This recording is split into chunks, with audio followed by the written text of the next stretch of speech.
Boom, boom, boom, boom.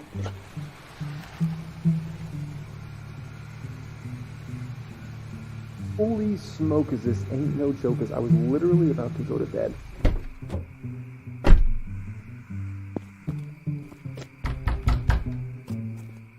Oh my word, look at that. Wow, do we have a lot to get into here today? Woo, woo, woo, woo, woo, woo, woo, woo, man. Oh man, I love it. I love it right now.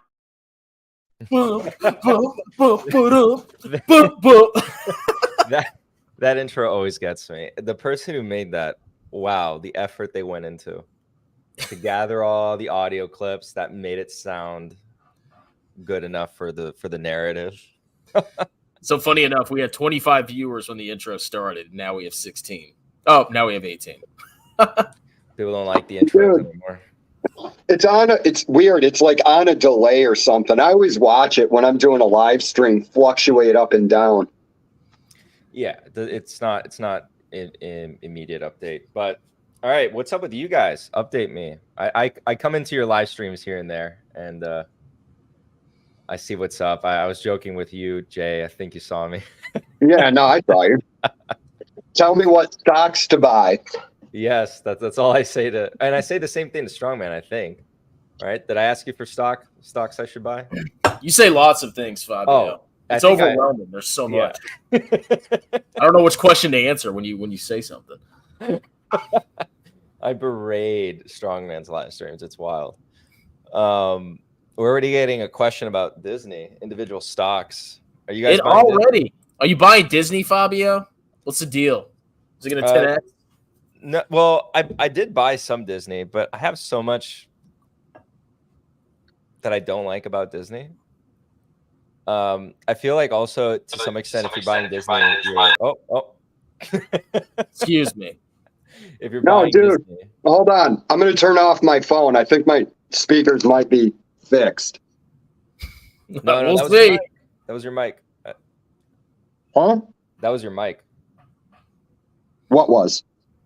So we heard the echo because your mic picked up the audio and it played from your phone and then back into your microphone. So it was, I don't think it was your. Yeah, you could try it, but you probably have to come back in your phone. We can try it if you want. Nah, don't worry about it. Let's just do it this way. I don't know what the fuck's happening. I used that software yesterday to make those silly raps, and then I started having audio problems. You're fucked, dude. You're never gonna be able to hear anything again. Yeah, I know, right? Just give up. Just kill myself. Yeah. Wow. Okay. So anyway, we buying Disney or not? Fabio started on it. You buying the dip? What's the price target? The price target's $500, but the trick is I'll keep extending the time horizon if it doesn't work out. No, but in all seriousness, it's like a low. Right now, it's like a low conviction play. I mean, I don't really have much in my portfolio in it. I have about 1 point something%. So that's how much I believe in it. It's not like a Netflix, where Netflix I put in at the time roughly around 7-8%.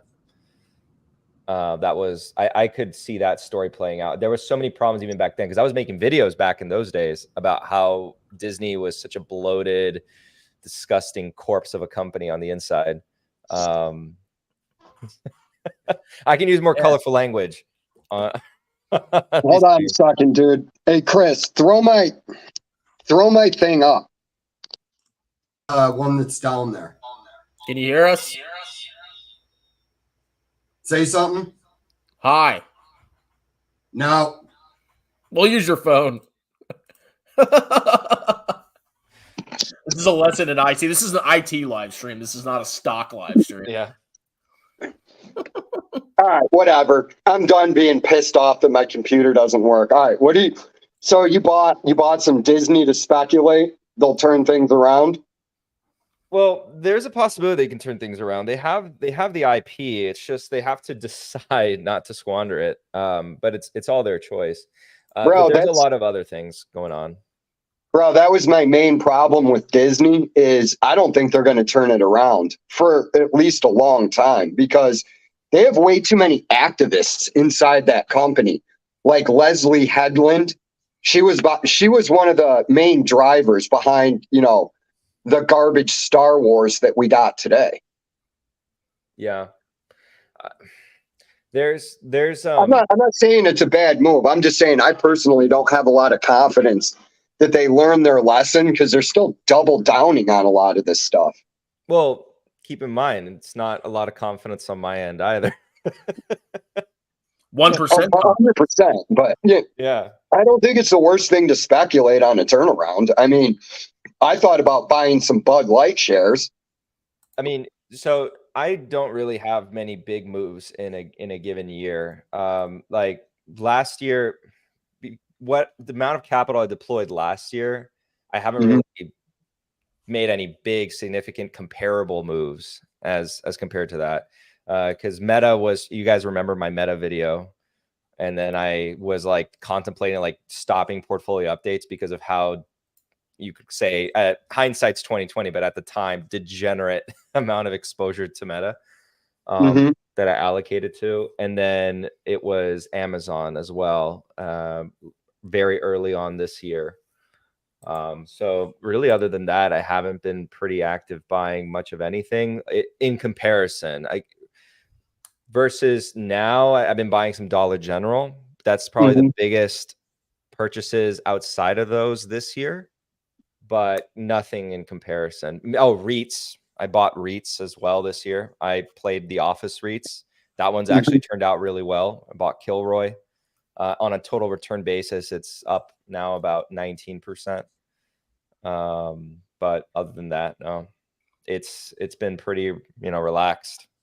The only problem, I mean, portfolio updates are a cool thing if you want to do them, but the problem with portfolio updates is like there's a lot of people that just don't understand that what you're doing might take years to play out.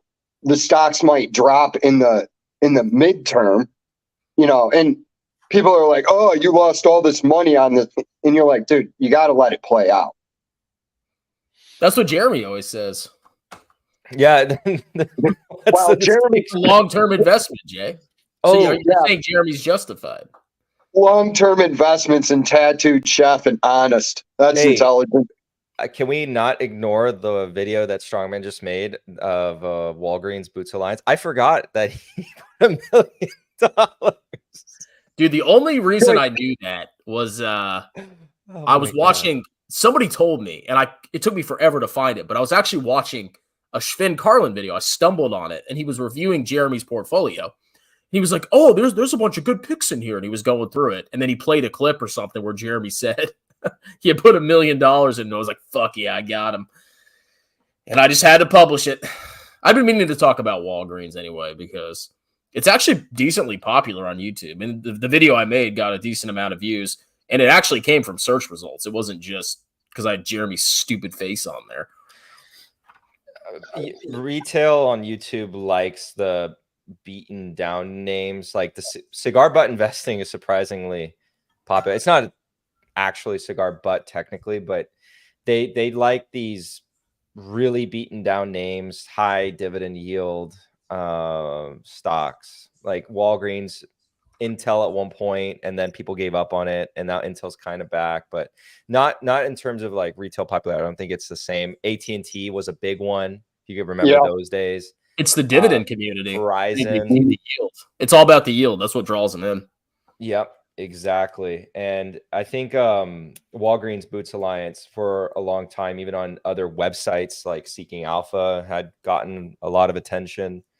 So you can kind of see that. I just forgot completely that he put $1 million, and he highlights his smaller portfolio that's cumulatively about like 1.6 million or something like that.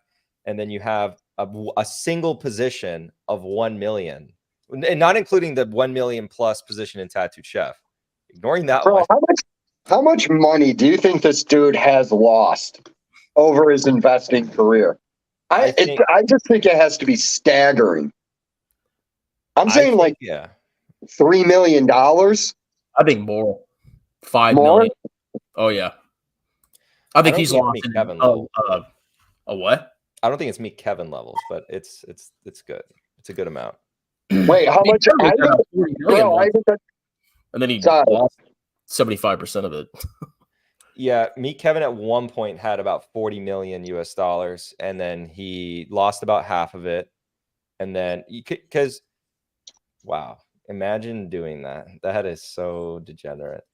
Bro, this would be the only conversation you had. Be like, hey Jay, how's your 40 million doing? It's doing pretty well. I just put it into a low cost index fund and now I just sit on it. That's all you would really have to do. I mean, at that point, you would, yeah. There's many ways you can do if you're just looking to live and make about a couple $100,000 a year from your investments. Yeah. There's really not much you have to do. Well, you can park like 30% in treasuries and the rest in a total market index, and you could actually live off the dividend of VTI or VT if you have that much. In all honesty, man, I'd probably just do a balance fund at that point. Yeah. I mean, well, hey, where yields are at now, it's pretty interesting. I was doing the so I've been moving a lot of my cash into some different products offered by well, right now there's one that I'm using with Merrill that's pretty interesting. It's yielding about I think it's either 5.15 or 5.05%, something like that. And it's not a money market account. It's like a preferred deposit program is what it's called. So it gives you good yield. You get access to your cash into your checking account same day if I need it. And yeah, and it's at one of the larger banking institutions. So more comfortable for me. Wow. I mean, that's smart. If you're getting 5.5 on your, or 5 on your cash, why really do anything else with it? I'm loving this low rate environment, man. Because like stocks, you know, I guess they're almost coming back to all time highs, but stocks were cheap, at least last year. They were cheaper. So stocks are going down. You're buying them cheaper. And then you're getting high yields on your savings, which was going to be in savings anyway. Now I'm getting like $70 a month in my savings account. It's pretty freaking cool. So I'm enjoying this overall. I really need more. I need another 2022. I actually even surprised myself a bit in terms of like the performance going in and out of that year. That was wonderful because basically this is going to sound poor or like bragging, but I did skip the bear market, which was really good. And in terms of like how I guess that sets me up for like the next decade, unless we have another crazy bear market, I'm not really prepared for it right now, which I would say right now my portfolio is not prepared.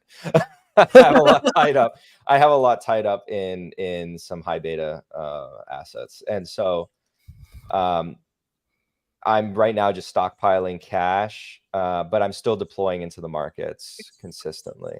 I'm still contributing a good amount each month, but also stockpiling some cash. Are you considering taking profits and perhaps putting some of it in an index, or are you still 100% stocks? I'm still degenerately 100% stocks. Like if you, I don't know how much you have, but if you had a couple million or more at this point, you could take some profits, pop some of it into an index, and still fuck around with another big portion of your portfolio with individual stocks. There will probably come a time at some point.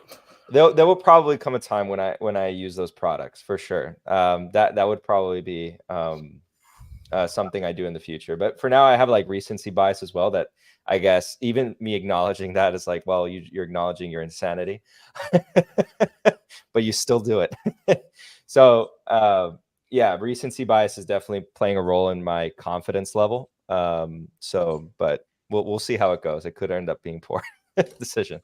Look, I wish you the best, man.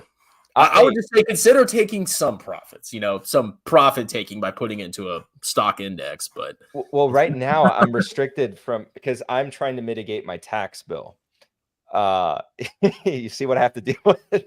Dude, you sound like the what was that idiots? I'm not saying you're an idiot. What's his fucking name? There was Beat the Bush. So he made like a couple $1 million in Dogecoin.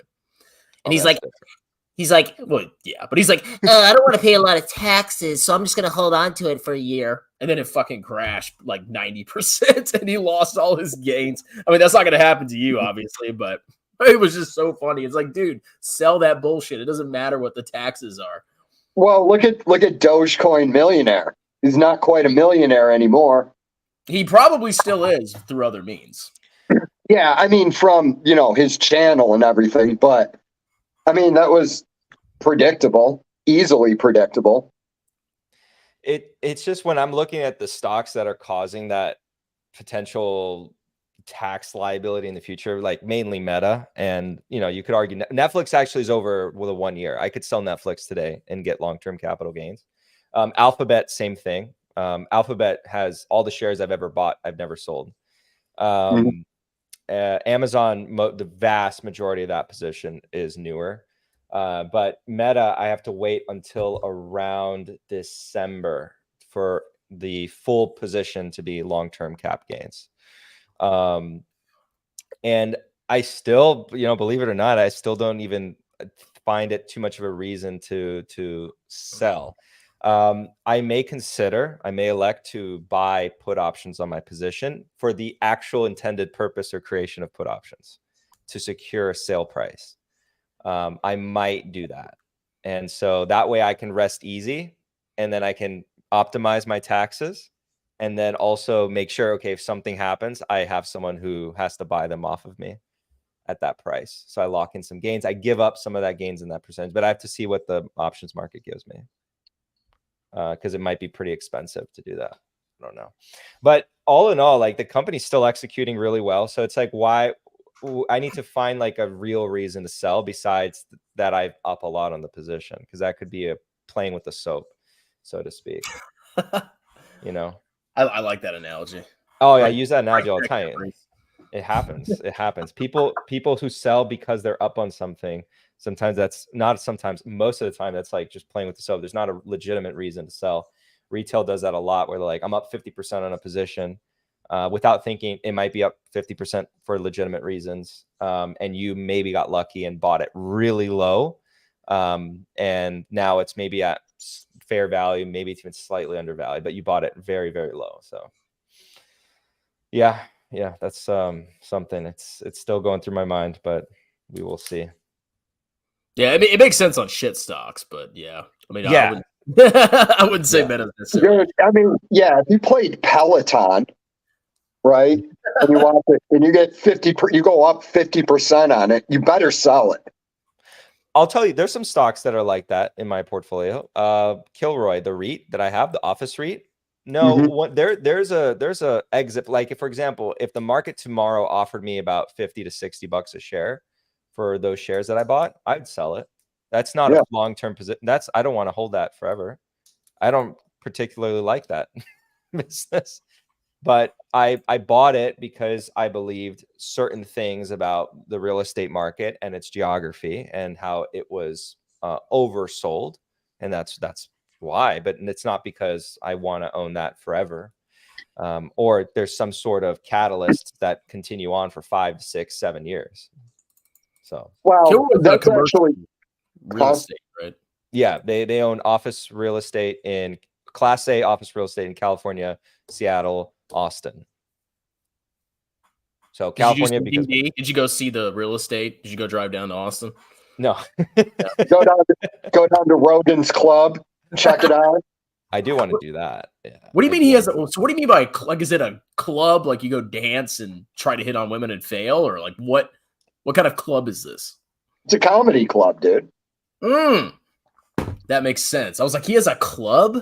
In my head, I was thinking like a dance club, you know? Yeah, he's got a dance club. You go in there, Rogan's dropping ecstasy and just like dancing to the beats. I was like, what is this? It makes that. Rogan, after he does his comedy show, he likes to go and break dance at the club. Hey, it's a good way to burn calories, man. Any updates on the newest grifters? Are there new grifters out there that are? Well, I took a break. I took a break. It's going to be a pretty long break. I don't know if I'm going to talk about any of those guys again. I'm burnt out on it. I don't want to talk about them or think about them. I feel like you guys have been black-pilled to YouTube now fully. Oh yeah, after that Palantir earnings, yeah, I took the black. Like I actually took the black pill, like legitimately. Not saying I did, but I actually took it. I was like, you know what? Fuck this. Well, and here's the thing: if you look at all of those guys that do the grifting thing, yeah, they're making a lot of money, but they really don't get a lot of views anymore for the size of their channels. I'd say, yeah. I mean, a lot of them probably got a bunch of viewers or some subs during the pandemic, and a lot of those people have left the market. They don't care. Well, that's what happens when the euphoria of irrational exuberance wears off. There's a hangover for the party, and it's like, I said this from the beginning. Once you get either a downturn or the stock market just trades sideways for years, because it can do that. A lot of these people are going to lose interest, and they're not going to be watching these videos because it's all people. The only people that watch Jeremy and Tom Nash are people that don't know what they're doing. I'm not saying that to be mean, right? I get it. People come on YouTube and they go, oh, I want to learn how to invest. This guy said he was a financial analyst or whatever, right? So what is this guy buying? Okay, I'll buy that. And once they realize that they keep losing money on these guys' recommendations, they move on. New groups come in, but I don't have a lot of hope for YouTube finance going forward. Well, best part is he wasn't even an analyst. Nash? No, not at all. I mean, I never believe we've talked about this. What clued us in was when he was talking about how they use price to sales. He was like, analysts use price to sales. And I'm like, price to sales is a secondary metric. There's just something there to give you a general idea, but it's not what you should be primarily looking at. I got a topic to talk about. I forget. Julius can help me out in the comments, but there was a video he actually sent me in the community, and it was he was highlighting this fund. So just for context, pretty much it's not the most difficult thing in the world to start your own fund. Like there's more funds than there are individual stocks. Yes. Yes. Is that a fact? Like, yes, I believe so. You can fact check me there, but I'm pretty sure that there are more funds than there are individual stocks. I'm not saying they're openly available for every single person to invest in. Like, they're not all mutual funds. I don't know the exact quantity of mutual funds, but there are more funds than individual stocks. And so there was yes, thank you, Matthew Peterson, CFA. So he presented something that was so funny. You guys would have laughed or loved it, actually. It was part of the pitch was like, okay, so they have their stock investments, and their stock investments is basically just buying Berkshire Hathaway, Brookfield, Naspers. Was it Naspers? It was the one that owns Tencent or whatever. Baba. Not very original ideas. He's pretty much a cloner for the most part. But the interesting part about his presentation was what he said they do with their cash, which is they created this algorithm using Python, makes it sound fancier, that does a dividend capture strategy and guess what the annualized rate of return was highlighted in the PowerPoint presentation. 25. Yeah. 50. Nope. Keep going. 90. What? Keep going. 250. A little bit lower. 190. A little bit higher. 220. Around 200% annualized rates of return. But it got better. So later down the line, there was another slide about the same strategy, but showing like a different way that they would do it. And then it was a different annualized rate of return. Guess what that one was? 100%. No, we're weird at 200. No, there's only goes higher from here. He doesn't go any lower. Oh, Jesus Christ. 250. Higher. 500. Lower. 400. 400. No, lower. Oh my God. 300. Okay. 300% annualized rate of return. This dude says he gets a 300% annualized return. No. Theoretically, he did some back testing. Back testing, there's problems with back testing. Oh, the famous back testing returns. So 300% on a dividend capture strategy using a Python algorithm. So I was literally sitting there listening to the video presentation and pitch to the fund, and I was like, why are you investing in the stocks? Why aren't you 100% cash? I don't want, if you're giving me 300% annualized rates of return on the cash, if you buy a single share of stock, I'll fire you. there's no and this guy is actually a CFA. Oh, I mean, this is nothing new. The CFA, how many CFAs have we known that are absolute, like Joseph Hogue? Joseph Hogue. Okay, people like Cameron Stewart, but his analysis, his evaluation, he's not very strong in that. He gave No, he's not, PayPal a valuation of $300 a share. Okay. He is not all too good at it. He is very bullish on a lot of stocks, or he definitely says, oh, this stock like BTI is going to give you 25% rate of return. Like I don't know if he's just too lenient with the projections or what, but a lot of his stuff does sound outrageous. Yeah, and he's a staunch defender of EBITDA. Yeah, no, improperly used. I have my problems with that, dude. I know he's popular, but I've gone over his analysis. I don't agree with it. But no, there's another dude. His name's Invest with Henry. He has it on his YouTube page that he gets 75% annualized returns. Oh, let me look this guy up. What?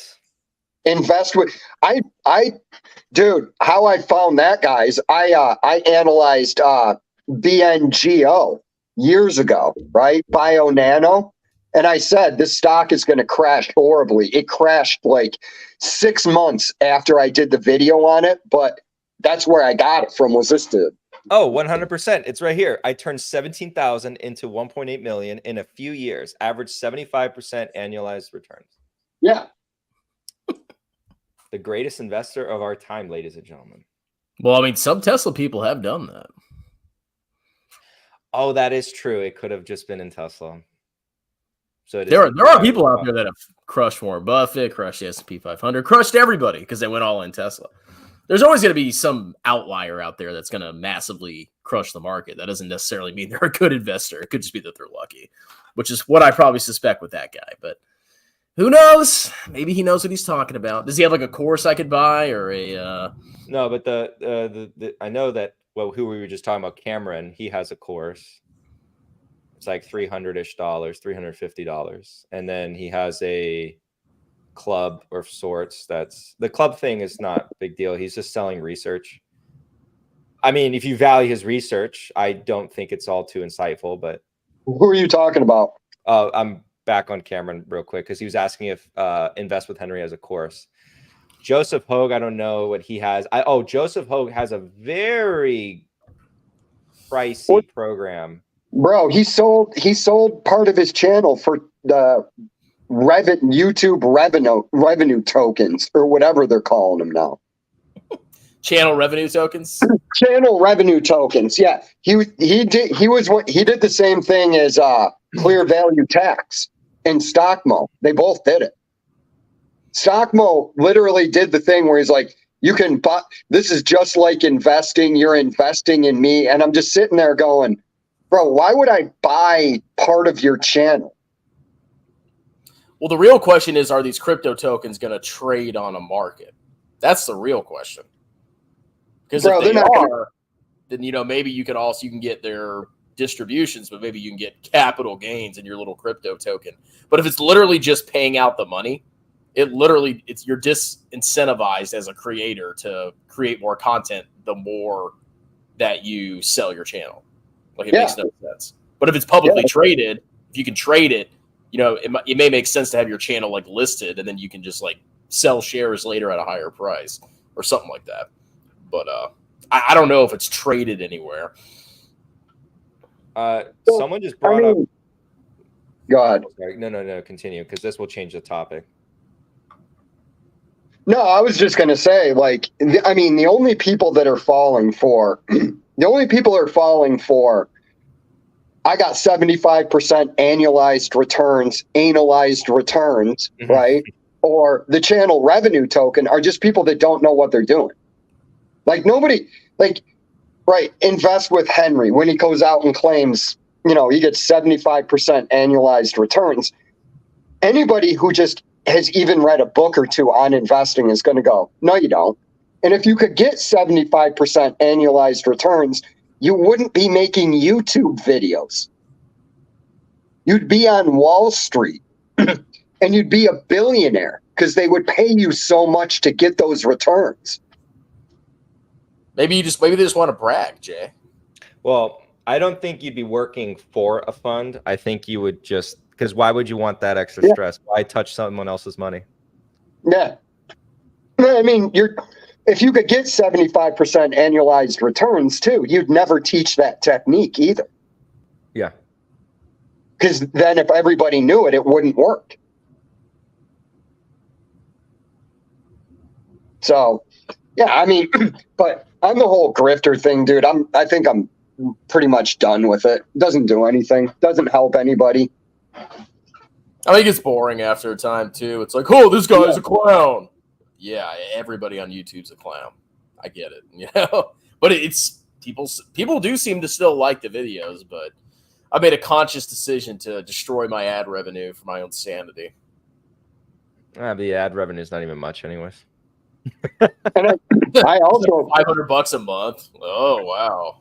I mean, it's a decent, but... bro. That's a decent amount of money for something that you have fun doing, though. Well, I wasn't having fun. That's the problem. So yeah, that's where the live stream. Bro, that's why I basically switched mine to longer live streams where I'm just hanging out talking to people, because I was like, this is what I want to do. This is what I wanted to do the whole time. I never wanted to just do finance, right? I wanted to talk about other things too, because it just gets boring. And if I'm doing my YouTube channel for fun, even if I do monetize it and it's $100 a month, I'd rather just make $100 a month talking about stuff I want to talk about than, being miserable, like Chris was saying, like, oh, I'm getting $1,000 a month, but I now hate making these videos. I'd rather just make 500 and do it for fun. Yeah. I mean, I haven't posted in a long time, I think. When was the last time I posted? Wow. I've been saying you need to post more, not for the ad revenue, but just to market yourself. That's really the main value of a YouTube channel is marketing. And then, if it's what you do, that's how you direct people into your business is through YouTube. I mean, the most of my money I've made on YouTube hasn't been from ad revenue. It's been from, oh, you want me to do a private video or tutoring or whatever? Well, I feel like for now, I mean, it has helped in a sense from a marketing standpoint, but now with this next opportunity that I'm taking on, I'm potentially like kind of reaching towards the end / phase of like my corporate life. I don't know I'll probably see how long I extend this part of that. Probably I'm thinking, several years at the very minimum. Who knows what opportunity it really stems from it, but it's going to be interesting. Oh, by the way, Jay, I'm moving again. Where are you moving to, bro? Florida. You're moving back? Yeah, I got a new offer. Where are you moving to? Back to Orlando? No, I'm going to be living in between about 3 cities. Okay. So I have to figure out the laptop situation for filming videos. But you can kind of guess what the Florida. 3 cities are. What? You got to find a brick wall in Florida. Yeah. I'm going to miss the brick wall. So wait, so how long were you in Texas for now? Oh, well, by the time I'm out, it will be 7 months. Oh, that's it? 7, 8 months, yeah. I didn't expect it was an offer I couldn't refuse, so it's not like I wasn't planning on it or actively seeking. What did you like? What do you like better, Texas or Florida? Man, you're trying to start a war.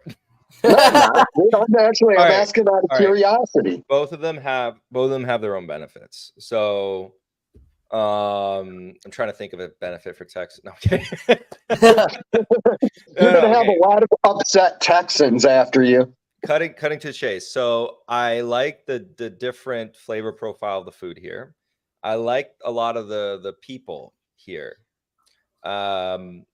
Florida has, I think, better environment for what I like. It's more tropical, beaches. I would say that things are a bit more touristy, and in that case, they're kind of crappy when they are, and you'll find that more often than not in Florida. Texas, you won't. Well, the heat thing is, I prefer the Florida heat versus the Texas heat. Hurricanes, they don't have hurricanes. That's awesome. They have tornadoes instead. Bro, they got hurricanes. What are you talking about? Oh, well, not in the northern parts of. Yeah. Because I was going to say, bro, Houston got demolished a few years ago. Yeah. When that whatever hurricane that was stalled right over Houston. We don't concern ourselves with Houston. Bro, I was talking to my buddy. He was down there when that happened. He was walking through like chest high water in his neighborhood. Yeah. They have. Apparently the flooding can be an issue. The winters are very cold, and things freeze. And the problem with the freezing is because it gets hot during the day, and then it gets really cold at night. So then you got melting and then freezing, melting and then freezing, and it's a nightmare.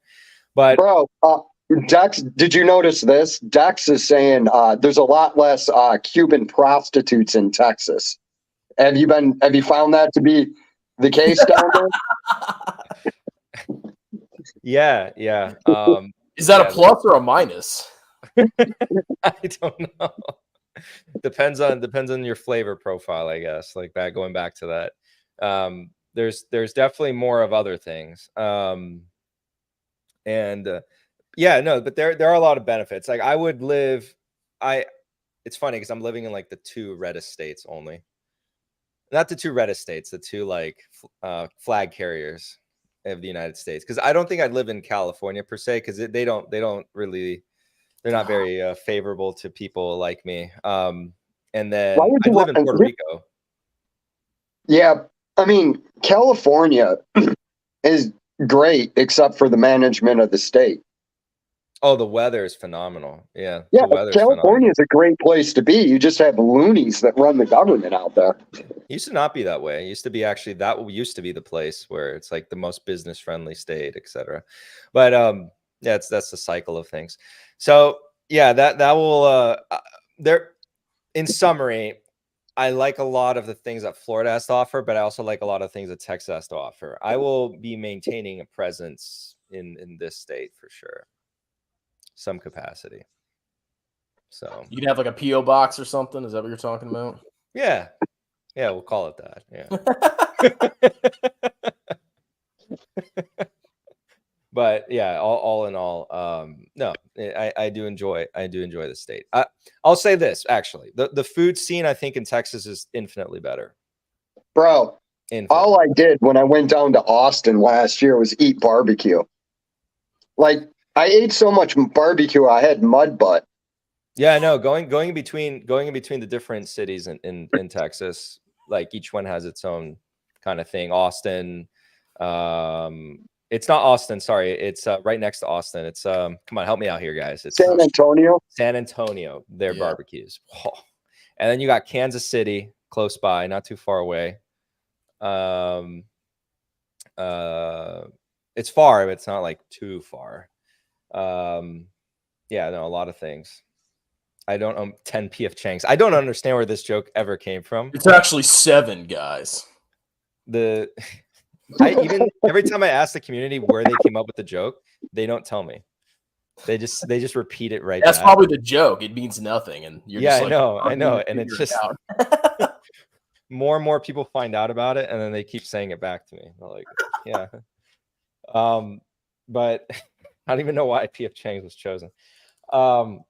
But that's the gist. So what I find interesting though is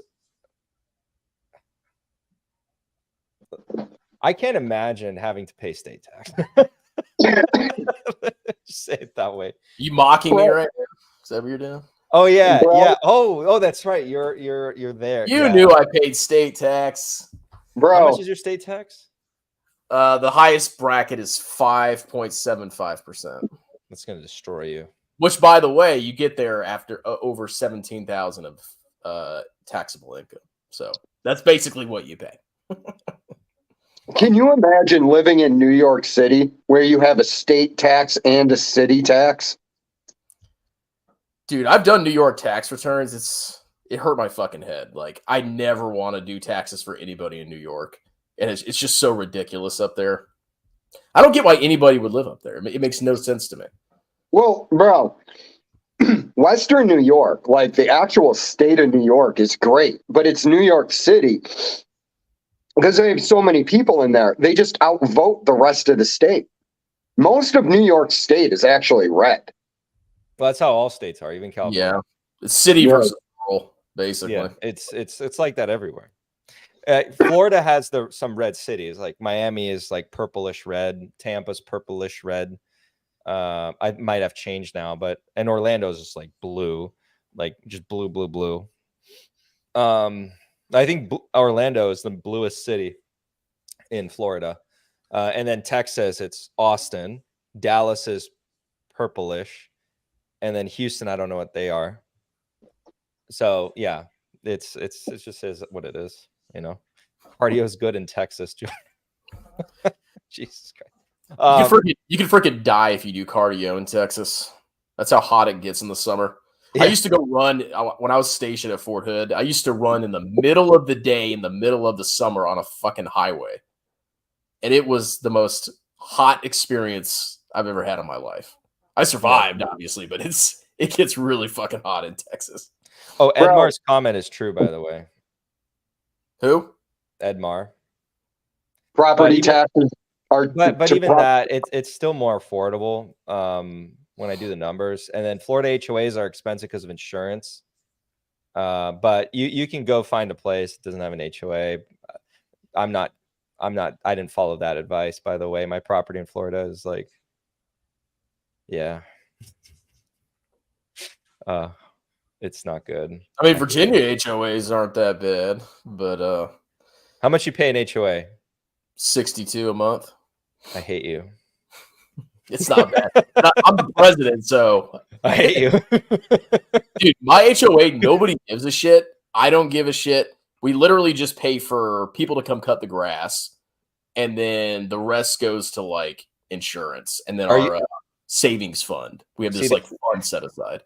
They came to Chris. The old wise man came to Chris, says, you have to be HOA president. Chris is like, I don't want it. And it's like, and that's why you have to. That's why you have to do it. Everybody else is lazy and doesn't want to do anything. Like, I'm the guy with the kids, the full-time job, and the side jobs.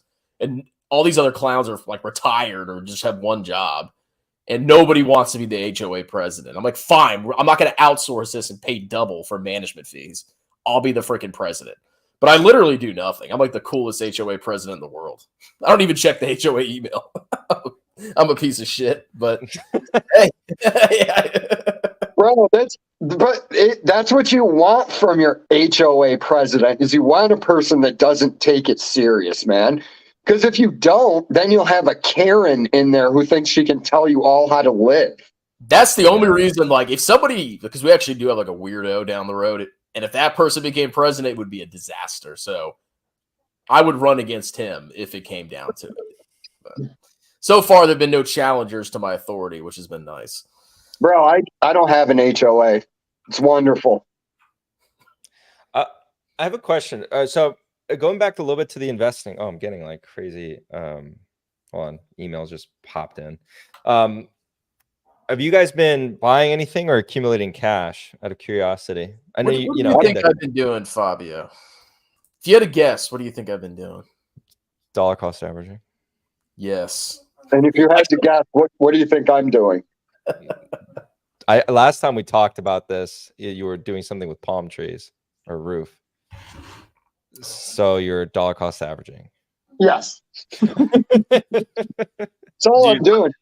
The only money I have that's available to spare is all goes into my 401k. Like after I contribute to my 401k, the rest of the money goes to life expenses. So I don't have any excess cash to do anything else except put money in my 401k. But you guys both have like savings and stuff, right? No. Mhm. No, I have you no have savings. Yeah, he has savings. Zero. I have $0 in savings. No, I mean I've got I've got some money in like a money market that pays me like $70 a month, but I don't want to. And here's a lesson for everybody. Okay, so I just finished a contract. I like edit textbooks or I help create textbooks for accounting. So I just made $1,400 off of a contract. I got an escrow refund because I was overpaying into my escrow apparently. So I got like a $900 refund for that. Right. So I'm like, oh, I'm getting all this money. And then my fucking AC breaks and I spent $2,500 fixing it. Oh, So it's all gone. But if I hadn't had that miraculous, Wait, how much did you spend on it? $2,500. 20. Okay, yeah. I just paid it like yesterday. This is why you need freaking savings, people, because when you're a homeowner, you will pay money on stuff. yeah, like dude. No, I'm finishing up paying off everything from my vacation when I went back to Rochester. But no, I mean, I save. I usually like to have at least $2,000 to $3,000 on hand, but I'm not really stacking cash right now. It depends on your life situation. Like, if you have a car payment and a home and you have 2 kids, you probably need more savings. But if you're a single guy, you probably don't need as much. It really all depends on your situation. But you should have some cash on hand because you will get slapped by a bill. Yeah, my goal is to get up to, at some point before I retire, I want to have about, I'd say like 60 grand just chilling as far as savings when I go into retirement, whenever that is. But because I'm a single dude. Like you said, I don't need to keep as much cash on hand. I'm going to have all my money in SCHD. About the dividends. Not me, dude. I'm doing what that Adrian dude from Canada's doing. Well, you guys are all morons because look at the comments section because I forgot about that completely. Henry's comment and Dom G's comment. And yeah, remember that? Yeah. I don't remember that episode. Did Paul say that you're stupid for saving money? No, shit. And you should use a credit card instead. I get what his point is, and I do agree with the point if you're getting cash back. Like, what I try to do with my credit card is, whatever, my phone payment. Oh, should I bring out? Well, I only have whiskey. Do it. Demonetized. Let's go. Right. I'll be right back. Degeneracy. But yeah, dude, because there's also the situation I'm in, bro. I like it. Go ahead. I didn't mean to interrupt. No, I was just gonna say, if Paul said that, because I didn't see the episode, I believe you that he did. It's literally one of the stupidest things that I've ever heard of. It's like when you're going to retire. My opinion is you should have almost a year's worth of salary. Dude, you should have 30-40% of your portfolio probably in very highly rated bonds or treasuries. Well, yeah, that's where you switch it over to a balanced fund. Yeah, you should not have no money in cash. The dumbest thing you could possibly do is retire and have no cash because you have to actually start decumulating. At that point, if the market crashes, you are fucked. Yeah, that's the point. That's why I'm saying that. Paul, I don't know. I honestly don't even really like talking about these guys that much anymore because I'm just burned out on it. About what? They're boring. It's just that just reminded us of the guy reminded me of this dumbest shit Paul said, which is a lot, but that was pretty dumb.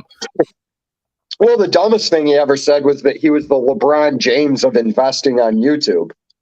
He insulted me. Can you believe that? That man took it upon himself to insult me. And I had to respond. Well, bro, here's the thing that you should be thankful for. he actually relies on his YouTube money, or his daddy will probably disown him. You're not glued to YouTube, right? And what's going to happen to that dude if YouTube goes away? Is he going to run his 30 or 40 businesses upstairs? Yeah, of course. Dude, I'm so tempted to make a stonk analyzer tool. Just have this Excel sheet that you can use and just make millions of dollars. Oh, it doesn't make It'd be so that easy. much. You said what? It doesn't make that much. How much do you No, think they're making from it? They probably make like a couple 100,000, which is kind of interesting because from the perspective, I'm saying revenue, from the perspective of what their parents created, it's like nothing.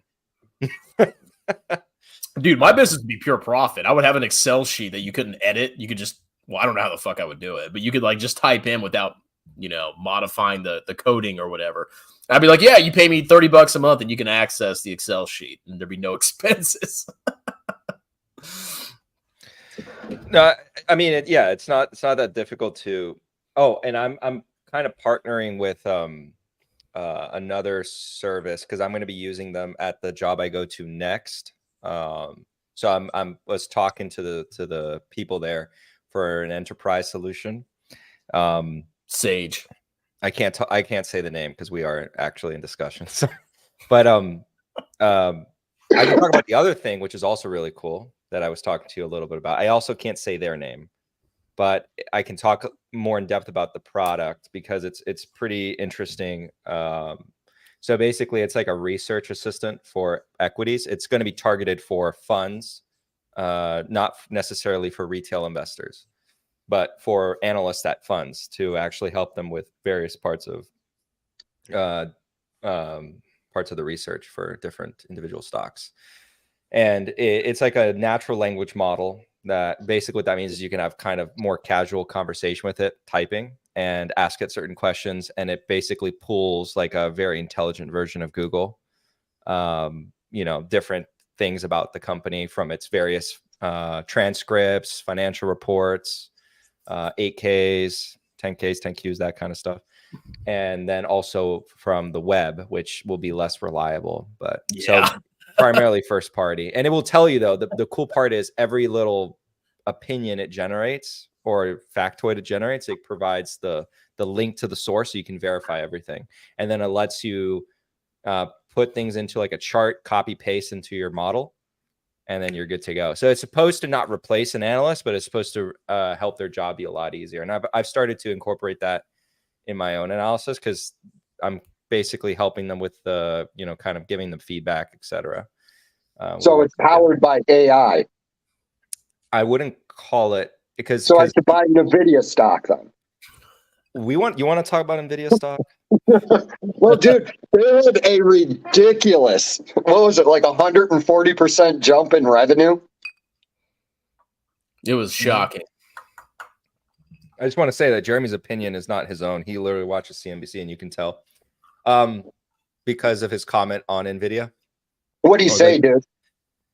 NVIDIA is not cheap when you look at the forward earnings and basically, if you want more evidence that he doesn't even understand the business he owns, you can watch his interview with like this guy named Tanner, who also is kind of interesting character on YouTube. But Tanner brought up so many things about PayPal that are not very complicated or not very, in depth to the business. And it was new information to Jeremy. So I'll give credit to Tanner because Tanner does infinitely more research than him. Doesn't mean he's necessarily on point, but he's trying and it's good. Well, dude, this is something I've said about YouTube. There's nothing wrong with people coming on here and offering their opinions, whether they're right or wrong. What really just annoyed me about those guys is them charging people money for financial advice when they're not supposed to be doing it. Yeah. That's really why I went after him. It's like, if Jeremy didn't have the stuff that he had, I'd just be like, okay, the dude doesn't know what he's talking about. I wouldn't have even talked about him because I tried to make it a point to only go after people that I thought were grifting their fan base, Stockmo or, Jeremy, but Yeah, I mean it's just plainly obvious the dude doesn't know anything after the years we've been watching him, and he watches all our videos. So you think he would have learned something? You know, there's a guy. This is a good example. There's a guy, and Chris, as a tax accountant, you for sure you know, like, and you also took the CPA exam, so you definitely know this about the differences. No, it's super like high level. Like the differences between GAAP accounting and tax accounting, right? That there exists two different accounting standards. And so when we're looking at GAAP accounting, that's not necessarily what, like, we reconcile between tax and GAAP. This fellow is this his first time? No, I think I've seen I just wanted to put that up. Continue. Go ahead. Well, dude, it's Lou Dog, and it's from Sublime. But anyways, so this individual, I'm going to feature them in a private, you know, one of the weekly calls I do with the community. I'll feature them, but not show their name, but just kind of talk about their points, because they have a right to be wrong. They're not grifting anyone, but it's just you know, as kind of Jay pointed out, I'm not trying to bully them or pick on them, just trying to use them as an example of someone who's making a very big mistake in their analysis or making a claim about accounting concepts, and then using that false claim with extreme confidence to come up with a conclusion that's false. Who is it? I don't remember their name, but basically they're making a claim about how, you know, using GAAP accounting standards, that companies want you can't trust GAAP net income because they're trying to manipulate and lower their tax bill.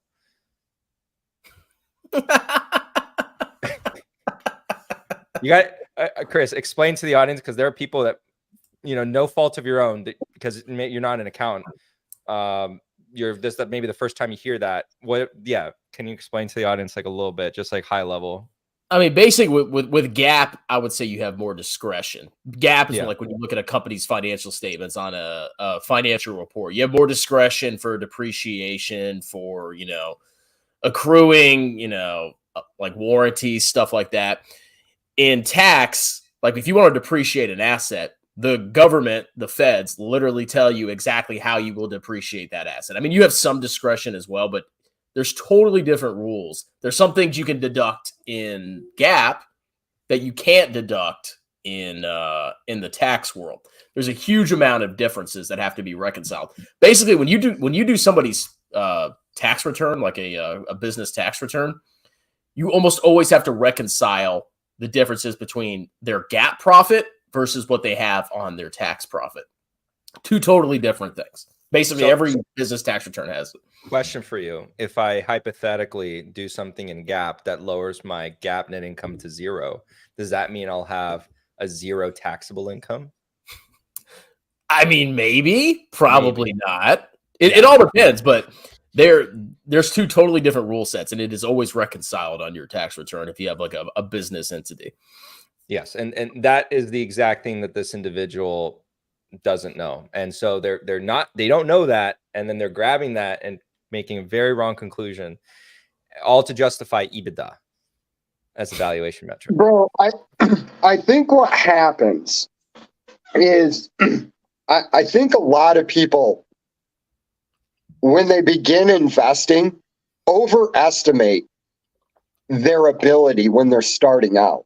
That's why you get into these weird situations where you're looking at somebody and this stock is probably not going to do well. It's diluting the shareholder, blah, blah, blah. They tell you that you don't know what you're talking about when you're trying to help them.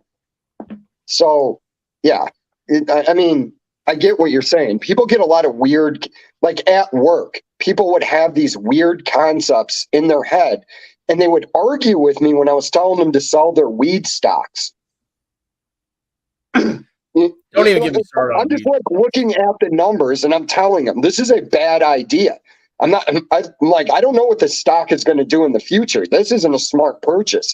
But then they would just bring up something that somebody told them and like start arguing with me. And I'm like, all right, dude. I mean, I guess. Dude, I looked at Canopy today. They had like zero gross margin or negative gross margin. And somebody commented like, oh, I bought the stock and it went up a lot. And I'm so tired of people like that. I'm starting to just block them because they're so stupid that they don't understand anything. It's the most frustrating thing. So instead of like reading it and like responding, I mean, I responded to that one, but usually I just block the people now that are very, very stupid because it's not even worth your time. Like explaining, hey, even if they change the tax laws and you can deduct all your expenses for having a weed business, this company would still be massively unprofitable. Like it doesn't matter. But, Yeah. I have an example, but go, Johnny. No, all I was going to say about weed stocks, I don't even need to look at the numbers to tell you that's a bad idea. All I need to do is just understand how markets work. And the fact that all those taxes that you're putting on weed means people are just going to go to Greg that lives across the street and grows weed. That's all they're going to do. Yeah. You know, and so like, and when you're looking at people, you're like, bro, it's federally still illegal. Well, Joe Biden, when he gets in office, he's going to legalize it. Okay, even if he does, you don't know how the market's going to play out. Yeah. It's just people that they just buy hype. They buy what other people are talking about. That's all I it is. smoke weed, therefore I buy weed. look, Yeah, I knew weed buy was weed bullshit. stock. I was actually, my first tax season, I got this tax return where this guy said he was growing flowers. And I Googled his company. And of course, it was a weed company. So I went to talk to my partner. I'm like, this guy lied. We should like kick him out as a client. But, you know, they didn't, obviously. But by doing research, I figured out, I was like, wow, you can't deduct anything except cost of goods sold, basically. So at that point, I was like, wait a minute. So this probably applies to publicly traded companies too. And then I figured out, I'm like, oh my God, these weed businesses are fucked. Like, even if they're profitable from like an operational standpoint, there's no way they're ever going to have a bottom line profit because their taxes are insanely high. They can't deduct it. I'm telling you right now, there's still a lot of zombie companies running around because of the era of cheap money. There are a lot of companies, like I pointed this out in a live stream. I go, do you realize when Elon Musk said Tesla was 2 weeks away from bankruptcy numerous times, then they would have went bankrupt if interest rates were higher. Can I just say though, I know, And I'm only using Tesla as an example. Like Tesla I don't have a whole lot of confidence in the EV market. It's got a phenomenal balance sheet right now, but it applies to all these weed companies too, that they're probably only alive because they're zombie companies at this point. I just want to say though about Tesla, it's like, it is such a shame it has like this reputation that it does. What do you mean? No, because I actually I genuinely like He's all the in company. Tesla now. That's why. No, I I like the company and what they've done. Like, yeah, I was just using that as an example of cheap money being available in the system. no, I don't think not a anything. comment what you said. I'm just saying, like in general, it's just like, yeah. You know, if Tesla fell like 70%, if I were to think about buying it, I almost have like that thing in the back of my mind. It's like, but these people bought it. Who cares, man? If you buy, look, dude, if Tesla drops by like 70, 80%, I don't know what it's going to do. If it drops and you determine Tesla's got excellent financial statements right now. I mean, what happens going forward, I don't know. But if it drops like 70, 80% and you decide to buy it, don't let Tom Nash talk you out of it. He goes, I'm bullish. No. They've like their stocks, for example, they'll talk about that are good, but they're at the wrong moment. And so I have those investments in my portfolio all the time. I mean, like you see myself and Joseph Carlson, there's just like the massive separation between me and him is like what prices we bought our stocks. Yeah, like he seems to really like to overpay for things. Yeah, and so our returns are completely different, like just two worlds apart. Well, here's something I have to bring up, right? Joseph Carlson's one of those dudes, right? Why does everybody have to own the top 10 holdings in the S&P 500? Like Apple, like Apple. I keep telling people, I go, Apple at this point is the world's largest company. It only has one place to go from here, down. And then, like, this is something I pointed out. I go back to 2000, right? Look at the top 10 in the S&P 500. How many of them are still there? Oh, I'm with you. I'm, for example, what I'm investing in. Yeah, I just wanted to get your opinion on it, dude, because I haven't talked to you in a while. Yeah, I mean, I don't have any Apple. I don't have any desire really for Apple to be in my portfolio. I think Apple has fumbled the bag in a lot of ways for innovation, but I think like for in the non-cheesy way, non-cringe way, what YouTube has brought about, I think like this next decade is going to be defined by true AI and cloud businesses that have the hyperscaler networks that will allow them to compete in a way that other companies can't. Like they will not be able to. So OpenAI is saved, but because they have their partnership with Microsoft. Microsoft paid for OpenAI, not with cash, but with usage of their cloud. And that has, that's opened a way and removed a huge obstacle for OpenAI going forward. Google AI, Google Cloud go hand in hand together.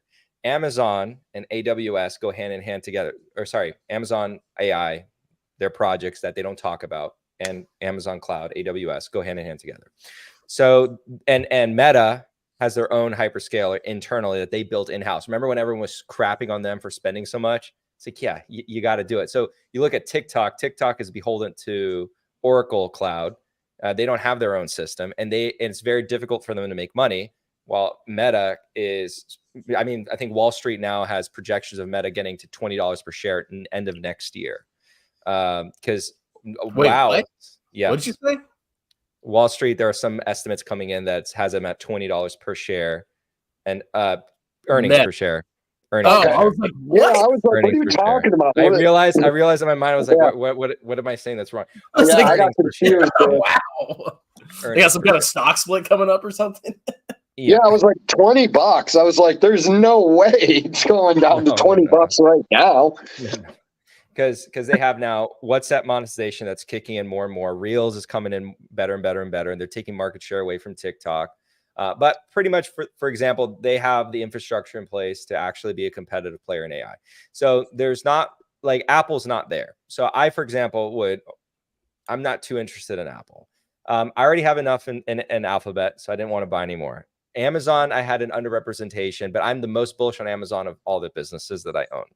Like, I think they're more of a shoe-in, but the market's not giving me the proper value, and I don't think it is. I think it's more an obvious play, which is a problem. So I'm not going to get like the meta moment with Amazon. Unfortunately, I got close. We got as close as possible to one when it got into the 80s, when everyone was crapping on them for overbuilding. And people were saying they can't be cash flow positive. I'm like, they've proven in the past they can. It's like they just have a lot of capex right now because they're building a UPS and a FedEx inside of them every year over and over and over again. There comes a time when believe it or not, that stops. Like, they can't build more and more and more infinitely. There is an end point, and then they realize the fruits of that labor where no one else could match that. But yeah, so that's the gist of it. Like, I think the top players are going to, they are going to change. I think the focus is not going to be so much on the hardware as much as it will be on the actual infrastructure for all of, how our whole civilization kind of goes around. And I think the center of that is going to be one of those players. I think, like, for example, Amazon, people sleep on Amazon Robotics. Their robotics division is probably the most advanced out there. They just don't advertise. Oh God. All right. That's where I'm like, stop, guys, stop. That's too much. That's too much. Like, sorry, go ahead. No, but it's true. They do say that. So, like, people don't realize that Amazon, what I love about Amazon is they do so much internally and organically. They build inside of them. Like the robotics division, they built to fix their own issues. And so people close to me who worked at other robotics companies in the past would always have a problem with getting talent poached to Amazon Robotics. But these other companies, I got to learn their business models. They they cater towards, you know, the UPSs, the FedExes, Walmarts even, and they sell their services to them. Amazon doesn't have anyone. Amazon does it all in-house, and they fix the problem themselves. And then so the other guys are trying to compete, and they use third party to help them find those solutions to improve their logistics networks. And then so that has helped Amazon solve a lot of those problems first, and they own the technology. So I think they're really well positioned in there. I mean, there's cloud engineers that I've spoken to within Amazon. It's like their AI developments are really insane. They just don't talk about it.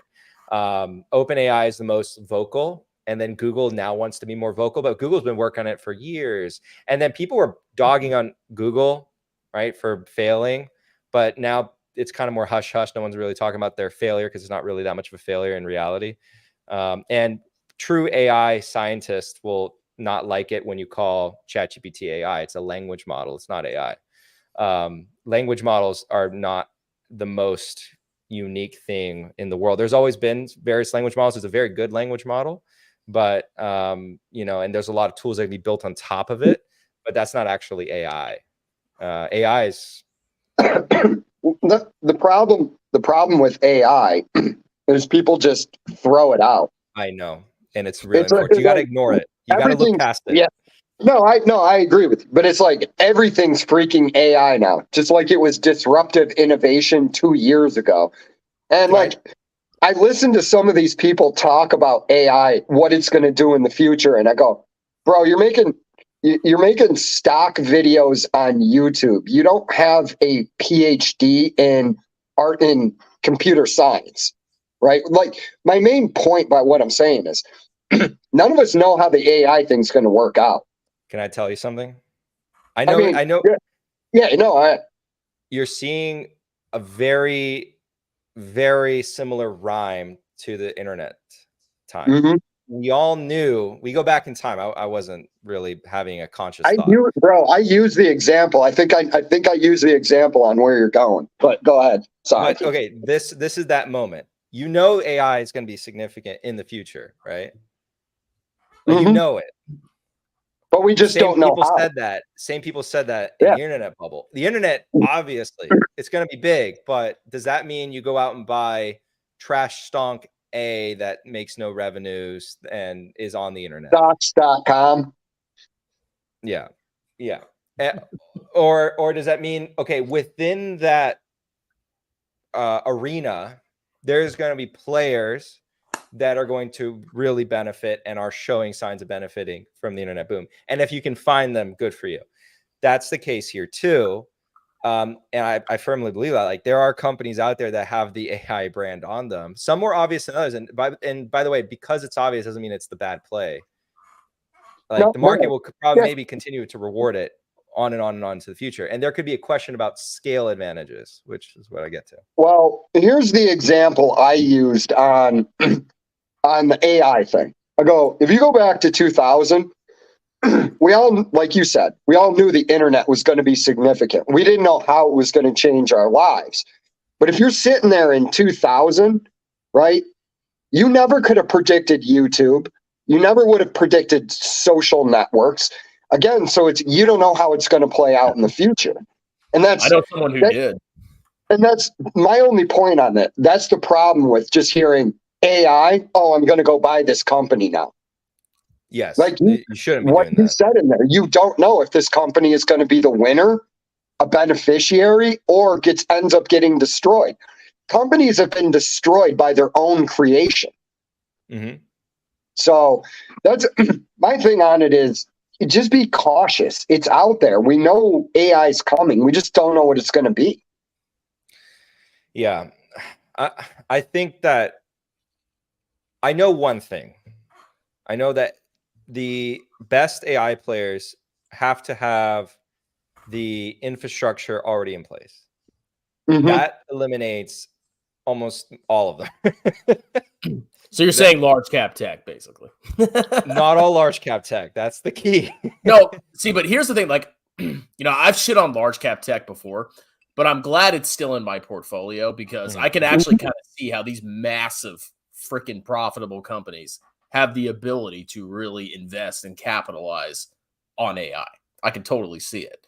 So I'm glad that they're in my portfolio. I just don't agree with things like Bubbleson, where I'm going all in large cap tech because there's the future, bro. Something like that.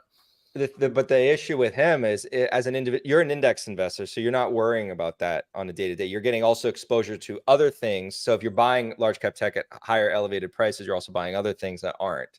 So it's all balancing out. His issue is he is very bad at buying it at the right prices. So he's buying, let's say you buy the good company, but you keep buying it at the terrible prices. Your returns can be vastly different from someone else who's doing an index a strategy where with a diversified portfolio. He can still even yet underperform because he is buying regardless of valuation. So any chink in the armor to the story completely changes the price point in the matter of a year. And then the market goes, oh, wait, we were wrong. Sorry. Sorry. Overreaction. So like, I don't think we're going to see that again for some of these companies. Like, I don't foresee that ever happening to Amazon.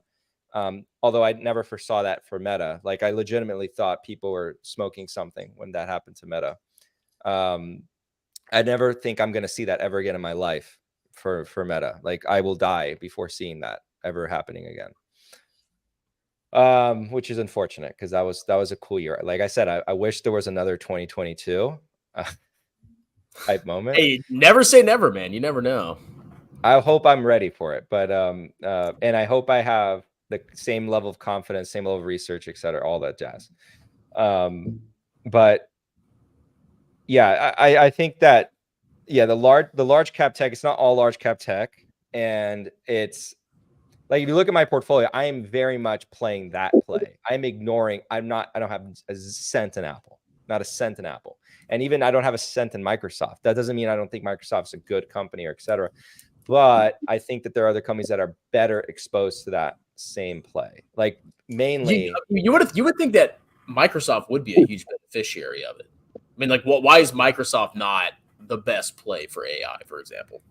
So because they're not actually 100% the direct exposure to it. They have their investment in OpenAI, but they might acquire the full company some point soon. And they do have a significant stake. It's not an immaterial stake, and they're going to be incorporating it into their various products.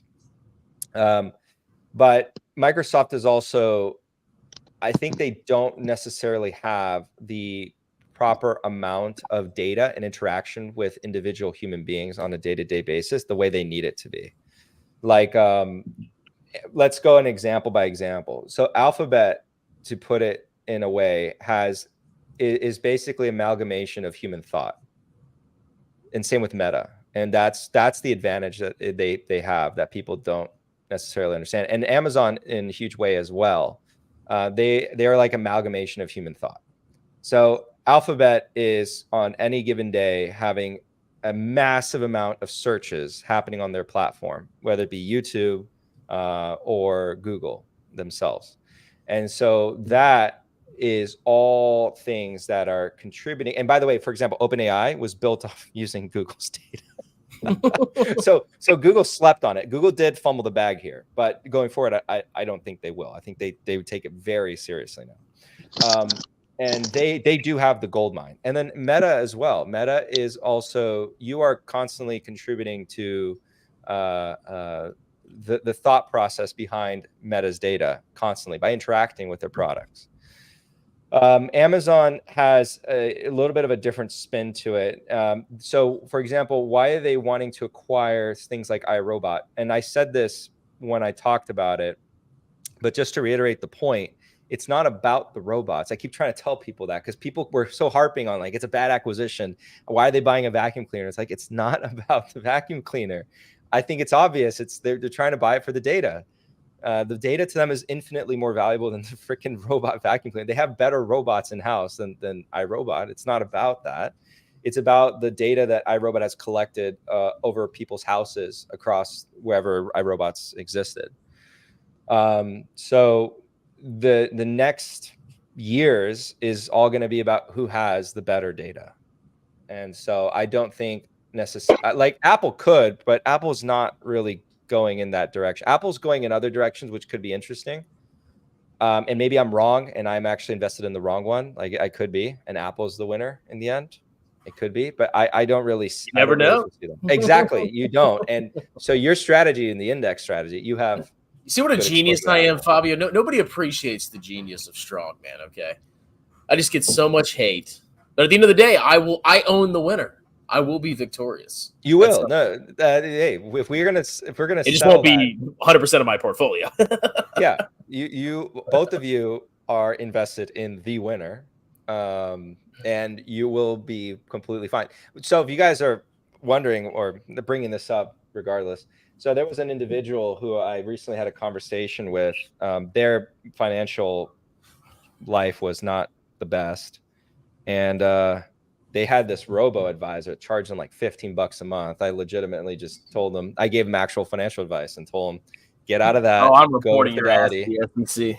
Yeah, you do report me. Fidelity, made them open a Fidelity account, got them into the no-fee S&P 500 index fund that they have in there. So no expense ratio. You didn't put her in VT? No. How'd you know it was a woman? How did I know? You just said you put her in VT. Well, if it's a dude, I okay. I mean, whatever floats your boat, man. Fabio, you're doing that completely wrong. Should have put her into like Tattooed Chef and Very Good Food Company. Honest, my bonest. Dude, imagine like, clapping cheeks or something. And then, instead of talking about, I don't know, Nicki Minaj or something, you talk about index funds. I'm sorry. Not that's what Fabio did, but yes. Dude, I've never used a robo-advisor. What does it do? It creates it's AI. It's AI. It creates a customized financial plan. What more do you need to know? Yourself. So yeah. Look, here's what robo-advisors do. Here's the benefit. They basically invest you in like low cost index funds, and a lot of them tax loss harvest for you. So they like optimize your taxes. They'll just do like, they'll avoid wash sales by buying, they'll sell the SPY and they'll buy VTI or something to, like mitigate your tax liability. And apparently that somehow pays for, well, I guess maybe it does a little bit. It somehow pays for the expense ratio that they charge you. But I disagree with that personally, because you could just buy all those ETFs in an IRA by yourself. But that's another topic for another time. Have you ever? Well, I did that strategy with 10 Cent and Prosus. You guys remember that? I did a video on it. That was a Chad investing move. That was a really. I was proud of myself for that. You said you tax loss harvested. So I tax loss harvested 10 Cent, and then I bought Prosus, and then not only that. So Prosus is 75% of its assets, or more than that, is 10 Cent. I think it's more than that. I think it's actually 90%. And then so it's heavily correlated. Same thing, but you don't get a walk sale. No. And not only that, it actually went up more because the discount, and this is part of the thesis, the discount from Prosus to 10 Cent extended because Prosus is a foreign entity that owns a Chinese stock. And so my thesis on buying that trade was to bet on that this was a sentiment issue, which it was. And then if there was a close or an improvement in sentiment, while 10 Cent improves, yes, you'll have an increase in improvement in the holding co process. And that happened. So. Tax loss harvesting is actually really powerful. Like, I mean, people were like talking shit about me, like, oh, you sold BABA and you bought the China ETF. I'm like, yeah, I all those losses, those losses, I realize those. So on my tax return this year, I'm going to have a $3,000 deduction that I don't have to pay tax on. Yeah, that's the max you get on that income, though, $3,000. Yeah, well, you can carry forward, but I mean, it's not the greatest thing. But like, even if you have like ETFs, like let's say you bought the SPY and then you bought VT, you can tax loss harvest between them every year. I mean, if you have the ability to, like, if there's a bear market, and you can actually, like, if there's a really bad year, you can do one tax loss harvest. Oh, and you carry forward for yes, and you can use that into the future. That really does add up over time. Yep. I will heavily. You know what? I lied to this person. I told him that it's a simple thing. They just have to buy this forever and do nothing. I'm gonna lie. Well, I'm you gonna can say, you can do that. I So lied. here's the caveat. You should not, in my opinion, you should probably not have a lot of money in taxable accounts unless you really plan to retire. Or if you make a shit ton of money, obviously you're going to have to. But if you don't plan to retire until 59 and a half and you don't need the money and you can only save 10,000 a year, that should be in your tax advantage accounts. And then you don't have to worry about tax loss harvesting. Because obviously you're a clown if you tax loss harvest inside of an IRA or something. I would not recommend that because it doesn't work. It's I only always wondered, because I don't know the answer to this. Ed Mar's example, SPY to VOO. I think that's like almost like a gray area, right? It's a gray area. Yeah. That the IRS, if they audit you, they're going to be like, no. No. A lot of things like you can do it and you'll be fine. But like Fabio said, if you get audited, I've also heard of VOO and VTI, which is probably, in my opinion, in my personal opinion, I would say consult your tax advisor. I would say VTI to VOO are probably, maybe it's a little bit more reasonable because VTI has a lot more stocks in it. It's not just the S&P 500. But you got to be careful. You can't just, I'll just tax loss harvest and buy the S&P 500 doing that. Name. Yeah. I mean, if I was an auditor, I'd be like, that's bullshit. I would clap your cheeks with that. But you know what? Maybe I guess the IRS, I couldn't really find anything on them, going after people about something like that, even though it literally is. It's the same security, basically. Yeah, you were looking for precedence on it. Yeah. Yeah, the tax is a gray area. That's why part of me doesn't like it because it's like, you tell a client, oh, yeah, you can tax loss harvest. And then they get fucked in an audit. And it's like, oops. Not my. Sorry, bro. Sorry, bro. You owe taxes. Not my fault. And penalties and interest, but whatever. We're sorry for your loss. You send them that. But I definitely use that. Like I had a VXUS and it's the internet, like total international index. And in 2022, I sold all of it because the whole market was down. I sold it all, got like a $2,000 loss and bought VT with it. And that was on my tax return. It's a good deal. What are the accounts that you don't have the VT product, but you have a similar product? I forget. So it's my federal retirement, which is like a huge part of my net worth. It's VT, but it doesn't have like our enemies like China and Russia, whatever. And then what else do I have? My 401k that I just started, that doesn't have VT, but I have the equivalent with two index funds. And then what else? I think those are the two main ones. The other one, basically the same thing. I think I told you guys this. I am an index investor now. So is it your HSA? My HSA is S&P 500. What'd you put in there? S&P 500. Oh, okay. And when the contributions, when I maxed out the contributions, so I put them in last year, and then I maxed it out in January. So it's doing pretty good year to date. I'm going to retire from my HSA. I'll just let you know.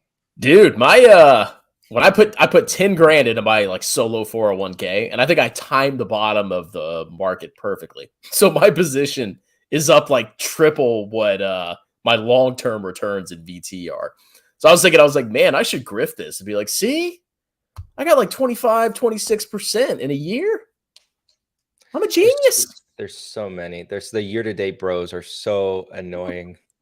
They're so annoying. I saw one on Twitter showing 200%. I'm going to start using that. The year-to-date bros. Everyone here watching, use it, spread it. Year-to-date bros. Everyone, please. It needs to be a commonly used word. We need to shame year-to-date bros.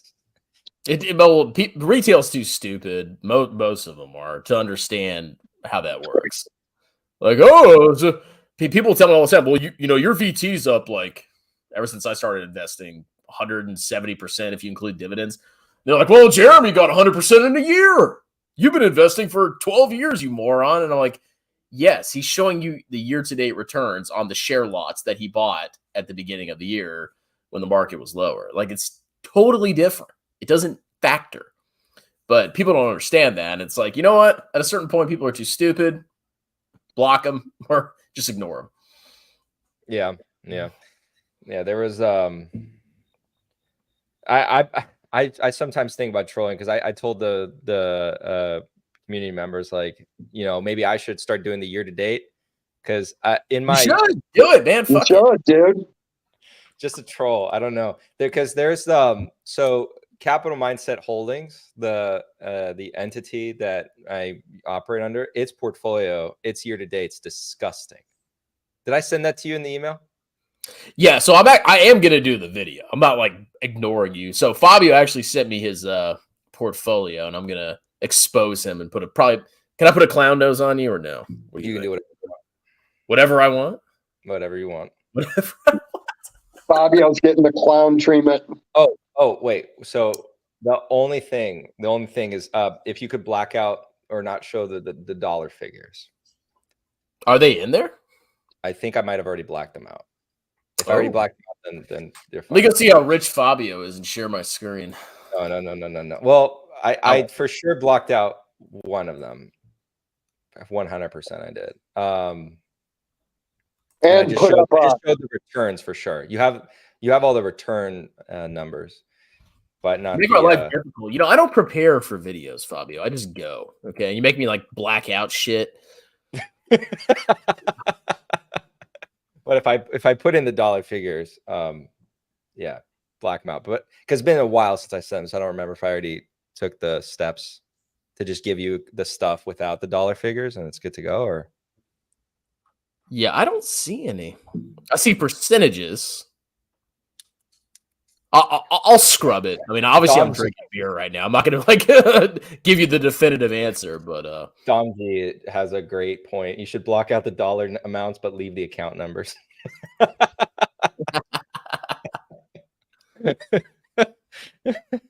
Michael, you are right. I'm with you right there. Yeah, the REIT sector, but not all of. I mean, like right now, I think office has recovered really nice. The A class. Man, you guys should have seen the hate I got for it. Oh my gosh. And the thing is, I refrained from making public videos about it. I wouldn't say hate. Let me not say hate, because it's all, let's call it, it's way too strong to use the word hate. Pushback. That's the proper word. Sorry, I missed that. What are you getting pushback for? I got pushback for the pushback. Yeah, not anymore, because now the performance has been pretty good. But for office REITs, one in particular, I got pushback, and it's going back to that statement of like, if you buy a stock, it doesn't go up immediately. It's called a vertical line, Fabio. Yes, it has to. If it doesn't vertical line, then you're an idiot. It's crazy. I think it's actually, I now think more than ever, it is extremely rare when things go down and people actually truly get excited. Most people just get really scared. Or they get, you know what? No, that's not true, because you have like Walgreens Boots Alliance, where it went down a lot and then people got really excited. And when they're not looking at they're looking at the yield. If this was a regular company, they would be like, fuck that, I'm not buying it. It's all, for those people, it's all about the percentage. That's it. The little yield percentage. That's all that matters. 9%? Like, I can get a 9% return, bro. MPW is one. Wow. Yeah, that one got a lot of retail. So I had an investment in it. I sold it and I bought back, and I have a video on it. You watch my video, it almost sounds like, and I got comments in there like, tell me how much you're short. I was like, I actually own few shares as a speculation that it's not fraud going on in the company. No, legitimate. That was a comment I got. What? Look what you did. This guy's buying REITs. Got tomorrow. It. Thanks, Fabio. Bro, I have VNQ in my Roth. Jay, I don't want to burst your bubble, but VNQ is a shitty index. No. Let me explain why. There's an actual mechanism to why it's bad, and it'll always be bad. Market cap weight works in general businesses, but not in real estate, because the big boys, they've already gotten to the size they can't scale. Like, okay, I'm gonna give you, Jay, $300 billion real estate portfolio. Grow. How you gonna do it? I don't know. You're gonna hang probably, out. you're probably gonna look out and be like, all right, in order to move the needle, I need to buy like 30 billion in real estate. Well, I'm gonna buy a That's lot a of small, trash. Fabio. Honestly, it's a small position. I'm not really that worried about it. No, it's not that you should be worried. It's not going to go to zero. It's just like REITs is that one thing that it's like, that's where market cap weighted doesn't really work. Because like, you're looking at regular, you get the whole broad brush stroke of C Corps. They can scale, right? Like businesses, there's whole different business models. Like who knows how they do it? Crazy business models are formed all the time. Point is, business models that can scale. Real estate has like a plateau point, and so it's yeah. That's I mean, in my opinion, either you believe in market cap weight as you're weighting, or you don't. Because like when you allocate based on market cap weights, it's basically saying, oh, I don't fucking know anything. I'm just gonna let the market decide. If you don't believe, if you want to weight something individually that's not market cap weight, you're making an active decision. Yeah, that's why I say it's like really REITs are like the it's like market But like, weighting. Wouldn't you say that the largest REITs, based on at least the information that is known? Yes. It's just they contribute so much to the return of the index going forward, and it's like their returns came from how they got to that spot, and going forward, it's really tough. So I'm having that issue when I'm analyzing something like, let's talk realty income. They're still not there yet, but they're going to get there. Hold on. The reason I bought that REIT is I wanted to see what it would do. Oh, yeah. As an experiment, yeah. It's small enough, and it's actually in my raw, because of unqualified dividends, but it's probably maybe 5% of my portfolio. Mm-hmm. I won't see what I'm doing there is I have the Vanguard mid cap in there. I have the Vanguard, I have VNQ in there. And then most of it is in VTI. I just wanted to see what those two would do over the course of my investing time horizon. Yeah. What about the menthol ban, bro? Aren't you worried about that? No, I sold VTI because I'm doing that portfolio. Yeah. I started a dividend portfolio. Yeah. I'm just making a small portfolio for fun. So Fabio's raking in the passive income now, man. Yeah, put $1,000 in it. I'm okay with saying the dollar figures for that. Put $1,000 in it. You got to tell me your net worth, Fabio. I have a rule for that portfolio. You're so mysterious about your net worth. I want to know. I want to be blown away. Fabio, can you quit working today and never do a thing again? I would never do that. I'm not saying you would. I'm asking if you could. Yeah, he could. All right. He's getting uncomfortable. Keep pushing. Keep asking more. No, I mean, bro, honestly, come on. honestly, man, I think people have to actually work. I think it's good for you to work in some capacity. So if you love what you're doing, why wouldn't you continue to do it? Yeah. And I mean, realistically, like I tell people, well, okay. So for full disclosure, like I do show the dollar figures in like the holding co portfolio for the club members, which Jay, I mean, if anyone's curious, you can see it if you want, but no, I mean, it's not really my business on that kind of thing. Like I was just curious. That's why I asked you. And I mean, honestly, I think more of you because you could retire and you decided to work. So. Yeah, I will say like in a phrase, like if there are more years like 2022, it would be very beneficial. Well, bro, we're going to have years like that again. I love it because I keep refilling this. Like this is you see it doesn't what keep is going that? down. Dude, I woke up with a headache this morning and I was like, I'm not gonna drink. I actually forgot what's in here because it's not a labeled bottle. Oh, you got to finish that tonight, Fabio. Jesus Christ. We're gonna get you saying such ridiculous stuff that your whole life's gonna be ruined. I don't need to be employed. Yeah, I don't know. Well, I mean, I don't know how much longer I'm going to have. I'm trying to charge my phone, but it's still dropping because StreamYard. I'm at like 20% now. That you'll be fine. I'll that's the time frame I have to drink. Chug that right now. When Jay drops off the stream, that's when we know it's over. Okay. All right. When Jay dies. Jay dies. When I die. Bro, That's how he phrased it. No, I'm not that old. I'm not that old that I'm going to pull a Mitch McConnell right in the middle of this. Whoa. No, nothing to see here. Just an 83-year-old guy who can't formulate a sentence anymore. Jim Falbo says Ultra is safest 9% yield, which means you should short it in this market. I didn't like Altria. I looked at it. I think they've made some stupid decisions. That's all I'll say. Very bad. When he comes up with his next comment about having less debt, it's like, well, let me just tell you, well, Strongman, you know this. They had way less debt than they had.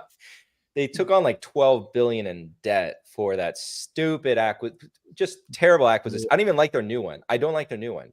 Well, the company they bought is mostly they just bought like trademarks, basically. That's what they bought.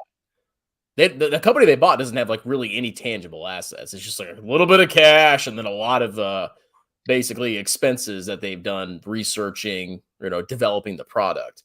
So the product has to work out, because if the product doesn't work out, then they really have nothing else that they purchased. It's a very, like, people look at the dividend yield of tobacco stocks. That's not it. Like, that's not the only thing you should look at as a freaking dividend yield. Like, tobacco is in a way a dying industry. I mean, they have the core of their business, the vast majority of their business is cigarettes. It still is. And they're trying to grow these other asset classes. But the government comes in all the time and smacks them down. Like with Juul, I think, didn't Juul get banned by the feds? Yeah, and there's massive problems with those vapes. Like the oils and the chemicals in them. It's actually probably worse for you than smoking. Well, I mean, that remains, like, so far, like, from what I was reading, it's bad, but it's not as bad as smoking cigarettes. Maybe in the future we'll find in like 20 years that stuff's dangerous. Well, dude, there's people now that are having surgery on their lungs, and it could be just because whatever, there's something with them or whatever it is. But I mean, I'm talking about kids in their 20s, and they're like vaping like an entire vape a day. And then they came out and they said it's like smoking 3 or 4 packs of cigarettes a day. So, I mean, my only point with the whole vaping thing is once the Karens get involved, it's probably going away. Because that's how it works, dude. As soon as like rich, urban or suburban Karens get involved in everything, they have to ruin fun. Yeah, they ruined drinking and driving. Yeah. Wasn't it? It was already illegal to drink and drive. I think they just lowered they increased the age to 21. Yeah, I remember my dad telling me back in the day he used to be able to buy beer when he was 18. And then I think the story was that the federal government withheld, or they threatened to withhold, like highway funds to states. That's what they did. That's what they did. Story. Yeah. Louisiana was the last state to make the drinking age 21. I believe that was in the late 90s. And I remember hearing that exact same thing. They threatened Louisiana withholding highway funds to force them to do it. Imagine if a Chad state's like, we don't need your money. We make it a total Chad state. Yeah. We don't need your money. Like Florida, we make enough money from tourists. Well, I'm sure there's some states that their citizens pay more in federal taxes than they receive in benefits. But You don't want to throw away the opportunity to get money from the feds when it's just, oh, tobacco or alcohol. Wow. I'm going to have a huge stand about alcohol, 18 to 21, and then I throw away billions of dollars of federal funding. I mean, if I was in charge, I'd probably do the same thing. I'd be like, yeah, fuck the alcohol age. Raise the drinking age. Yeah. Well, yeah, dude, I think they did that. I think a lot of it changed in like the mid 80s. Mm-hmm. Yeah. I think that's when they changed that. It was But moms against drunk driving. That was Mad. Yeah, moms against drunk driving. That's who did it. We can blame them. It was already illegal, I think, to drink and drive. It was just. Have you ever read what the founder of MAD says about MAD now? No. She was talking about how she goes, I started MAD because I wanted people to stop drinking and driving. And now this organization has turned into like a prohibitionist movement. You know, because like MAD, they've tried pressuring the auto industry to add alcohol ignition locks to all vehicles. Where it's like, fuck you. I've never gotten caught drinking and driving. So, you know, I'm not blowing into that thing. You didn't catch me, and I don't do it anymore. So, you know, eat a dick on that whole thing. Because I have never driven after having a drink ever in my entire life. Well, bro, I thought for a while the cars were self-driving in the late 90s. They will be with Tesla, dude. I know. I just go to the bar, and then my car would drive me home. Can I just fluff up some Tesla right now? Like, I just love how they don't have dealerships. I love that so much. I hate dealerships. I hate them so much. That's all I wanted to say. Fabio, you can't say anything positive about Tesla on this channel. Don't you drive a Tesla? Yes. God. Well, Chris, you're on our team. It's my second one too. Dude, you line Elon like Musk's an iPhone. pockets. It's you like gave an Elon money. Yeah. Chris, you do realize Elon was going to usher in the utopia till you just didn't believe hard enough in Tesla. Well, Fabio's got a secret Tesla holding, I guarantee. Bro, no. I'm going to scrutinize his portfolio. I'm going to find it. Chris, I'll see it blurred out. If you weren't ruining everything by not believing in Tesla, we would have already colonized Mars. So I am curious, Bobby. What are your thoughts on the tobacco industry?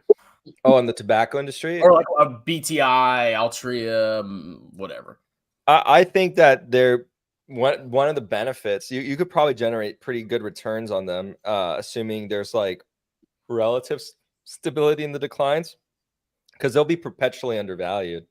They're going to keep buying back stock. I'm speaking for Altria because BTI took on so much debt, so they have a debt issue on top of everything. But yeah, looking at just Altria, ignoring Philip Morris, because Philip Morris is international tobacco. You do have, a company that's going to buy back tons of stock, not tons of it, but buy back stock, and have like a 9% yield. So you're getting 9% return straight from the dividend. Appreciation. What would you need really? What would you expect the stock price to appreciate? Another 1%, you're at 10. 2%, you're at 11. That's pretty good returns, all things considered. Maybe not for the risk. Maybe risk adjusted, it's not that good, but and assuming they grow the dividend, is that sustainable based off just like price increases? Because they're increasing prices on the product. But the problem is outside of inflation, you can only raise prices a certain amount. Exactly. Well, maybe in line with inflation, right? It just moves with inflation. Okay. Yeah. But increasing it above inflation. So dividend will grow in line with inflation, maybe above inflation. So it's like a bond like return almost, but not really. It's not fair to compare that. Well, because I noticed like their revenue stagnant. I mean, they've been improving margins, which is why I think they've been able to sustain their dividend with stagnant revenue. But I wonder in the future, like how much can they improve their margins? Exactly. Like can they keep growing their dividend if their revenue's stagnant, their margins peak out? I'll say this. I would have been a lot more positive on Altria if they never did those acquisitions and they just kept their balance sheet as nice as it was. It was a beautiful balance sheet. It was beautiful. Relative to their size, like they were a 70, $80 billion company. They had just under like $10 billion in debt, good amount of cash, did everything that they did with the legacy businesses. Just why? They had to invest in the future, man. They could have come out with their own. They already had the IQOS deal with Philip Morris. I know that didn't work out in the United States, but they could have. I don't think it would have been that difficult. There's so many tiny micro brands in the vape space. What? It's inconceivable that they couldn't have thrown like 100 million internally. They had to go out and go, oh, 4 billion here, 12 billion there. Like, yeah, that kind of blew my mind. Like when you're looking at a balance sheet, you really have to look at the intangible assets, because a lot of companies, like, you'll look at their balance sheet like, oh yeah, they have positive equity, and then you'll look at their long-term assets and you see this massive amount of goodwill, and it's like you got to make really damn sure that they bought a good business, because if they bought trash, that goodwill is going to suddenly magically disappear, and then you're going to see the company for what it really is, which is a company in massive debt with not a lot of tangible assets. Yeah, it's really unfortunate. I wish they just cash cowed and they just accept their destiny that they are a cash cow. Like there is a terminal. Like I don't think people are going to stop smoking. I don't think we're going to ever reach zero smokers. No, you won't. Yeah, I don't think that's a future. But I think it's going to decline at a certain rate, and you could have cash cowed that to the end of time, and you would have actually generated pretty reasonable returns. But management, well, that management is gone, but this new management just bought a new one. And I'm like, have you learned nothing from your predecessor? Yeah, well, enjoy or something like that. It's like, oh man, we'll see what happens. I hate empire builders. Well, the thing is, it can work really well, but at the same time, it can also blow up in their face. So, yeah, Peter Lynch talked about all this in One Up on Wall Street. That it's a cycle. Companies do this in every industry where somebody comes in and they go, oh, this is whatever is currently in vogue, so we got to buy up all these companies. Then he talked about how what these companies do afterwards is realize that they overpaid for that company and then spin it off. Yeah, like when you were talking about empire builders, AT&T. Warner Bros. Well, bro, it almost always backfires on empire builders. You should stick to what your company does. Netflix, baby, straight from the get-go, just doing its thing. Mean, imagine how ridiculous Netflix would be if they were like, yeah, and we just bought this engineering firm. Well, you know what's funny is like Netflix has been wanting to get into gaming. They are getting in gaming. They're more like crappier kind of games. Well, just sillier games, you know, not like AAA games. I eventually think they're going to get into that in some way, but I like how for now they're just saying, hey, let's build it inside Netflix gaming. Let's start with these easier games and we'll get into it eventually. And I like that. No need to buy, no need to. One thing they could do along those lines is start something like, what is it, Steam? Have you heard of that? Steam's impenetrable, man. Valve's like, I wish Valve was publicly traded. Gosh darn it. Like, that is the gaming company I would buy. But there's no need. He doesn't need capital. People forget the reason why you go public is you need capital. You want cheaper capital. Why? Well, no, I mean, honestly, wouldn't you rather have your company private than public anyways? Depends. How much capital do I need access to? Yeah. But I'm just saying, in an ideal world, if you didn't need that, wouldn't you rather be the person at the helm? Also depends, because what if I really actually want to realize my fortune? Yeah, because you go public. If I'm worth a $1 billion on paper, it's going to be really hard to find a private seller. who wants to buy those shares off of me. But if I'm public, I can start selling that off. But in his case, he's probably fine. He makes really good salary being in his position at his own company, and probably there's a dividend involved, and he's good. There's no need to sell stock. There's no need for a buyback. Just gets a dividend, gets a salary. It's more than fine. Yeah.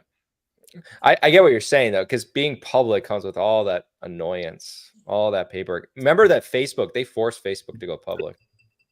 Practically. I didn't know that. Elaborate on that. So at some point, the regulator started to demand of Facebook certain documentation because of their size. Like there's some weird obscure rules that once you get to a certain size, you have to start doing certain reporting.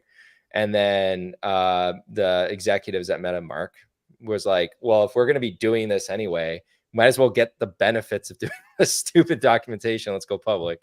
And so they did. So yeah, yeah, dude, there were probably other reasons why they wanted it too. There are other benefits, cost of capital.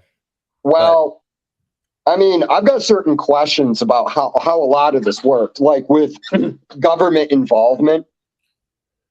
Pretty much the intelligence agencies were inside Facebook from the beginning, once they took note of it. And I mean, why wouldn't they be? People are just giving away their information.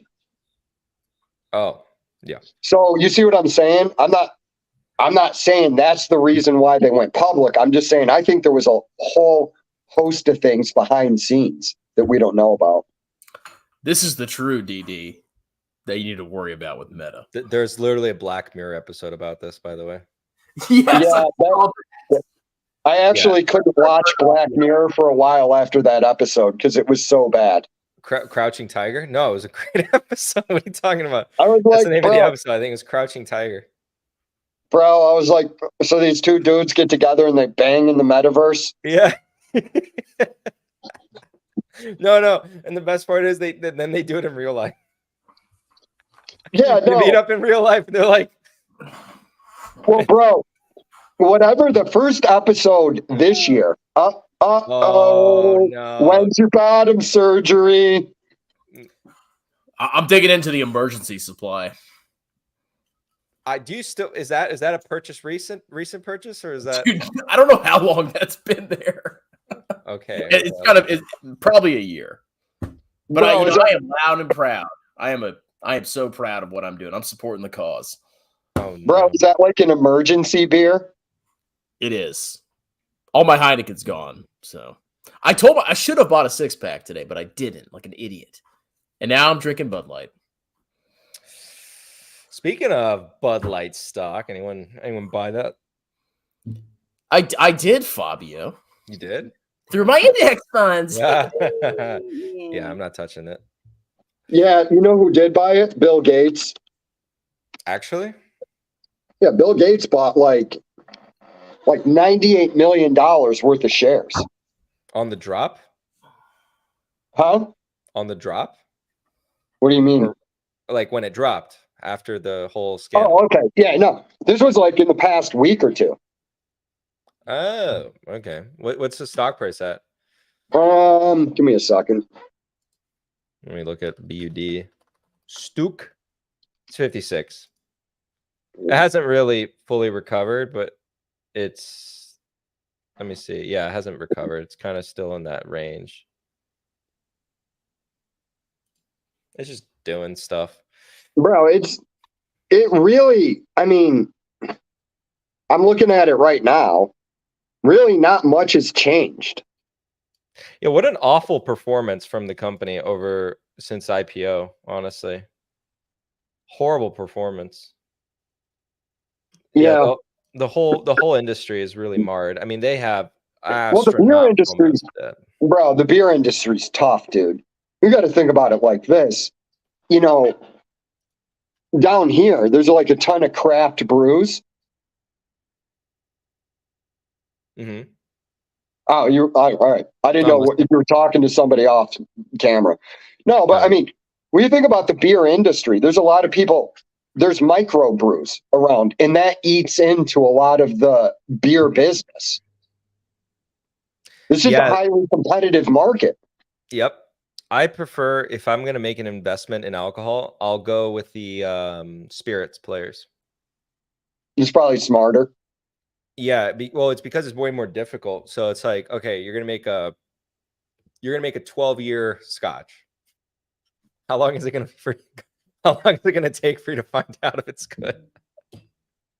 12 years. Yeah, probably. So like inherently there's a larger barrier to entry in those higher end products than there are in beer, which, you know, you could formulate, create a beer. Oh, what do you got? See, I don't remember what this is because it's not in the bottle, but so I have a question. Are we going to drag this out or are we going to cut it short? Because if we're going to drag it out, I'm going to go buy some more beer. Let's drag it out. Well, dude, bro, it's going to be on YouTube because I'm down to 14% power on my phone. So judging at how it's eating it, I'll kill my phone in maybe 30 more minutes. And we're at 2 hours, so. You don't have a fast charger? You have a laptop? That motherfucker doesn't even have headphones. Do you have another product, another item, another device? Oh, he just showed us his Probably dick. not. No. Turn down your brightness. Oh, yeah. On my phone? Yep. Yes. Yeah, brightness. You don't need brightness. You don't need to see me. I'm a disaster anyway. Rich says, keep going. This is peak humanity. Oh, you think? I don't know whether that's good or bad. Dude, give Strongman like 3 more beers and you're going to hear some nasty shit. Look, Strongman, like, you think I'm crazy when I'm sober making videos? You have no idea. Oh my God. This could get very dangerous. Yeah, dude. I mean, if you and I were going full power, I think we get canceled right after the stream.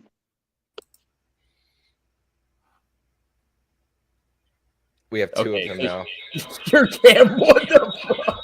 Wait, you got to turn off your mic. Turn off your mic and StreamYard with your PC.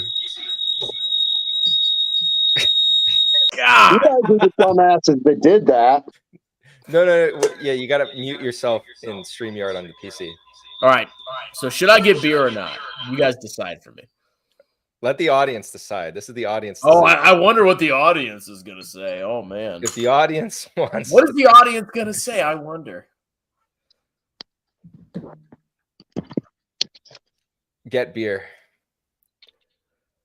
All right. Fuck you guys. I'll be back in 5 minutes. Literally, the gas station, I can walk to it. And I'm going to walk to it. All right. Go walk to it. We'll keep it going. All right. I will walk to it. I'll be right back. Doggy's twin is here. I love how Jay just walked away. I'll keep it going. All right, gentlemen. This is a hostile takeover. We're taking over the stream. Get an Uber to deliver. That's an option. Drink and drive down to the store. All right. So yeah. So Bill Gates is buying AB InBev. I mean, that is interesting. Not that it's going to sway me in any direction towards the company, because I don't really care for beer companies. Not like you haven't done that before. Oh my God. Oh, that's too funny. All right, Matt. Yeah. All right, I'm back. So Chris is running across the street. Yeah, and I'm out of my element because this is not like an individual stock channel. So so I don't know what to talk about while you were gone. All right. So we already talked about Disney stock though. Okay. What did we? Yeah, what are your thoughts on Disney? Hot garbage? I'm not optimistic in the short term. I don't think these people are listening to their audience.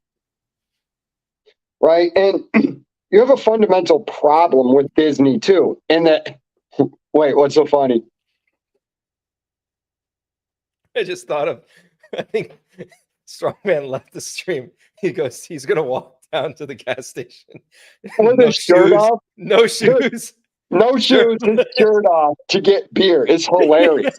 Also, he's going to be paying for this tomorrow. I don't have to get up in the morning. When he comes back, I'm going to cook a steak and we'll figure out this. And I don't know if you guys are still going. I'll start drinking, but like, yeah, dude, that's hilarious. Him just, all right, hold on. Let me run down to the store to get a 6-pack. Oh my God, that's too funny. That is too funny. All right, but anyways, continue. Disney. Sorry. Well, here's what I think, dude. I think they've gone way too much into the culture war. I don't think they're listening to their core audience. And I think Hollywood has a massive problem also. Yeah. You know, like, one of the things is, think about it like this. How many real movie stars are left in the world? Keanu Like, Reeves. like when you traditionally think, you go, oh, I'm going to go see a Keanu Reeves movie. Yeah, Keanu Reeves. Denzel Washington, Tom Cruise. But you can't really think of young up-and-coming actors that way. And I think some of it is there's too much access to these celebrities where they say stupid crap and you can tell like they're either disconnected or they just don't understand the audience anymore. And I think it's also turning people off to movies. Then you've got another problem with Disney and all the money they sunk into Disney Plus. Disney Plus is going to implode. There's no way around that now. I mean, they're cutting the budget to the shows. When you go on there and you like, I was signed up. I canceled Disney Plus because of the Book of Boba Fett. It was so awful. I was like, bro, I don't ask for a lot, but like, could you make a show that doesn't look like it was made by a special needs 4th grader? What are you talking about, man? Did you not see the Ahsoka show? They stab people and they don't die anymore. Yeah, no, I mean, like when you were talking about the IPs, they're destroying them. Yep. And here's another thing. I'm pretty certain that they haven't made their money back on Lucasfilm on the purchase from that IP marketing and all that. Yeah. When you look at what they paid, how much the last 3 Star Wars brought in, you know, and they've lost, I guess, something like $1 billion this year. And I mean, it's all self-inflicted wounds. That's the worst part. That's you're right. That's the key word. That's the worst part. Because it'd be different if, idea to make your phone last longer, turn off the video. I already have your video on your computer. Just keep your audio. So turn off your camera. And at that point, literally just lock your phone, close it. So turn off your video, lock it. It will last a lot longer. All right. It might even charge actually when you do that. Yeah. Wait, you didn't turn off your video. Huh? I don't think your video turned off, so it just froze on your face. Nah, whatever. Chris can deal with that when he comes back. But no, and I mean, think about the other stuff with Disney, right? The stuff like dudes dressing as princesses. Now, you can get into the broader social ramifications of it, which it is what it is. But I mean, when you have families, they're going to go, why would I take my kids there? Yeah, they really doubled down on that side of social issues. And you didn't need to insert all this stuff. See, what I think happened is somewhere in the like mid 2010s, a lot of activists. Your audio cut out. Yeah. Check your phone. Yeah. I get what he's saying though, for the audience listening. I know Jay can hear me, right? Thumbs up, you can hear me? Okay, yeah. So Oh, wait. That's what makes sense. So you can hear us, right? Wait, then it's fixed. If you can hear us, then it's just your mic. Jay, don't you get it? That was the issue before. It was the speakers. Or you hear me through your phone. Thumbs up if you're hearing me through your phone. All right, but yeah, Bob Iger gonna turn it around. The thing is, though, Bernard, I'm not to show my video or talk, Jay. Still can't hear you. No.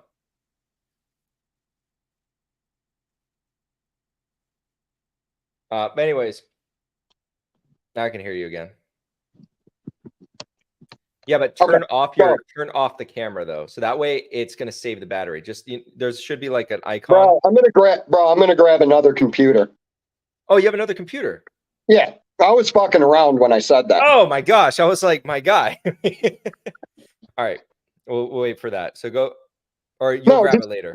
I'll grab it when Chris comes back. We got to keep the stream going. Heck yeah. And I got enough. I've got enough time. Okay, so like, I think a lot of activists ended up getting in these companies in Hollywood, and they don't care about the source material.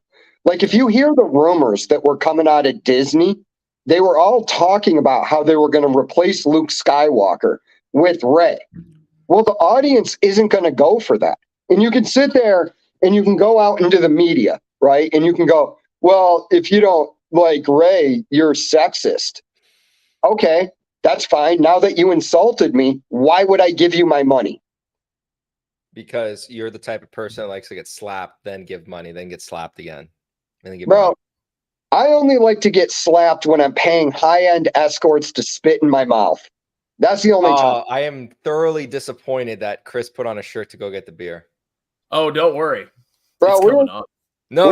I wanted you to go to the gas station, walk there barefoot in the pajamas. There was actually a cop outside the gas station. I'm kind of glad that I had a shirt on.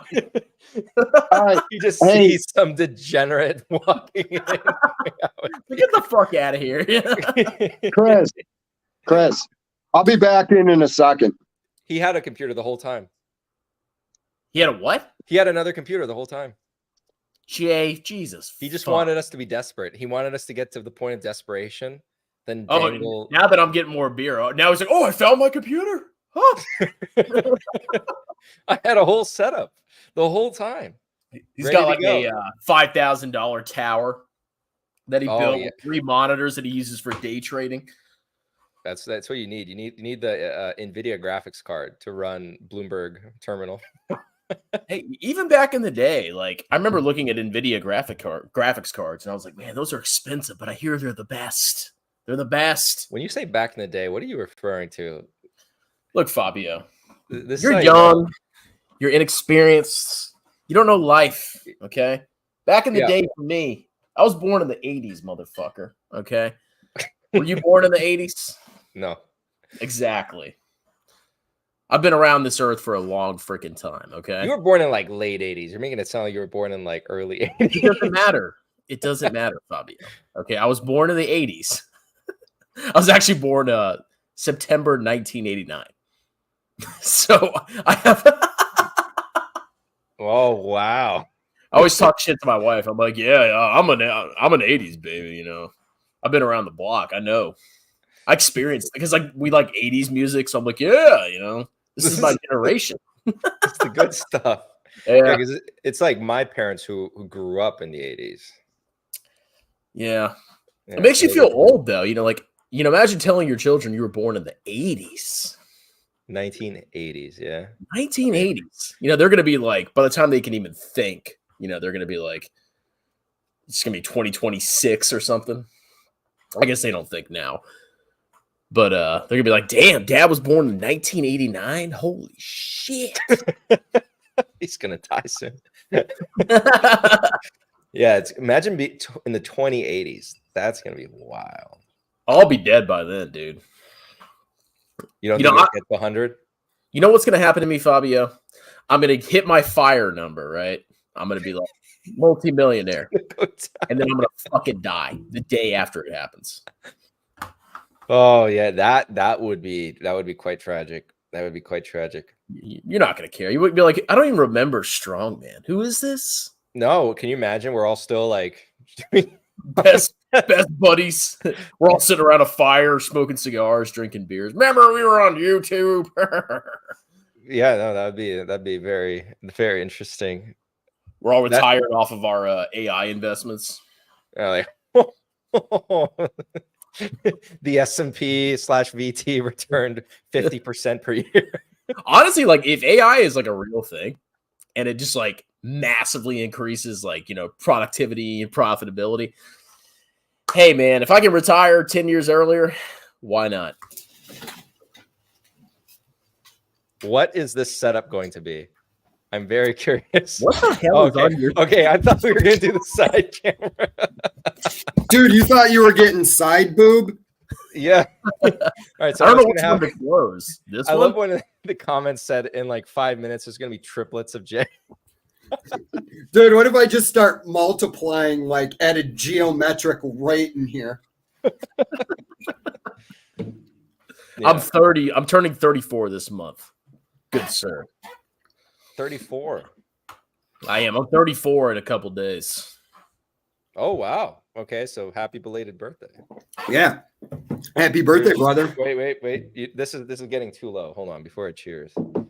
I want you to chug a whole glass. This is getting Celebration dangerous. of my birthday.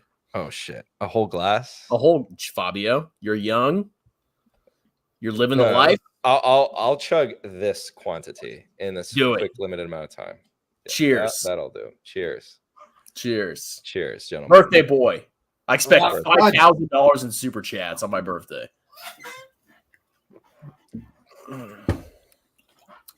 God damn it. You missed it, Jay. Miss what? Now I have to refill.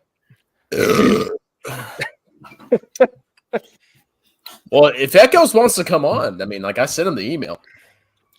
He's got it. He knows. Bro, what'd you think of that reaction what'd you think of that video that Adrian did? Which one? The one I forwarded the link to you for. Oh, I didn't have a chance to watch it yet. Oh, well, okay. So that Adrian guy, that's a 75% per year guy? No. That's a dude that puts you in all these weird closed-end funds and covered calls. Covered call ETFs. Come on. Why aren't you going to do that in retirement, Strongman? Come on. What's wrong with you? Jeppy.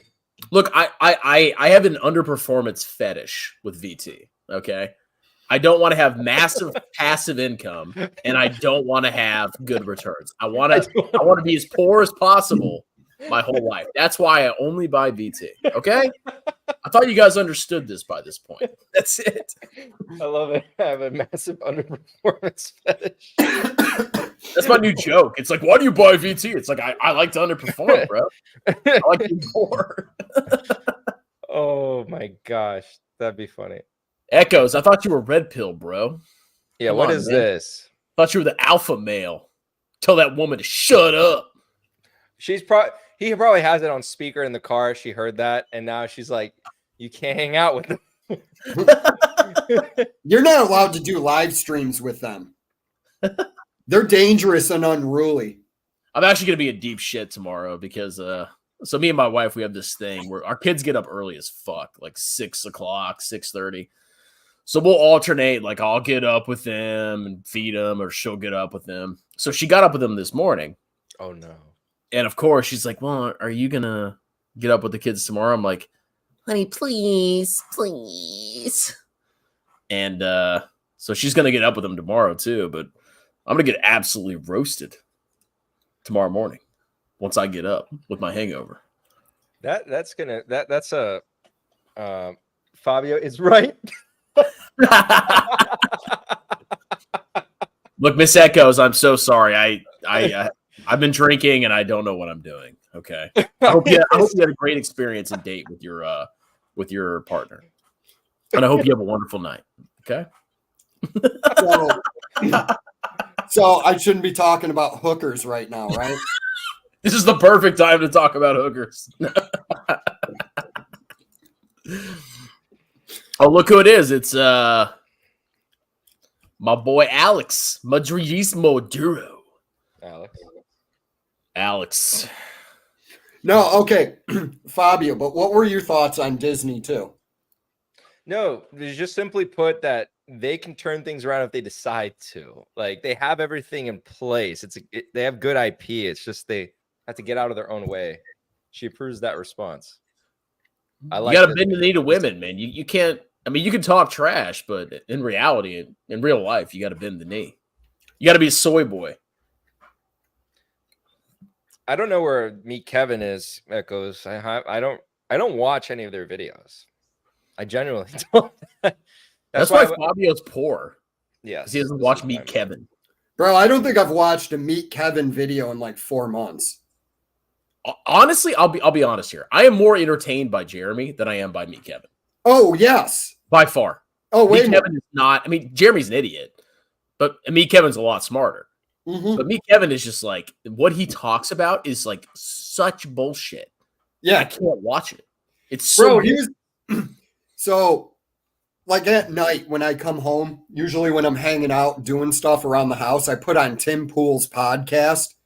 Not that I think the dude is like, you know, super political guy or whatever, but when there's just like people having a conversation, I'm listening to it in the background. I was so disappointed he had Meat Grinder on.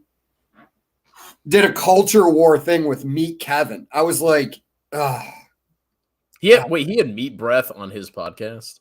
Yep. He had Meat Breath on his Culture War podcast. I think Ben Shapiro interviewed him too. You know, Meet Kevin treats me like a dirty whore. The only time he texts me, I treat you like a dirty whore too. Is what? Wait, when does he? What, he only texts you? The only time he texts me is when I talk about him.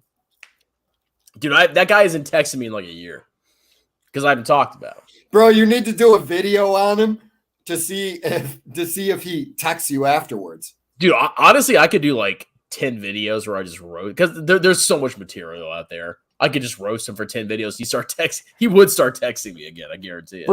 Bro, you should review my my rap song. Meet Kevin is a Psycho. I did. I saw it. I'll make a video reacting to it. How about that? I'm gonna have to charge you $50, Jay. Bro, I don't have $50. I can't even afford a new chair, and you want $50 from me? Yes, I do. Go take out a loan. I don't give a shit. Look at this. If I had $50, would I be sitting in a chair like this? No. I'd have a new chair. The famous Jay Nagy chair. So you got to get one of these chairs, steel case chairs. Bro, this was a dumpster pick. Oh my God. Did you wipe it off with Lysol? Yeah, I cleaned it, but it was brand new, dude. I got it like 3 years ago. It's just cheap leather. That's why it rubs away. Oh, makes sense. I thought you grabbed it like that out of the dumpster. No, dude. This is it. It's like literally even before you start. It doesn't take very long for these cheap chairs, and I don't even think this is real leather. I think it's pleather or something. By the way, let the record show that this is an unfair drinking match because I am going with spirits. Oh yeah, Fabio, we're older than you. Okay, it's actually pretty. He's gonna come back. He's like, I'm not gonna let this punk. No, I'm dead serious though. Like I used to drink liquor all the time, and then I hit like 29 or 30, or maybe it was the kids. I don't know, but I can't drink liquor anymore. Like it fucking destroys me. Your body's saying you can't do that. You're a dad now. You got to be aware and alert at all times. Look, honestly, I think I'm worth more dead than alive. You know, I've got my army life insurance. I've got my job life insurance. You know what? Maybe I should drink. I don't know. But no, I can't do it anymore. It kills me. Yeah, I'm a pussy. I imagine it gets to a point where, yeah, your body no longer can do what it used to do. Obviously, I just don't know when that age is when I have that realization. Some guys never have it, man. Jay's laughing at something. No, I was just laughing at the comments down here. What do you say? It might be time for me to look for another chair in the dumpster again. Why were you at the dumpster in the first place? What were you doing behind it? Earning tattooed chef money.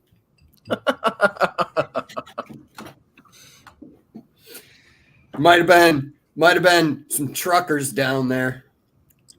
Oh, you know what? I got a stock we can talk about because it's somewhat related to theft and all that. Dollar General. Dollar Jenny. Dollar Jenny. So I actually did want to do a serious video on it, but I didn't do any research because Cole suggested that we make a joke video. So I was like, you know what? I'm not going to make a fucking video about Dollar General right before I do a video with Cole. So I have no idea what's going on with Dollar General. Quick comment, side comment on Echoes' question because he added me. I didn't watch it. No intention of watching it because I'm no longer a Star Wars fan. But I saw that they again are nerfing stab wounds from sabers. So it's kind of like you stab someone with a lightsaber. It would make sense, right? You're basically burning a hole in someone, and now you just stab them. It's like, oh, they'll walk it off. And then the very next episode, they're just walking around. Was it a woman? Yes. Oh, it was a Mary Sue then. But back to Dollar General, they have gotten clapped. Okay. From their all-time highs to where they are now. Like they're 130 under 127. Yep. Let me guess, they did well during the pandemic.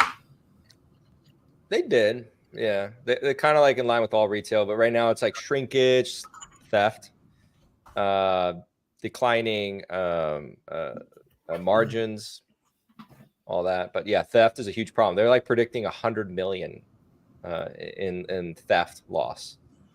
Well, revenue has grown very consistently. I can tell you that, bro. It's up pretty much. Gross margin is the same. Operating margin is trending down, but not that bad.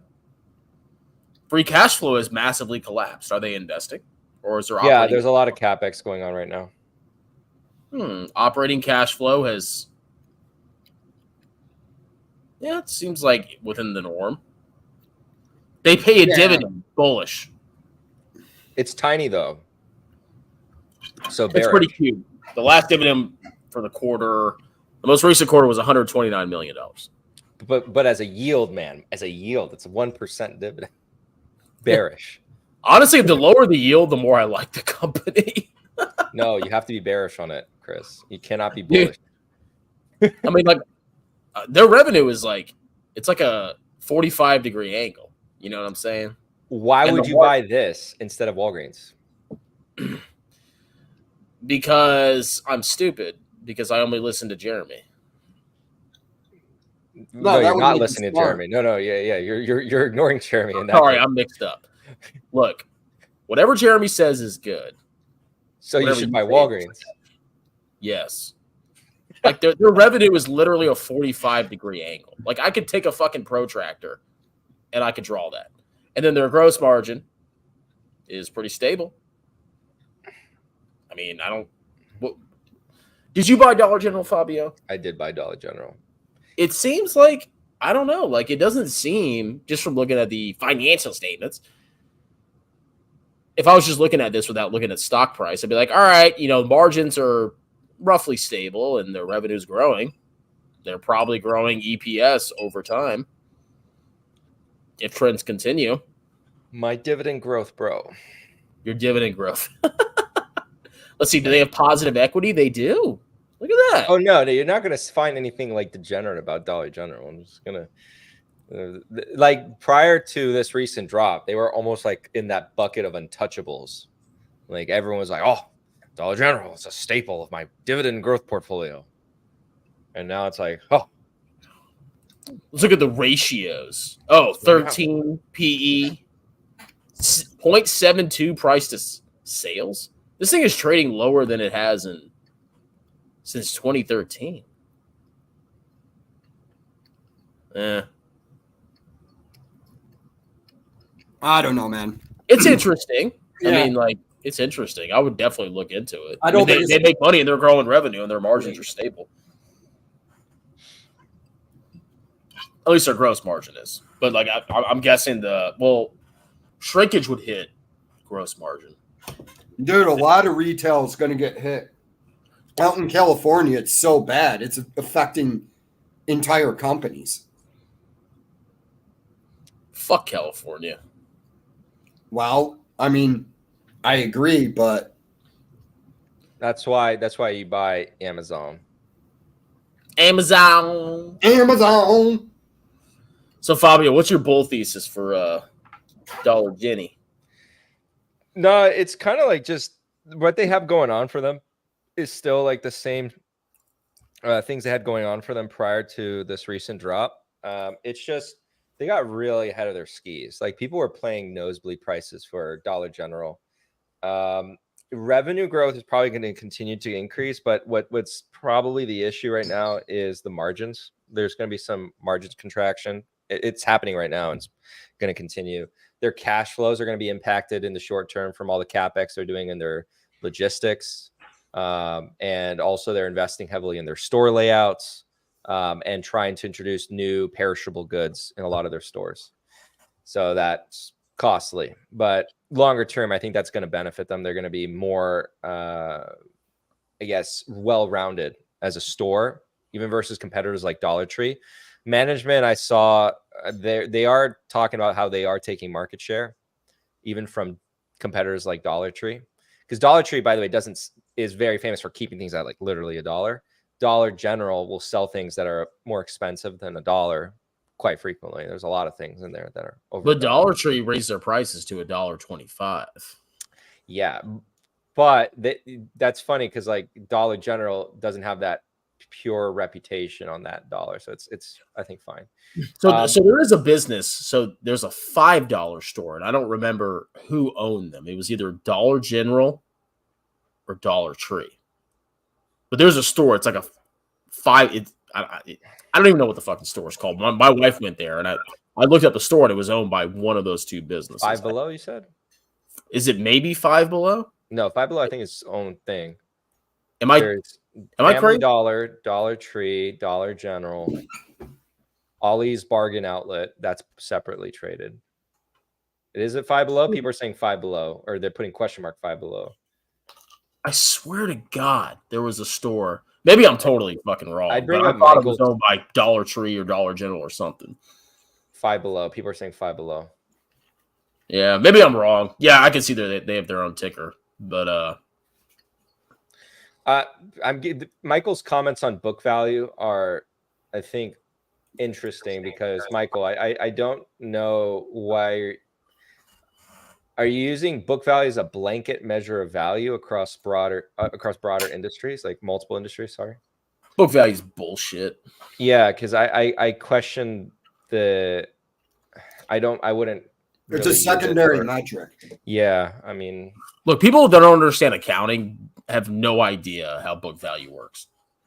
No fucking clue. Book value accounting is based on conservatism. So when you look at a company's balance sheet, what you're seeing is a conservative value for assets. For example, what is that stupid company? MicroStrategies. They have Bitcoin on their balance sheet. I think FASB just changed the rules. But if you look at just the value of their crypto holdings, it's extremely low.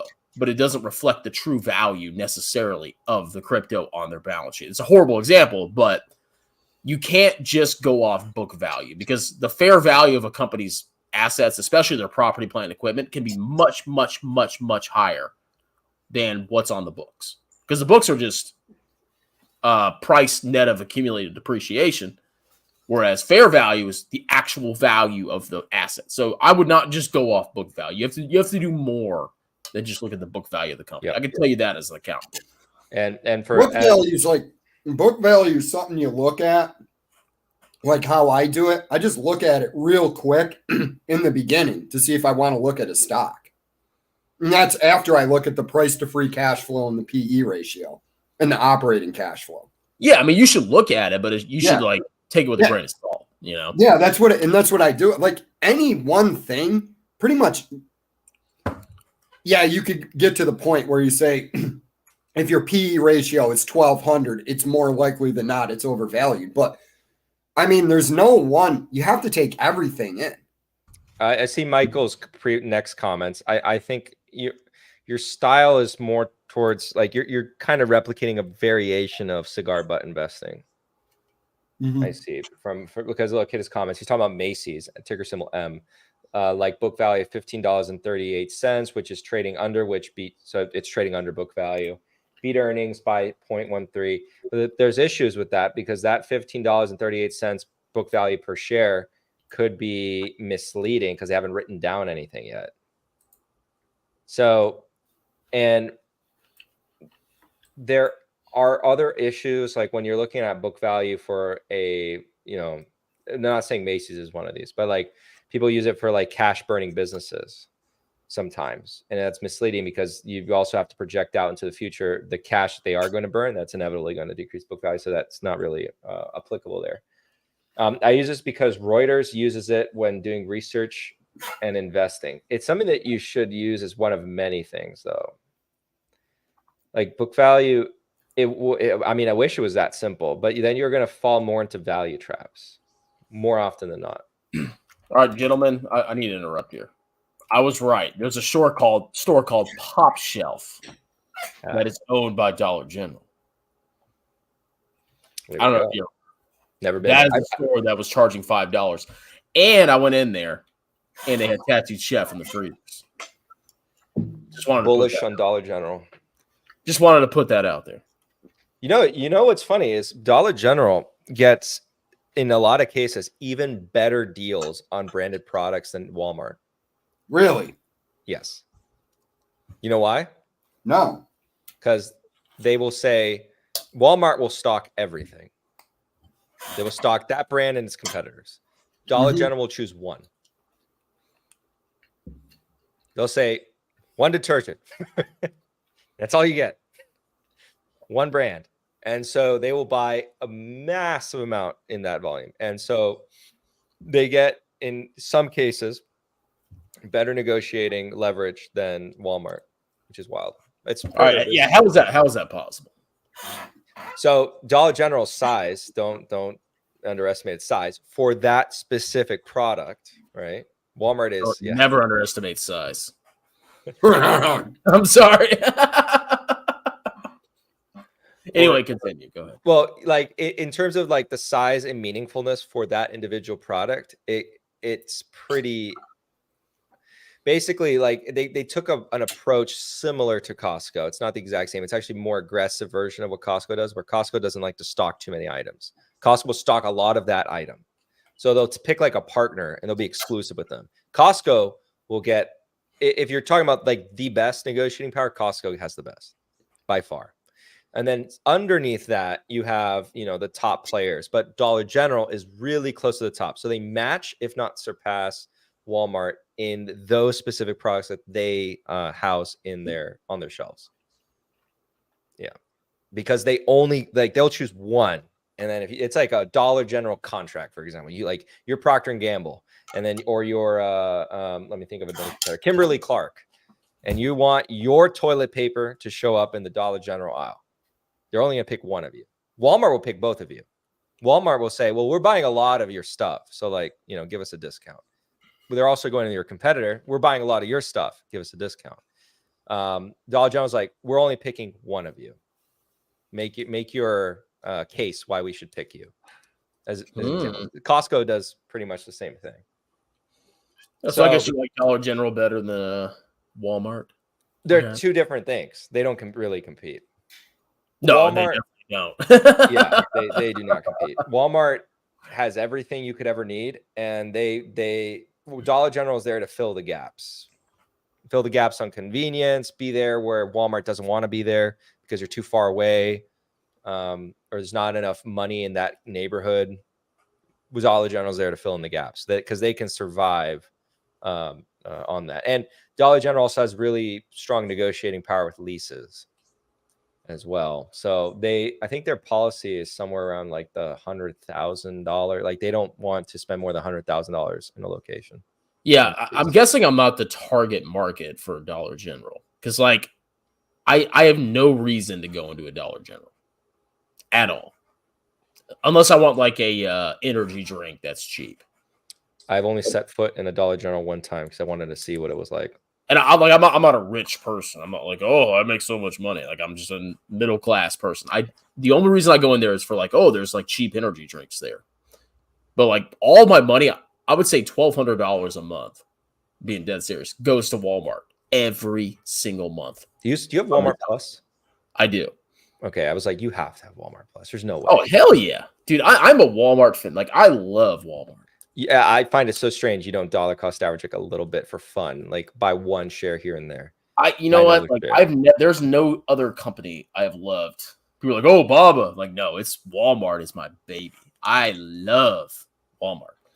Why are you not just buying it just a collection stock, a collection asset? Because like, so my nature always pushes me to eventually buy index funds. Like, it's so hard for me to buy an individual stock. I don't know. That's just what I've been conditioned to do for the past 10 years. And like, I actually had Walmart stock during the pandemic. I had a couple $100 in it. But I was like, why the fuck do I have all these fucking stocks in my portfolio? I sold like the vast majority of them and just said, oh, I'm just going to put it in BT and, call it a day. It makes sense. I was thinking just of like a token collection. Like, you don't even think of it as an investment. You're just like, I love Walmart so much. Here's my Walmart shares. Are you saying I should buy Walmart, Fabio? Are you giving me financial advice right now? I'm giving you fun advice. Fun advice. I don't know. I think you'd have fun just looking at your Walmart, like your single share. Maybe make it 2 eventually, and then maybe make it 3. 3, 5, 5, 1,000. Before you know, you have $1 million. Do you own any Walmart shares? I do not own any Walmart. Well, I technically do through my HSA and my S&P 500. So yeah, I don't know. It's just that's the one company I've always loved. I think you've done pretty well in the last 10 years. Let me refresh my memory. At least I mean, if I had back tested investing in Walmart, yes, I would have done very well. Yeah, you should go back in the past and tell yourself to actually it did 193%. Does that include dividends? No. That's pretty good. I mean, it's not. If you go back to 1983, let me before you were born, 13,000%, not including dividends. There you go. That means you should buy it now because it's going to do that again. Yeah, I mean, it's like Jerry LaFufu logic. Like, I spend $1,200 a month at Walmart, therefore I should buy it, and I like it, so I should buy it. Yeah, I wish Costco's one of the retailers I wish I could buy, but I don't like Costco, man. I mean, I'm not saying from a business model perspective. I've never felt like when I go into Walmart, I feel like whole. Like there's something missing from my life. What? All right, it's not that serious. But like I walk into Walmart, I'm like, this store is amazing. I'm getting great deals. I love it. When I walk into a Costco, it's like, okay, do I need 20,000 peanuts? Like, really? 25. Yeah. Costco be like that. Costco does. And we went there, so we were gonna buy clothes for my kids. We go in there, and my wife's like, "Oh, they're gonna be such great deals." It was a fucking ripoff. I was like, "No." Where's this? Costco. Yeah, I don't like Costco. I don't like Target either. What about Sam? Dude, Target's for like small. Well, I actually haven't been in one, surprisingly. Surprisingly, I haven't been in this. Bro, Target is for just like smug upper class people. Dude, let me give you a bull thesis for Walmart, okay? And this is total bullshit. You should not take this as financial advice. So Target is known for like, oh my God, they're so like upper class and amazing. So I walked into my local Walmart. They completely remodeled everything. So like the floors are shiny. They have a clothes section. They've massively updated the clothes section. Like they got like mannequins and they have like all these nice clothes and like more expensive brands.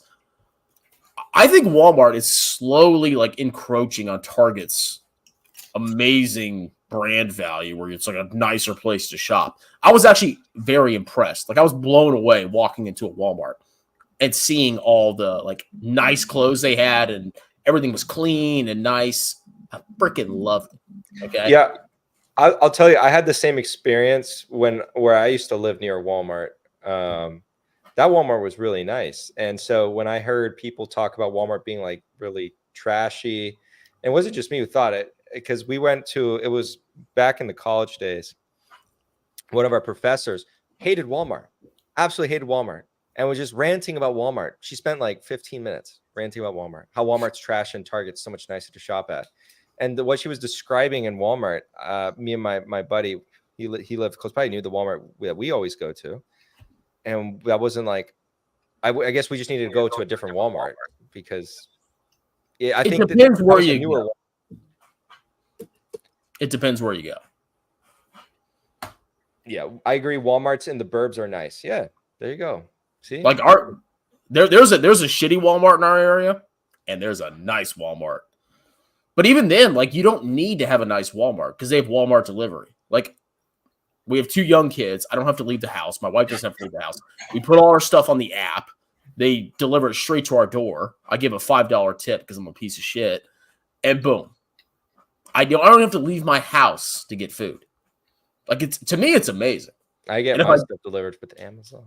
Are you saying, Chris? So good. Are you saying you don't just let random strangers from Walmart into your house? No, they drop it outside the door.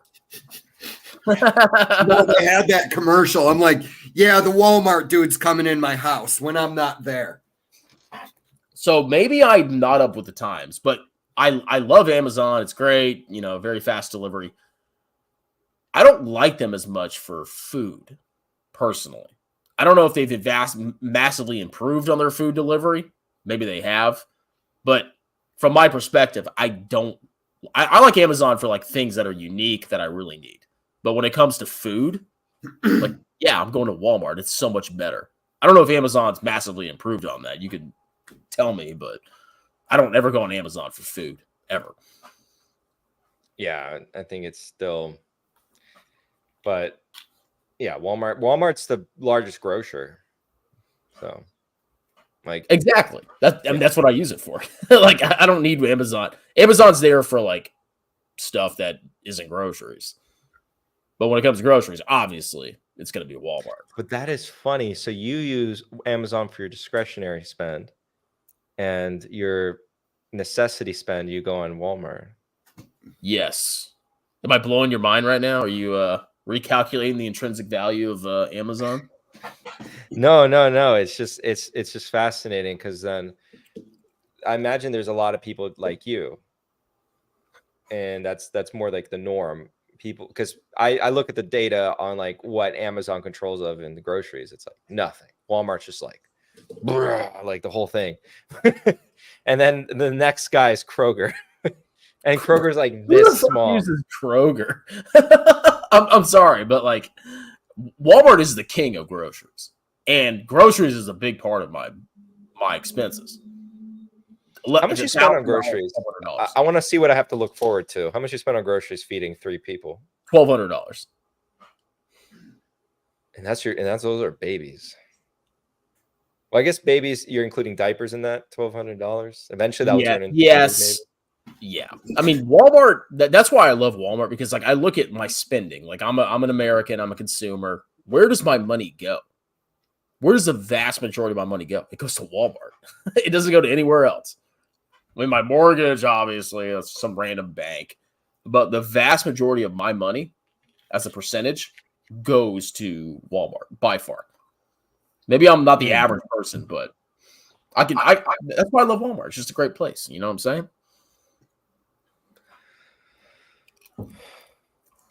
Fabio's having a crisis. He's like, man.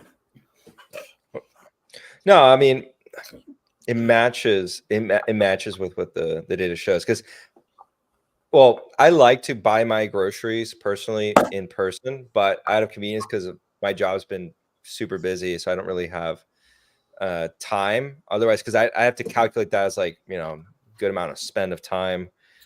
Or I could go on like a weekend or something. Really, it's maybe laziness, but I'll use Amazon and have it either to pick up at a Whole Foods or delivered. Which, you know, there's a confusion. Like you can use Amazon Fresh or Amazon Whole Foods, right?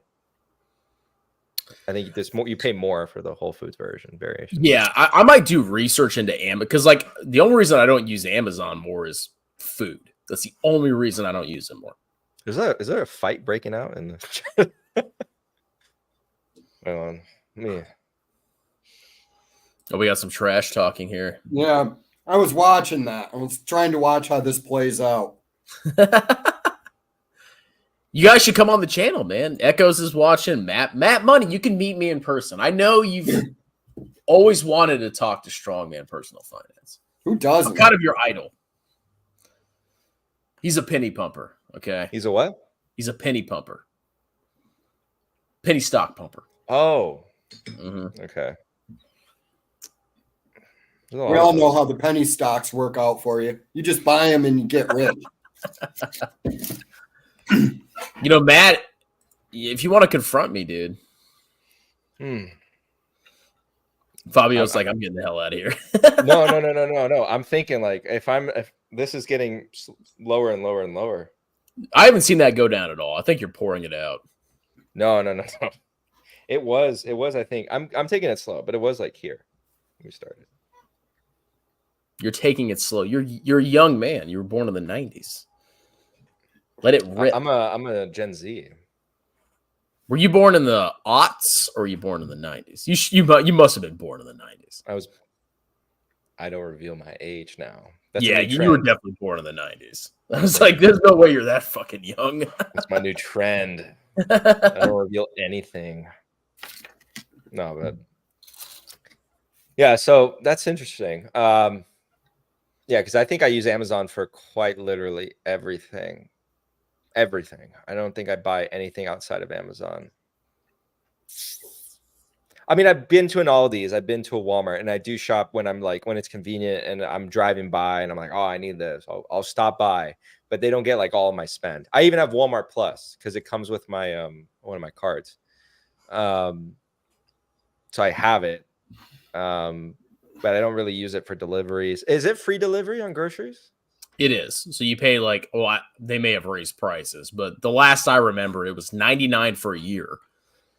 And you get 5% back off if you scan the app when you check out. And I think on deliveries too. You get unlimited free deliveries, and it usually comes within 9-10 hours. And you get it's pretty good. Oh God. What's going on? Dude, put Echo's comment up. Just look down there.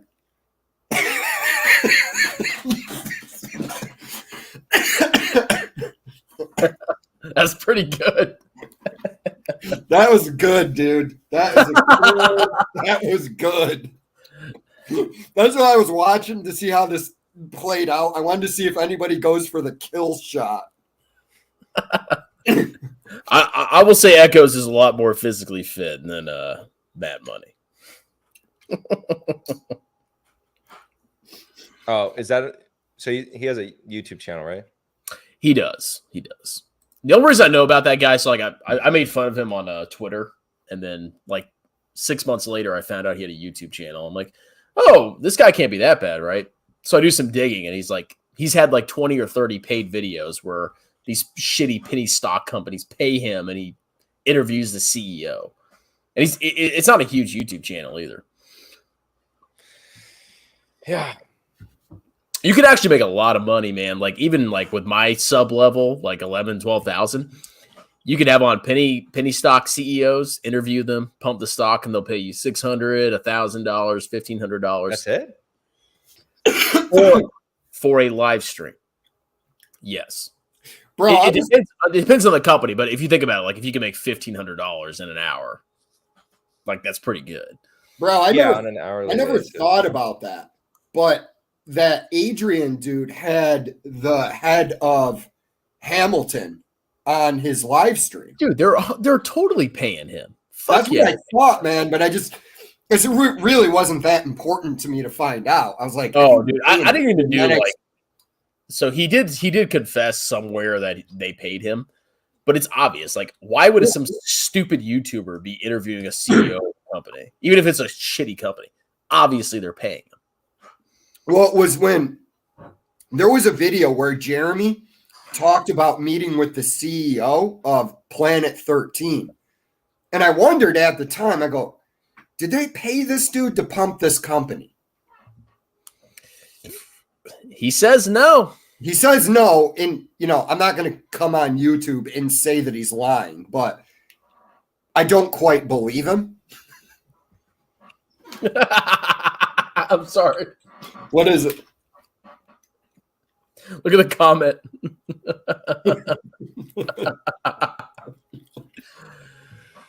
On that note, Fabio's like, yeah.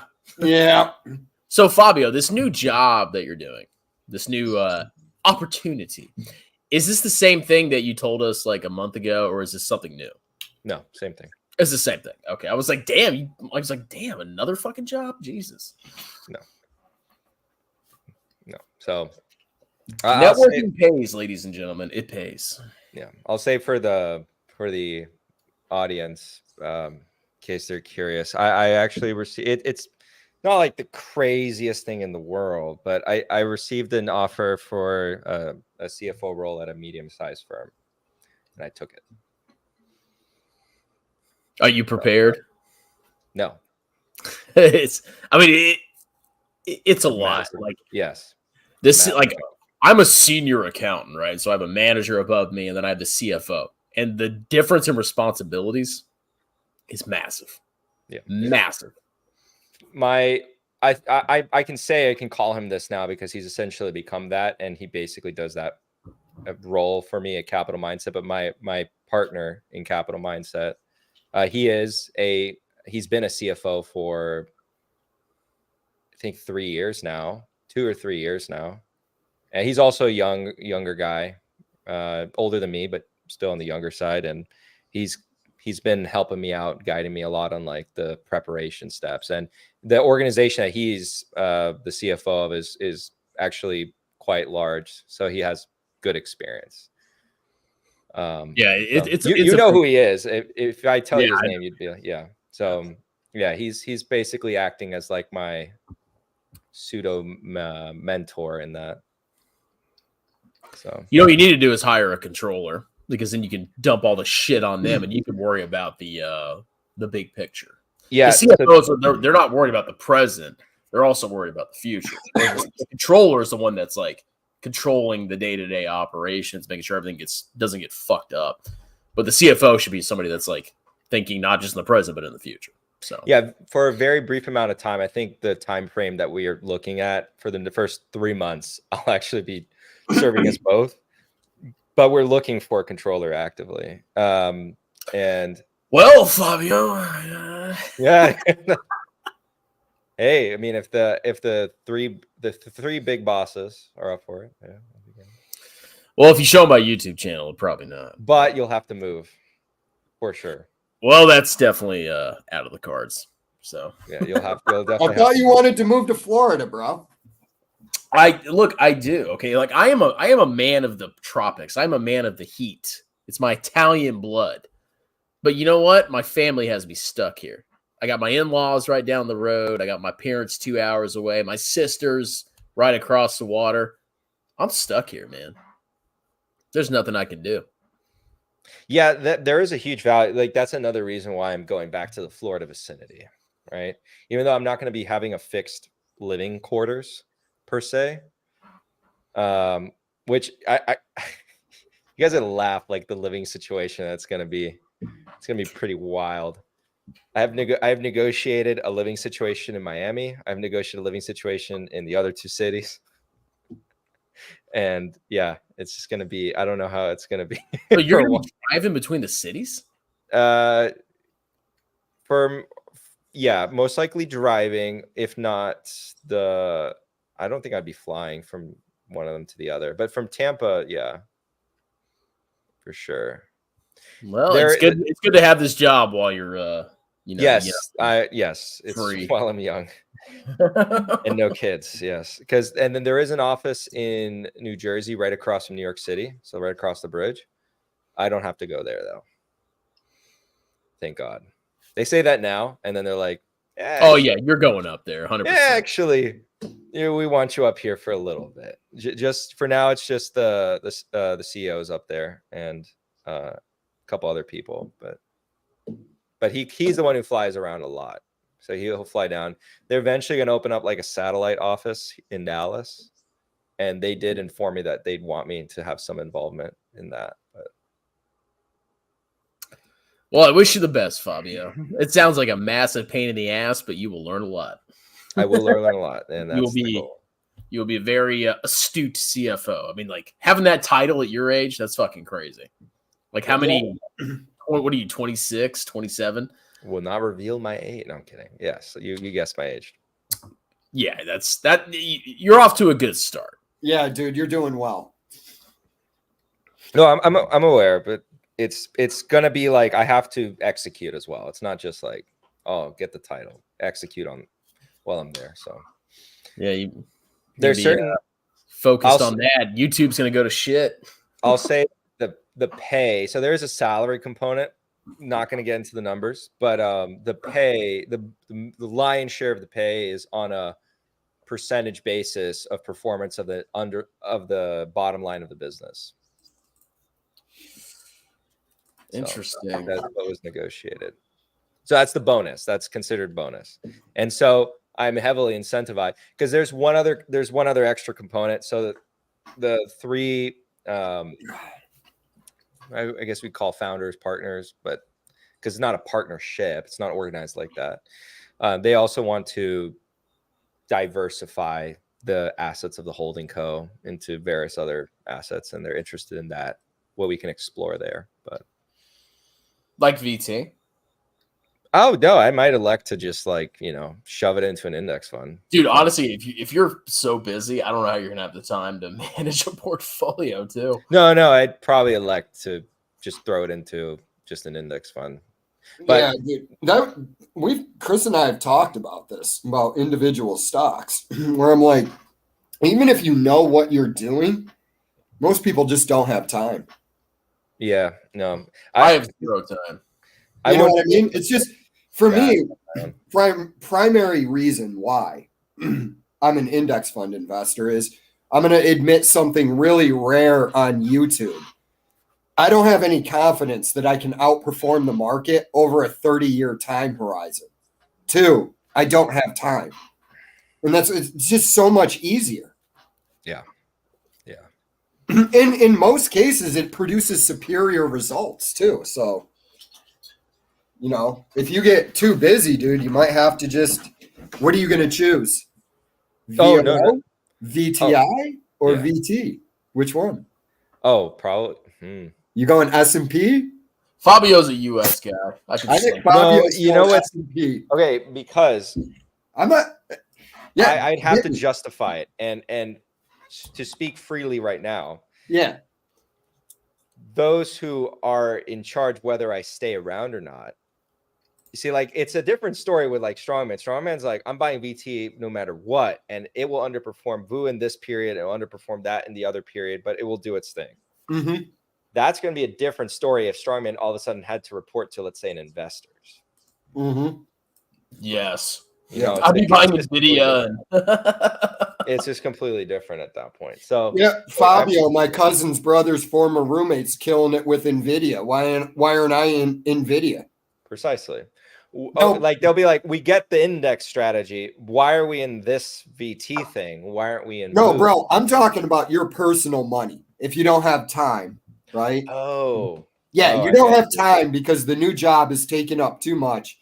You still got enough time that you can find a stock here or there, but you're like, you know what, dude? I got to mostly just chuck it into an index. What are you choosing? At that point, I probably have to go index. Oh, sorry. Which one of those? Indexes I was using VT. You're taking total world. Right, boy. Yeah. That's right, Fabio. Yeah, VT. I'll focus on savings rate at that point. You see my finger? Yeah.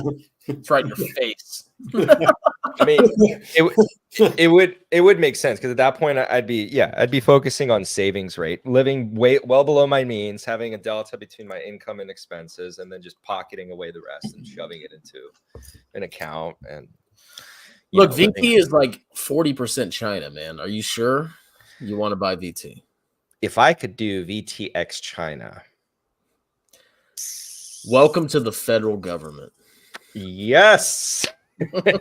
Oh, are you kidding me? That's awesome. Oh, Fabio, I want to pick your brain on this. I got to piss. I'll be right back. Yeah. All right. China. Yeah. Demographics crisis. Debt crisis. Who said that? You did. Did I listen? No, I didn't. I tweeted it out. I said I think I need to go actually on a victory lap because that was some of my earliest videos. No, you should. But I should. I deserve it. What really hammered it home to me was Peter Zahan. Watched a bunch of his videos, and he started talking about how China's demographics pyramid in 2015 switched and became inverted. There's more old people than young people now. And he said, this is going to be the largest demographics decline the world has ever seen. Mm-hmm. China will have approximately half the population they have today in 2100. And I'd say that's something I learned from one of my older jobs when we were discussing having China exposure. So, that's why I don't really dog on too much on like outside or third-party research firms.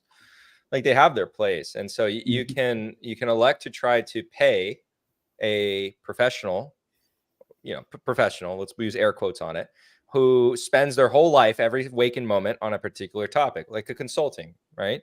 And they can come in and you pay them and they essentially talk to you about a certain topic, right? In this case, like China demographics.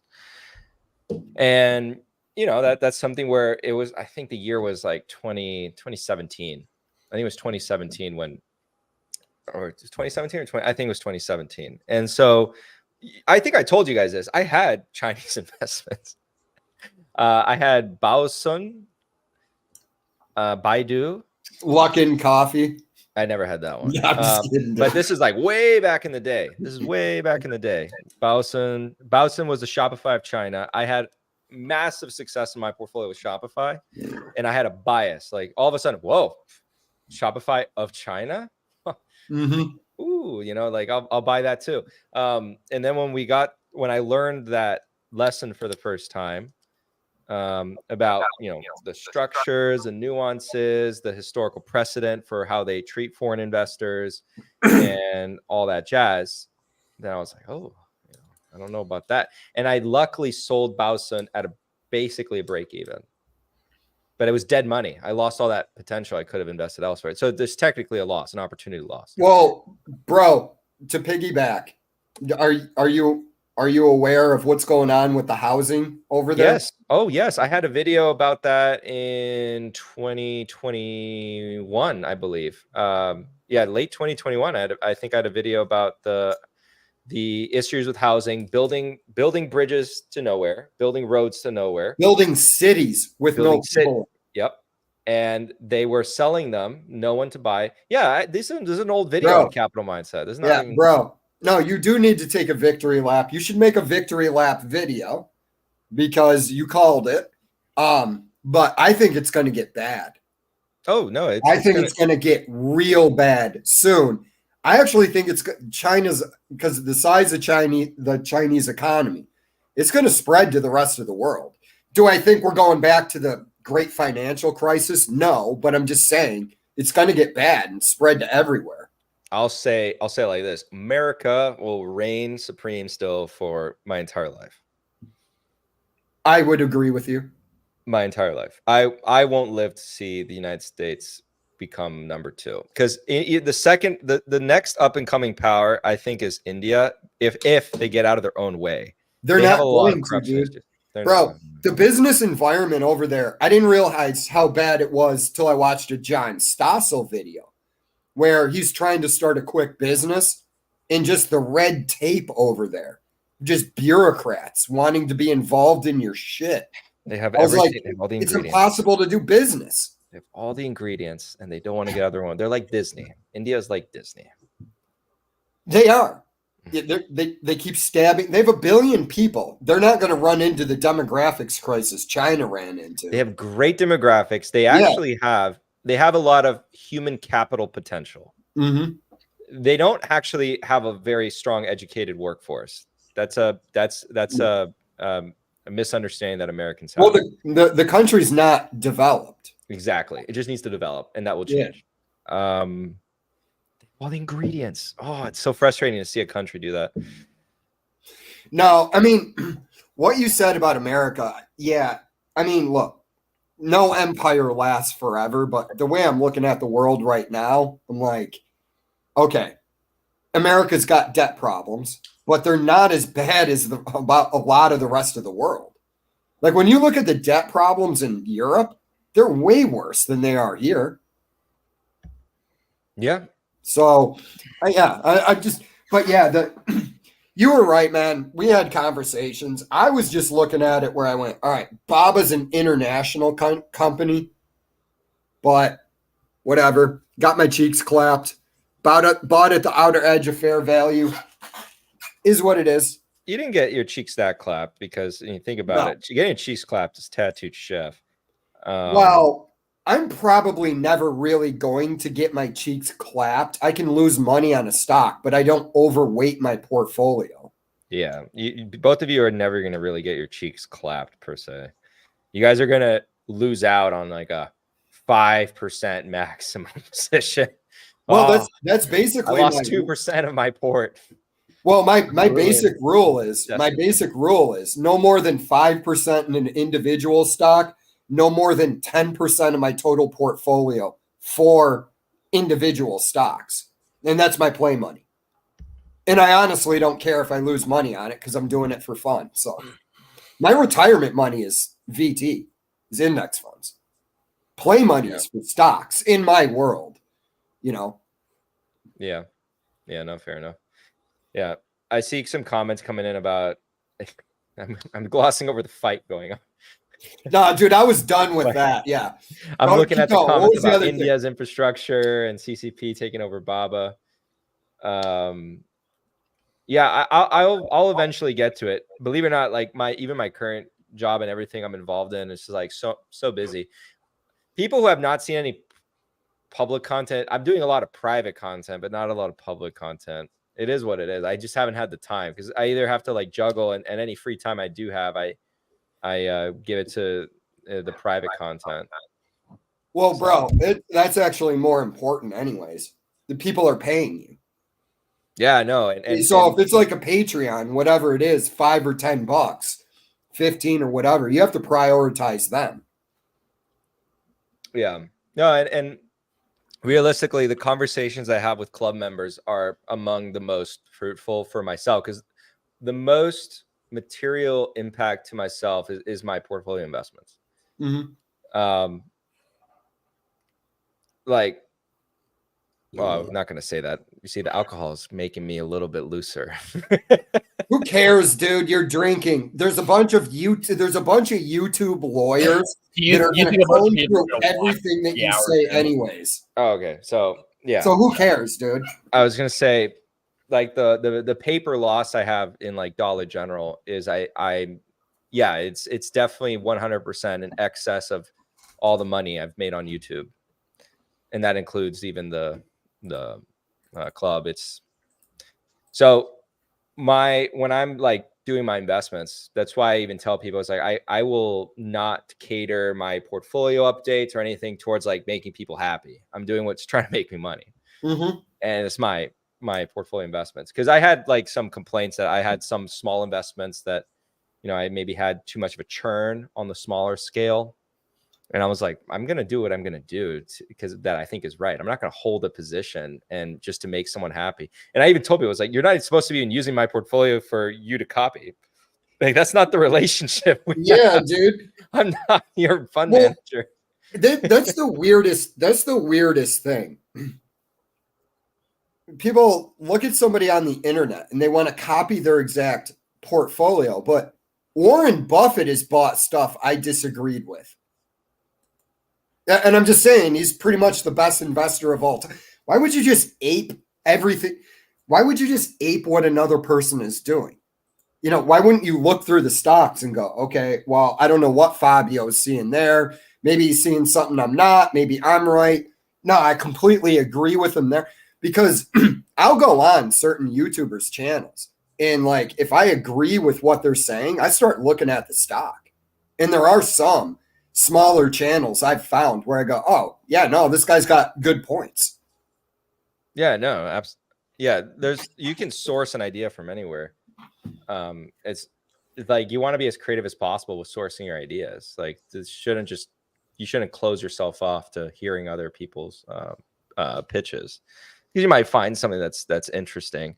I'm a big believer in like always crediting a pitch, because I want that person to give me the pitch again if they find another good pitch in the future. If I just take someone's pitch and say, oh, this was my pitch the whole time, they might not come back to me and, you know, give me another pitch in the future, because they'll be like, you know, screw you. I gave you that idea and you're like acting like it's your own. And then if they come, if they have another pitch next time, they might not tell me. And that's a big deal to me. So, yeah, always want to have access to as much variety of information as possible. Well, dude, I even like at work, I've gotten ideas from people. They really don't know anything. They've asked me about like a stock, and I've looked at it and I go, on a quick look, it looks actually very interesting. I'm going to go home and I'll look at it some more. Bring up Michael Anthony's recent comment. It's about, it's about Warren Buffett being the greatest investor. Is he really the greatest investor, with KHC making new lows each week? I got a comment on KHC. KHC is a product of, oh crap, how can I forget their name now?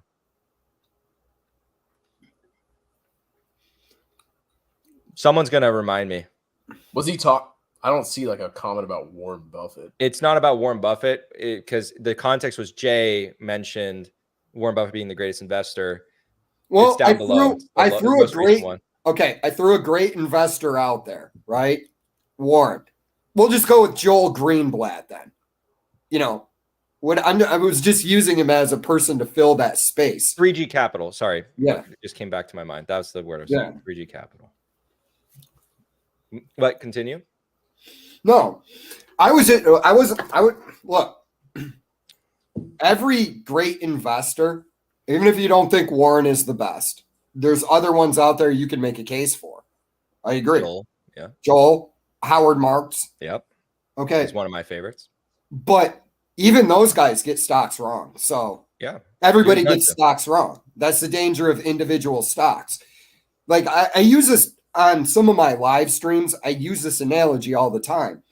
You couldn't have seen when Disney bought like the Star Wars IP that they would completely destroy it.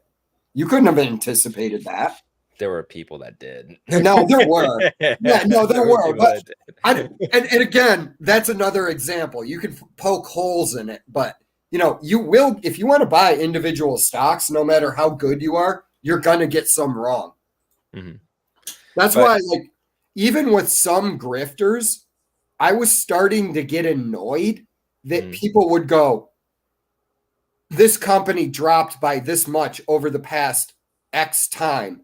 So-and-so, like, I think I did one where I kind of defended Jeremy on PayPal, where I was saying, this isn't the worst thing you can buy. I don't know why.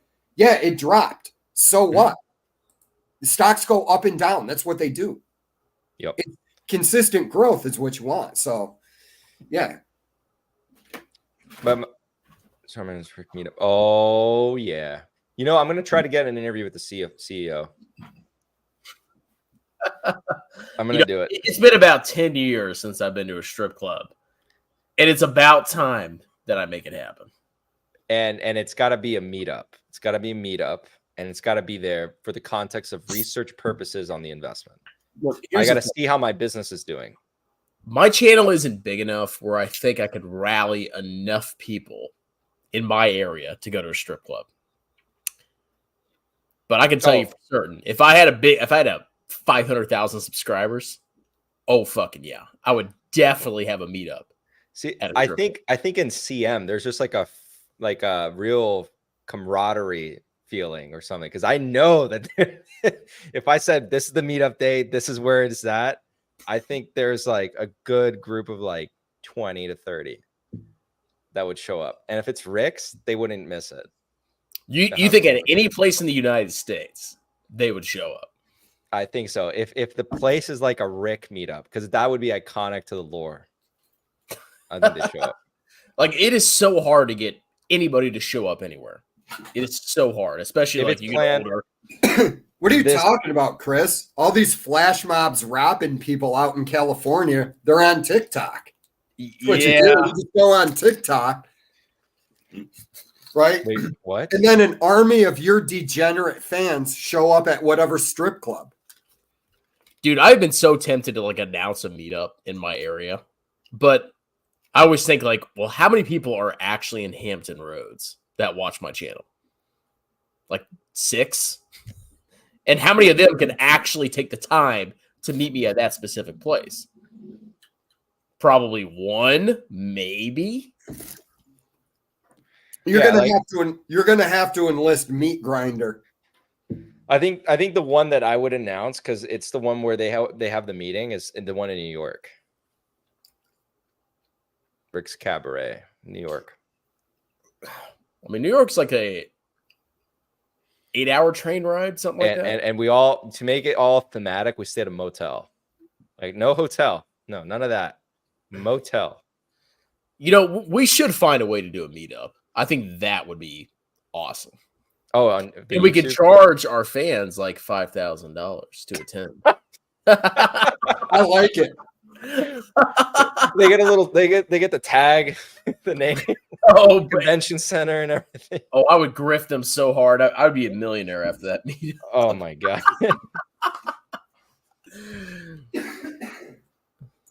Yeah, that would be fun though to like actually meet, because like it's so weird to meet people in person, because like you see comments on your channel and it's like you know the profile and you know like the image of their profile, but there's actually a person behind it, and it's really cool to actually see them.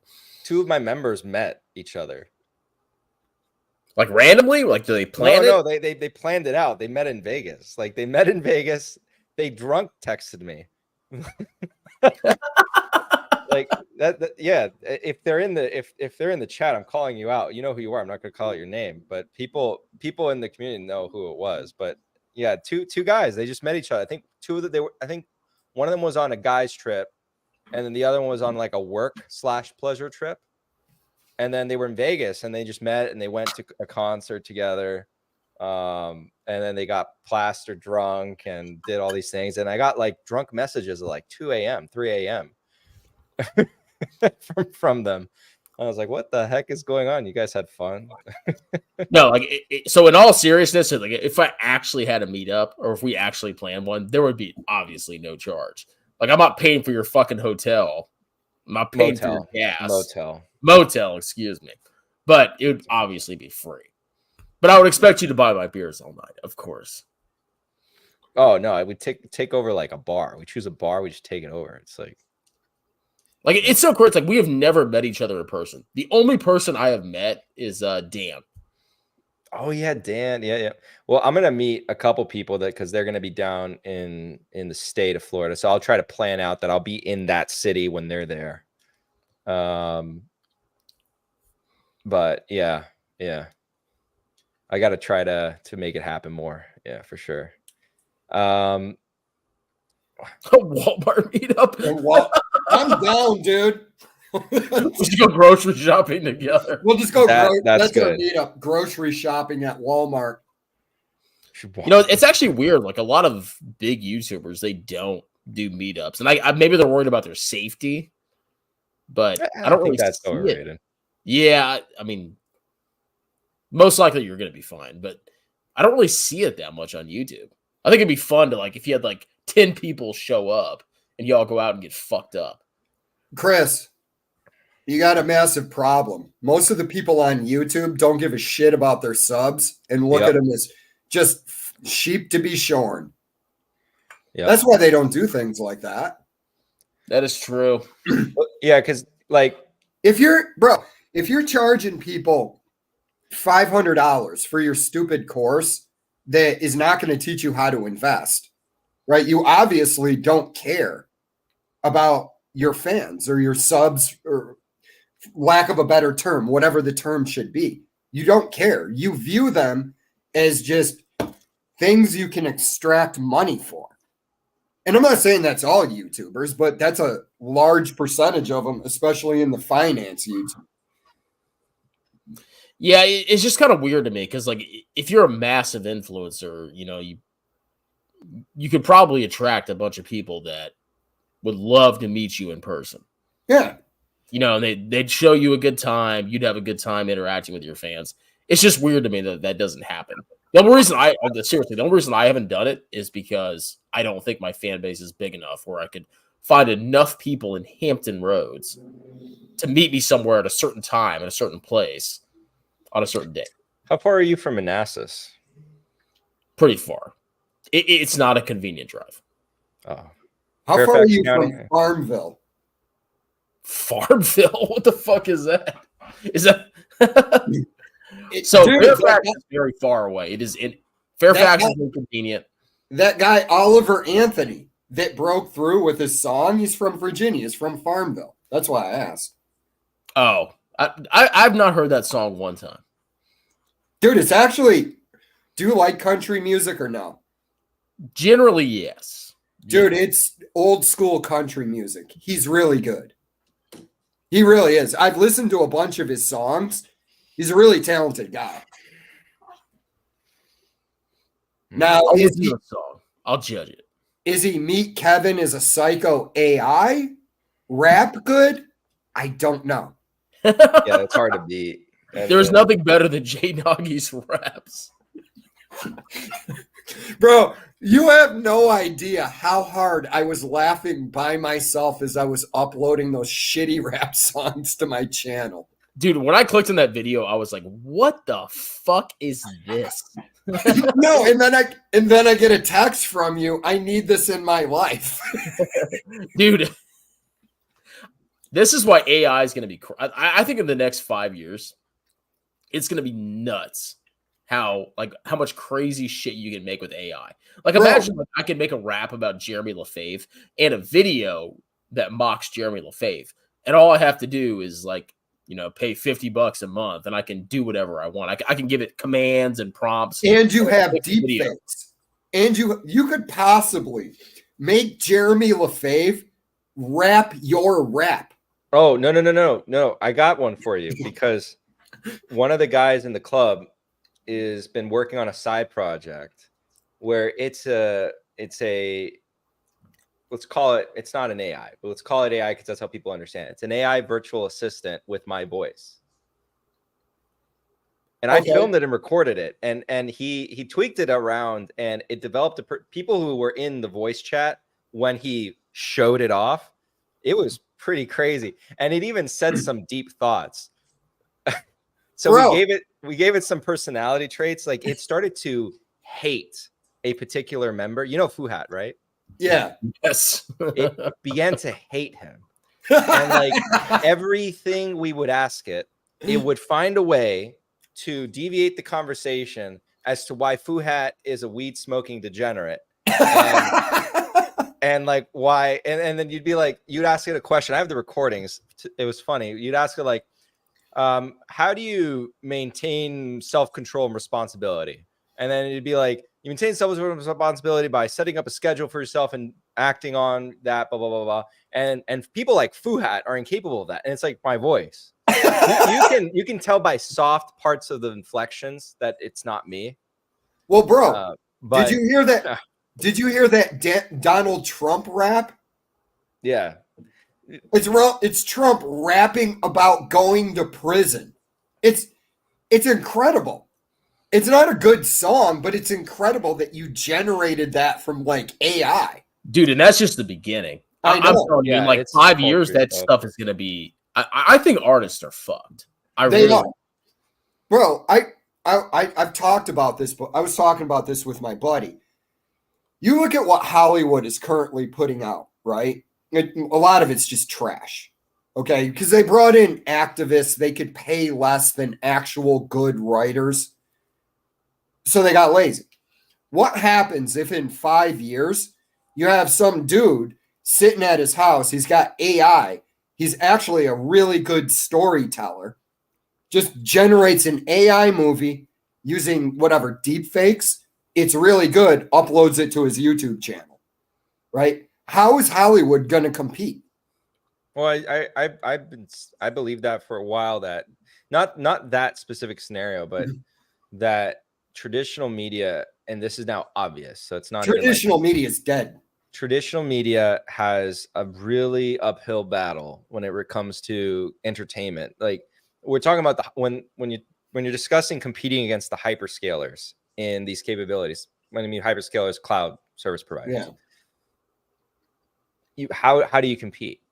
You really can't. I even think like Netflix is still beholden. I think it's to Azure, I believe. So, because Netflix, I believe runs on Azure. I don't believe it runs. Dude, do you know Netflix they have a job opening for an artificial intelligence programmer for up to $900K a year? Oh no, yeah, no, that's all of these companies.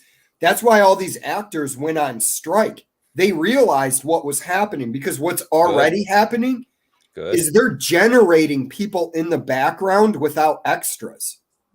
So they'll like have a certain number of extras in there. Then what they do is they use artificial intelligence, computer generation to create people in the background. And actors were getting told they wanted to get scanned for a movie. Well, they would pay them whatever low rate, right, for the day. But then the company, the studio, gets to use those AI scans for life and not pay the person. That's why all these people are going nuts out there. Because it's honestly, it's the end of Hollywood. Oh, I think, and I hope it gets to that point, but that we're far from that. But I think it will eventually get to that point where we might have movie stars that aren't real people. You will. Yeah. They don't have to pay those movie stars anything. But I don't think it's going to work. What I think AI is going to do is democratize storytelling. And then, bro, there are so many people that just life circumstances. They got their girlfriend pregnant at 19 and they had to become a plumber, but they're a writer in their spare time. Chris throwing in at you, but opening a beer. But opening no, a beer and filling up the. Tomorrow's gonna be a rough day. Yeah, but you gotta enjoy life. Yeah, Fabio, there's so many dudes out there that are just way more talented than a lot of the writers in Hollywood. I think they're all screwed. Well, yeah, I would say in like 30 or 40 years, Hollywood is going to be in serious trouble because, like, you're going to get to the point. I think it's going to be faster than that, dude. I think it's going to be within 10 years. I still think Hollywood is going to be making movies. I just don't think it's going to be as lucrative as it is even today. And you're seeing that because people have so many other options. Well, I can go to the movie or I can watch a podcast. Or I disagree with that. I still think we're going to see a Pareto distribution of content consumption. I think I was in your live stream when you talked about that. Yeah. You said something to the tune of how many of the podcast people. Just remember though, I was getting hammered. Okay, repeat that. What were you saying? How many of the podcasters are successful? Oh, almost none. I only threw that. How many movies are going to be successful? Yeah, almost none. Yeah. No, it's going to be like a feudal society. Like, I'm going to continue to do my live stream, but I don't have any illusions that it's going to grow into anything. I just like getting drunk, talking about finance and things in the real world. And really, why I do it is I really just enjoy interacting with the people in the comments. I usually am only talking to build up the comments so I can just react to comments. You know, like Netflix, if they've been saying for a long time, they've been saying that their competition is not really even like legacy media. They don't consider them competition. It's been YouTube, video games. Well, I mean, Yeah. They don't consider Disney like a competitor. Really. Disney's not really a competitor at this point, though. That's a fair assessment. But they've been looking at it like that for a while. Yeah, Like back when Reed Hastings was in charge, he was talking about, well, we're really competing against there's like a vision of there's a world where there's professionally produced content, stuff with like there's a writer, etc. And then there's the decentralized kind of background content that you do it for your entertainment. You like it. It's about a topic you like. YouTube, right? Which I think YouTube has kind of devolved because I see sometimes these. There is a good effect of giving this decentralized ability to create content, but there's also a bad side because then any schmuck can make up a video with extreme confidence about a topic and they get a lot of things wrong. And then people just go, oh, I saw a video on it. It's true. Yeah, we definitely experienced that, haven't we? Like YouTube has that a lot. Like, oh, you want to rant about something real quick? Hey, have you seen Jake Tran's video against mortgages? No. I recommend you watch it. Please tell me more. I want to hear about it. Yeah, let's hear this. The mortgages, buying a house is a scam. By the way, he's another one. Cash instead, right? Yes. Somehow. Or rent. Until you can buy it in cash. Yeah. And it's funny because at the very end of all of his new episodes, which they're well done, like the editing's phenomenal, so he gets a lot of views and it's well produced and everything. I think CoffeeZilla is the one who called him out for something that he didn't stop doing it. He doubled down. Every single video is actually an advertisement. Every single one. So he did a video on like masculinity declining because of chemicals and all this stuff. The very end of the video, he's promoting a supplement to improve testosterone. So the whole thing's an ad. That's what you got to understand. So I'm telling you, like, he in his videos, to summarize Jake Tran now, he takes kernels of truth and literally makes up bullshit. And sometimes, imagine being such a psychopath that you sit down and you're like, how can I shape a topic to advertise something to make myself as much money as possible? Yeah, like that's your sole thought process. Bro, let me find his mortgage video and I'll tell you what he advertised at the end. Keep talking. Oh no, that was my point. It's ridiculous. Like some people, they really just have that. Dude, maybe it's a gene, but they're fucking crazy with how they. Like, it's like me, Kevin. But I mean, the thing is how long can that kind of stuff go on for? He was advertising a course on from another provider of courses, a course to pay off your mortgage or mortgage. Whatchamacallit, management. Let me find how much it costs. Dude, paying off your mortgage is the dumbest thing I have ever heard based on not the current environment, but the long-term trend of mortgage interest rates. It makes no fucking sense. Wait, Chris, what's yours? What? What's your mortgage? 2.89%. 2 point what? 2.89. Yeah, I'm at like 2.8, somewhere in there. 2.82. 0 cents. Yeah. To pay off. There's none. That's why I would roast Dave Ramsey. But now if you have a mortgage and it's like 8%, well, it's like, okay, maybe chuck a couple $100 a month. It makes a lot more sense. But with you have to adapt your philosophy to the rates that you have. The rate that you have. Well, I would say it would make sense to pay off the mortgage, even if it's low, if you were headed into retirement. But if you're a young person, it's stupid. Yeah. Ideally, you want your mortgage paid off when you retire. Yeah, like what I mean by that is it's like, look, if you have a 2.85% mortgage, right, and you plan on retiring in 5 years, it makes more sense for you to just pay off the mortgage. Yeah, it really depends on every person, but yeah, the vast majority of people, you should not be paying off your fucking mortgage fast. If you have a 3% interest rate, it makes zero. The rate of inflation is higher than your interest rate. Yeah. It makes no sense whatsoever to pay it off. I mean, ideally you want to pay it off, but even if I was going to retire, I don't think I would pay, because I would sit down and I would say, okay, I could buy VT or I could pay my mortgage off faster. What would I rather do? I mean, obviously you want to buy a total market index, then pay off your fucking mortgage. It makes no sense. Yeah, I agree. Mortgages are a scam, though. I saw a Jake Tran video about it. Yeah, because the average person, if you got like 600 grand in the bank, you can just buy a house in cash. I'm not even joking. One of his main points to illustrate that it was a scam was that you pay more at the end of the mortgage than what the house was worth. I was like, what does that mean? Like you borrow for a mortgage of $300,000 on a $400,000 home. By the end of the 30 years, you paid the $300,000 mortgage, but he throws out the number like you paid $500,000. How much you've paid for the mortgage, or even the home, is irrelevant. Like, that's what I'm saying. It's irrelevant. The home is not an asset. It really, I mean, it is from an accounting standpoint, but a home is not an asset. It's literally an expense that you have to have. It's housing expense. Yes. Yeah. People think of it wrong.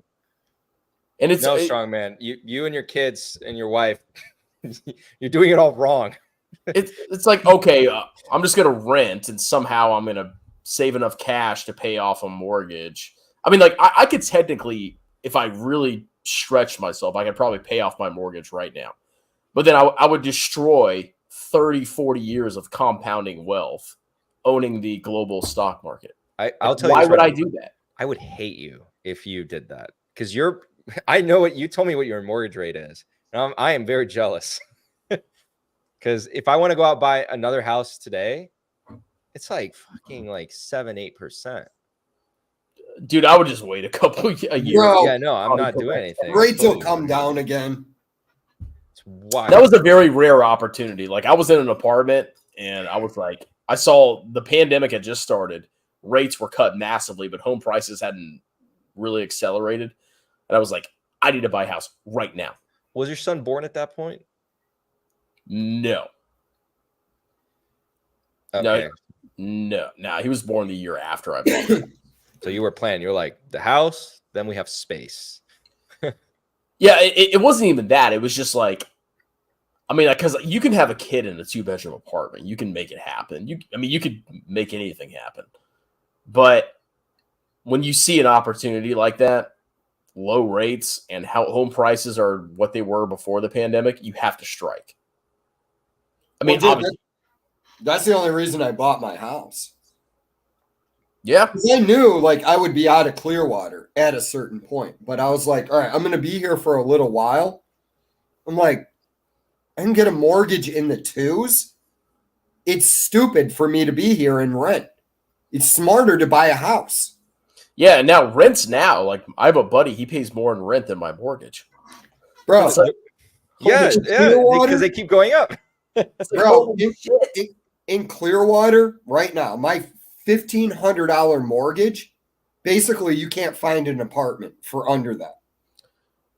So my escrow was apparently fucked up. So now my mortgage, my total payment, including interest and taxes, is now going down to $1,300. Yeah. Find a fucking 3-bedroom townhouse right now where you're paying $1,300 a month. Bro, find a 2-bedroom or even just a 1-bedroom apartment for that. I know, it's fucking crazy. That's why I'm saying I'm not a market timing guy, but I market timed the fuck out of that, and it worked out.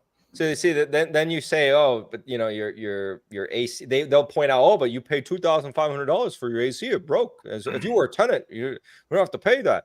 Like, bro, I'm a dumbass, man. I don't know. Yeah, you dumbass. You had to pay $2,000. Yeah, you could have saved that. Yeah, that's not going to show up in your rent one day. Trust me. It's all so silly. Like, So the people who give that advice, it's kind of like that's not applicable to most people. Like I could see it if you had a very mobile job. Like if you had a job that required you to move a lot and you made a lot of money, maybe you could say, yeah, like I'll rent perpetual. Like that makes sense to me because it's so annoying to sell. So maybe out of a convenience, right? But if you're like, you're there, your roots are there, you want to be there, it makes no sense. As soon as you got your chance, you got it. And yeah, I mean, like every situation is different. I mean, obviously, if you're moving around all the time, maybe you shouldn't buy. But I mean, look, I have my entire family within 2 hours of driving distance. It makes total sense. And like this house, I'm not moving because I know, one day my kids are going to move out. I'm going to have a 3-bedroom house with me and my wife. I mean, we sleep in the same bed. So the other 2 rooms, we could have a playroom for me. It's like, wait a minute, playroom. What do you have a room?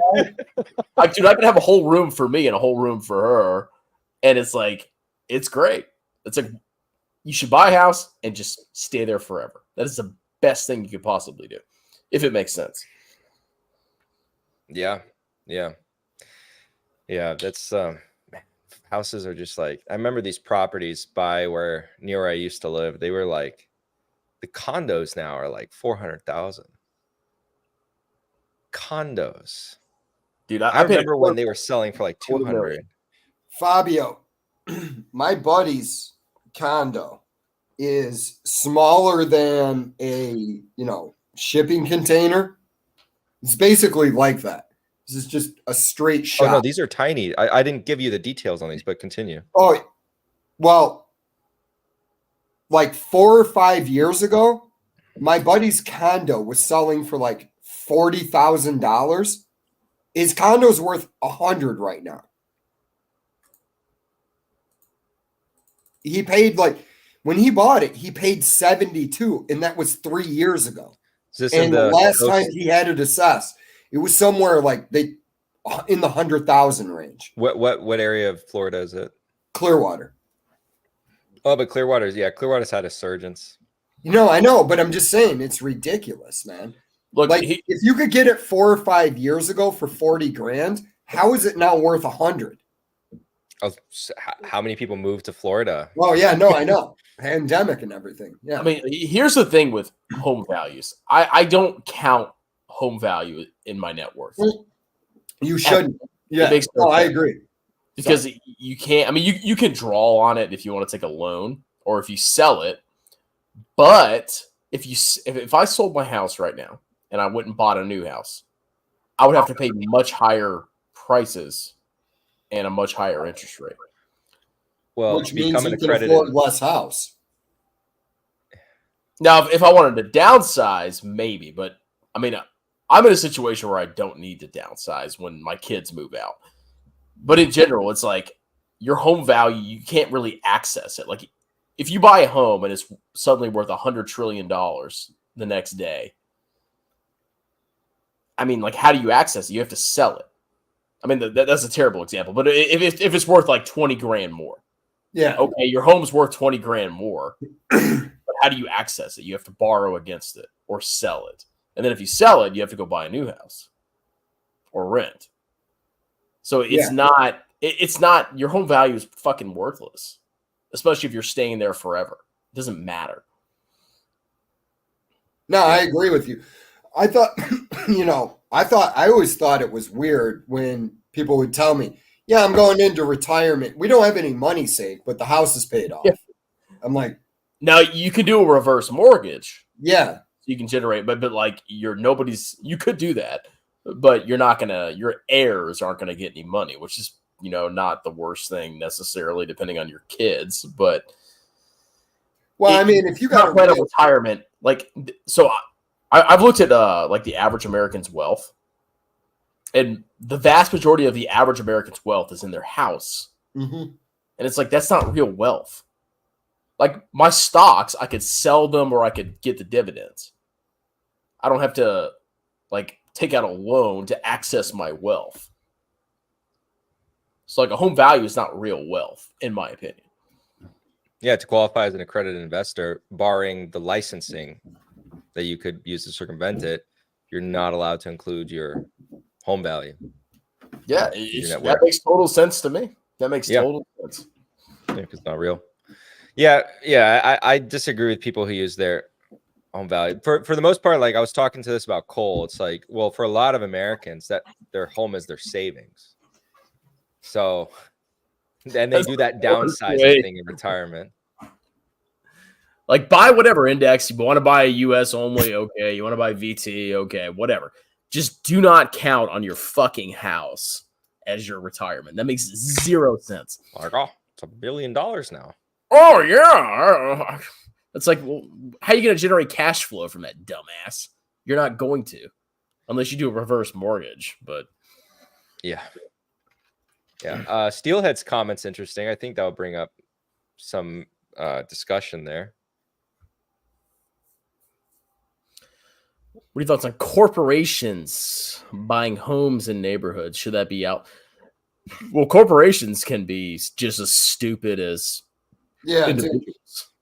I mean, that doesn't bother me at all, because if you try to do too much, you'll just overextend yourself anyways. Real estate is not very scalable. It's difficult. There's like sweet spots. It gets That's to a why I point hate where, real estate. Sorry, go ahead. No, there's a companion of mine who unironically will say, yeah, the whole real estate industry is legitimately a scam. They're biased because their sector that they focus on in analysis is tech, and he has a rivalry with the real estate analyst. So, dude, I fucking hate I've never liked real estate. It's like I could buy every company in the world with a click of a button, or I could buy one house in one city in one state with huge transaction costs, and it's kind of illiquid. Like we could buy a REIT technically. So you can buy a REIT. Mm-hmm. That is, in my opinion, that is a superior way to buy real estate. Not fucking buying a house in your local community.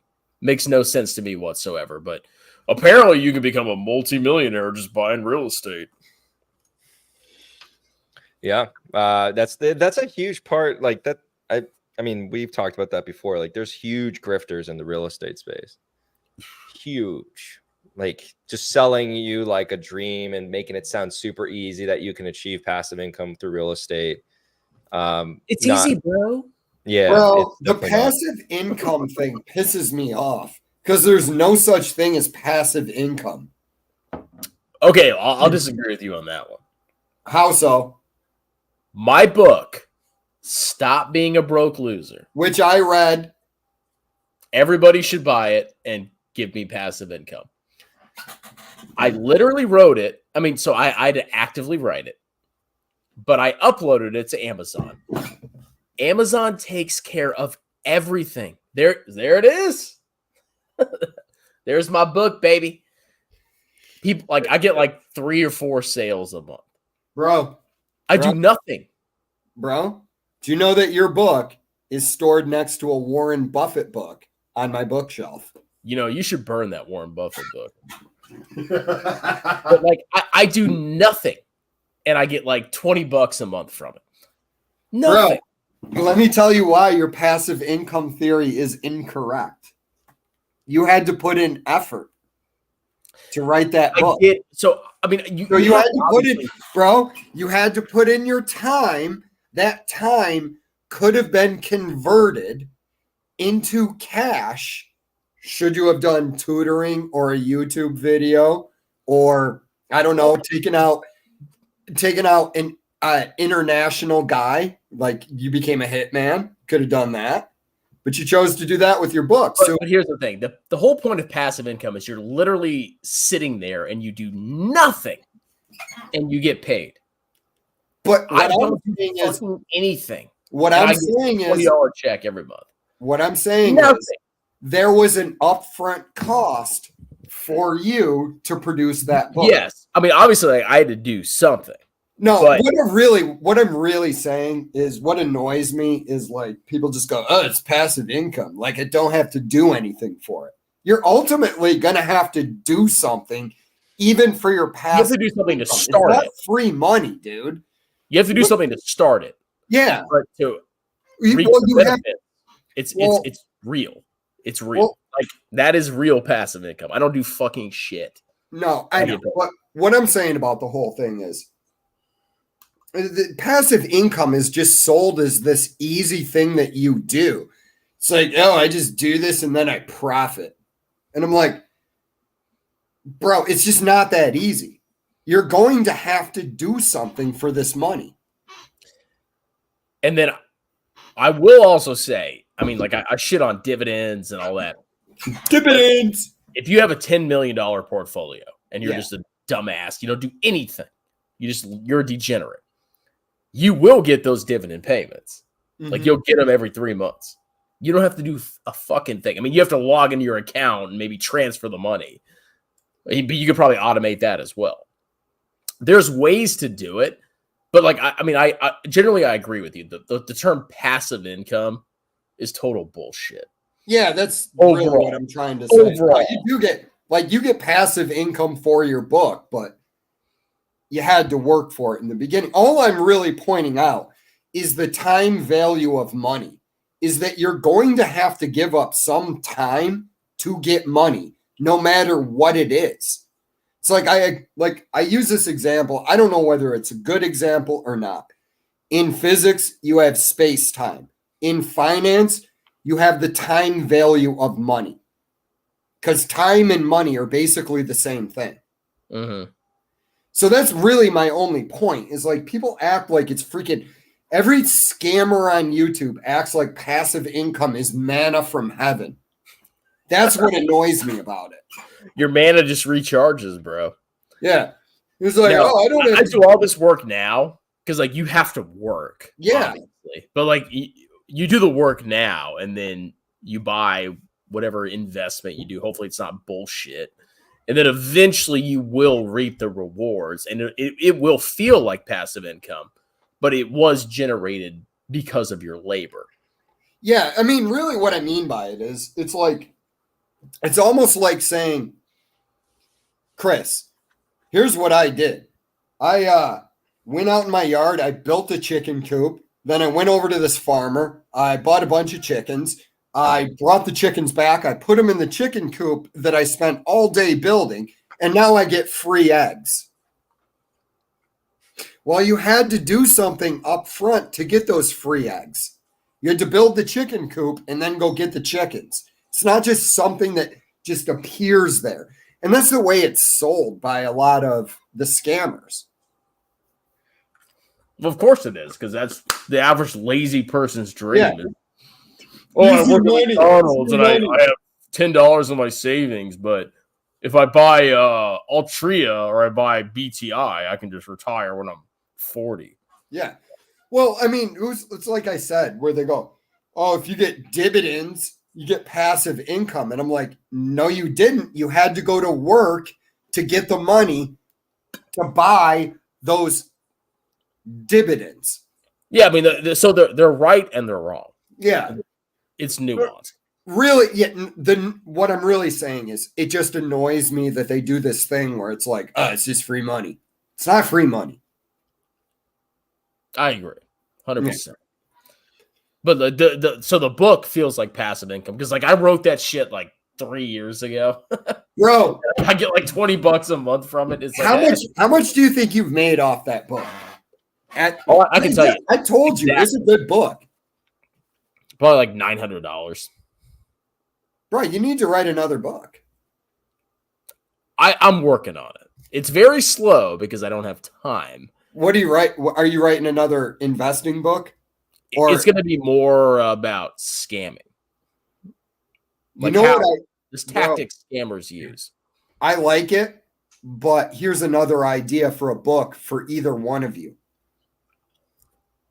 Either one of you, Fabio or Chris, you guys consider like writing a book on how accounting applies to investing. in just your thought process when you're going through the financial statements. I think that'd be interesting. Yeah, I mean, with me, it's harder because I mean, fundamentally, I'm an index investor, and accounting doesn't mean jack all when it comes to index investing because you're not investing. But accounting, bro, this is the thing I learned after going to school for finance. Accounting is actually more important for valuing a stock than finance is.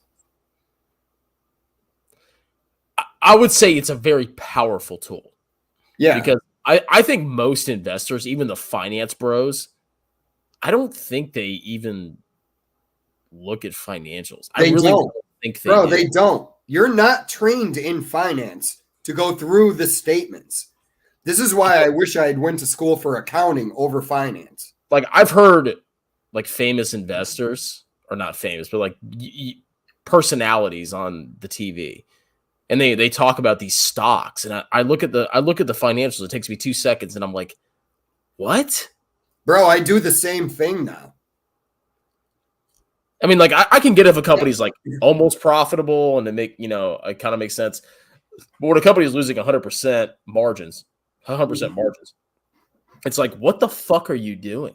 It makes no sense to me whatsoever. But it's only a small part of the puzzle. I mean, bro, honestly, dude, you actually changed the way I thought about investing. I made you a VT man. No, I was always an index fund guy, but just, when you go to school for just finance, you're really not trained. You go through accounting 1 and 2. What does that really teach you? Nothing. Yeah, the basics, maybe at best. Right. But just being around you is when I realized, I go, oh, accounting is a much more powerful tool for figuring out the intrinsic value of any company than finances. Like I'm insulting my own degree here. I feel finance is an inferior form of looking at companies versus accounting. That's honestly what I think about it. It definitely plays its role. Like it helps you avoid shitty stocks. Finance has its role to play, but I think accounting is more important. Because with accounting, you can get sucked into profit margins, which is dangerous. Because it's like, oh, this company's very profitable, like BTI, very fucking profitable. Yep. But you're missing the value of the company is the future cash flows, which is not something that accounting teaches you. So I think a solid foundation in accounting plus understanding how stocks are valued helps you. No, yeah. Like what I'm basically saying to you is if I was making the finance curriculum, you would have to, at minimum, have a accounting associate's degree. I think that would improve the finance field immensely. But then there wouldn't be finance majors. You're right, dude. Bro, as a finance major, you have no idea how hard I've laughed when you go, yeah, I took finance because I was too lazy to take accounting. I laugh every time you say that because it's true. It's 100% true. Because that's the line that almost every finance dude says. Yeah, man, I chose finance because I didn't want to go to school for accounting. I mean, there is some truth to that. I mean, I'm not saying finance people are always stupid. No, dude. No. But I mean, there are a lot of finance bros out there that are like, man, accounting's hard, bro. Math. That's like, you can just do fucking finance instead. Yep. I tell people when they're asking, hey, what should I study, finance or accounting?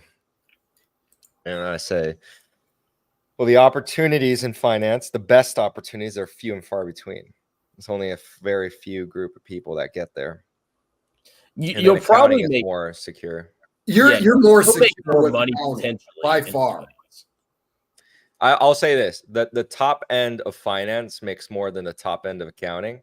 Yeah, but the top of accounting is easier to get to than the top. Like, Well, the percentage is still not like the best, but like I talk about this, like if you want to go, you have to forego investing entirely. But like if you want to go like the big corporation route in public accounting, you make really good money at the end of the day. In 15 years, you got to put in your time. 15 years, give up good portions of your life.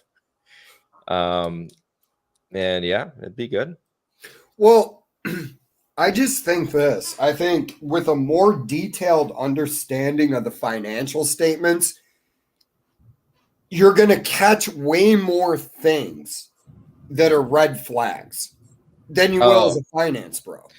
Yeah. Yes. Yeah. Well, there's a variation, not a variation. It's a whole thing. You should think about getting, if you're doing accounting and then you want to become a CPA, are you going to want to become a CPA, Jay? I don't know what I'm going to do. There's a CFP.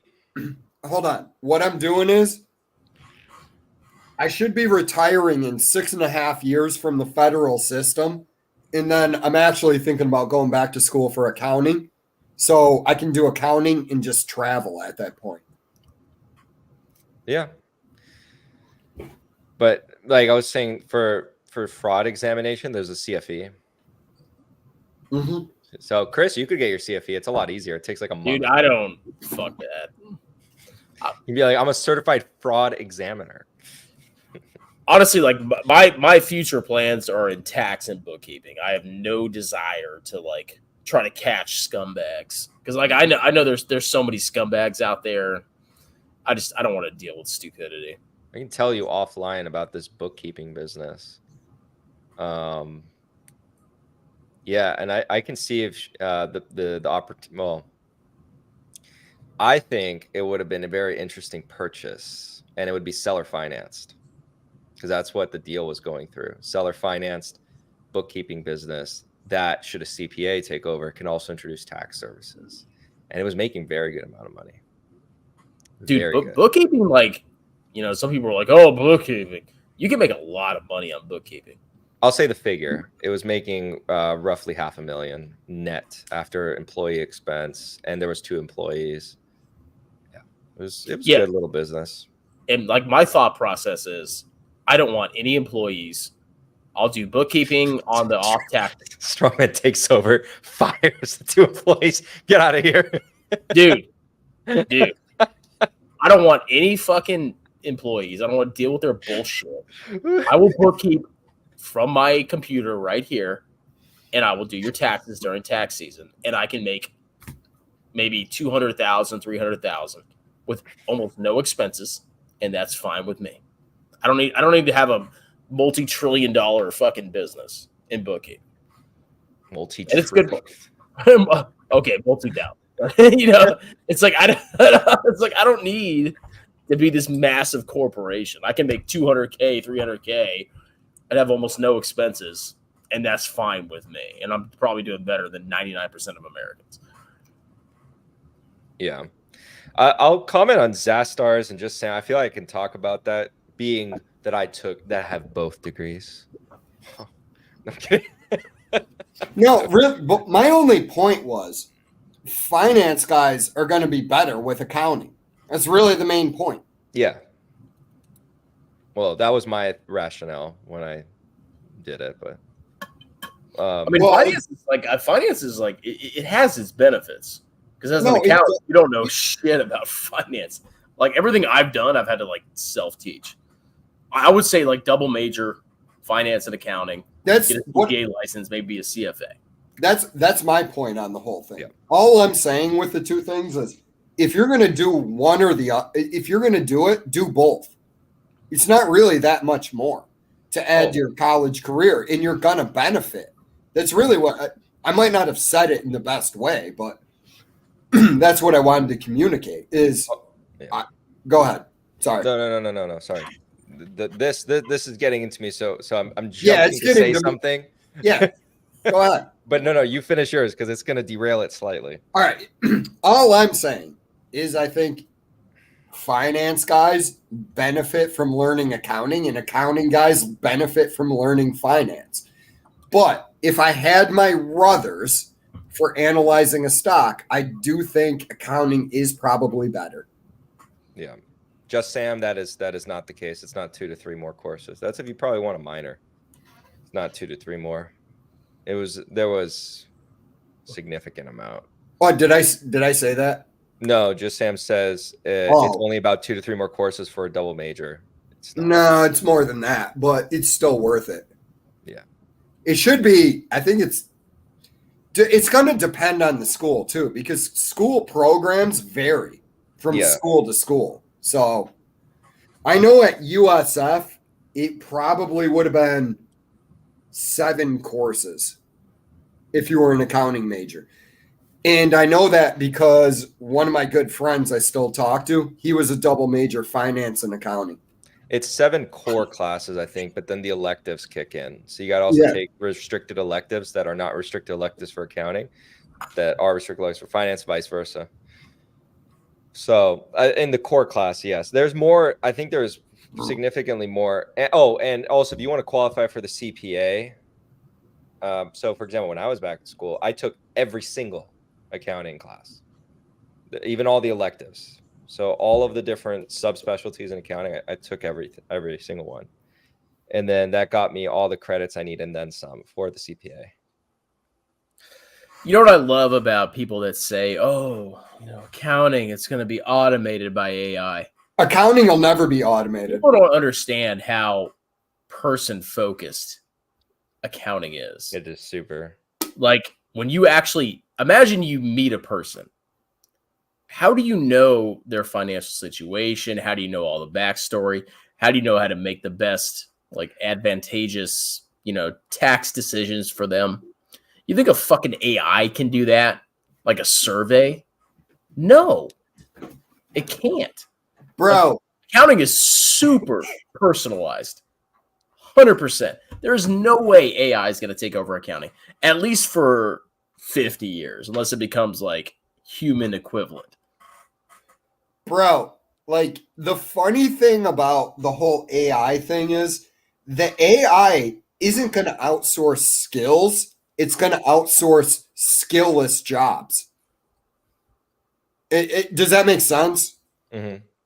Yeah. Like what I mean by that is we were all told, the future is, there's going to be, everything's going to be outsourced. You don't want to go into the blue collar trades. That's going to be outsourced.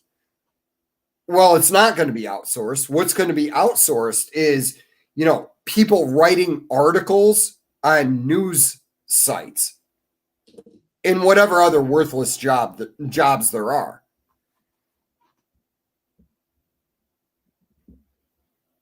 Yeah.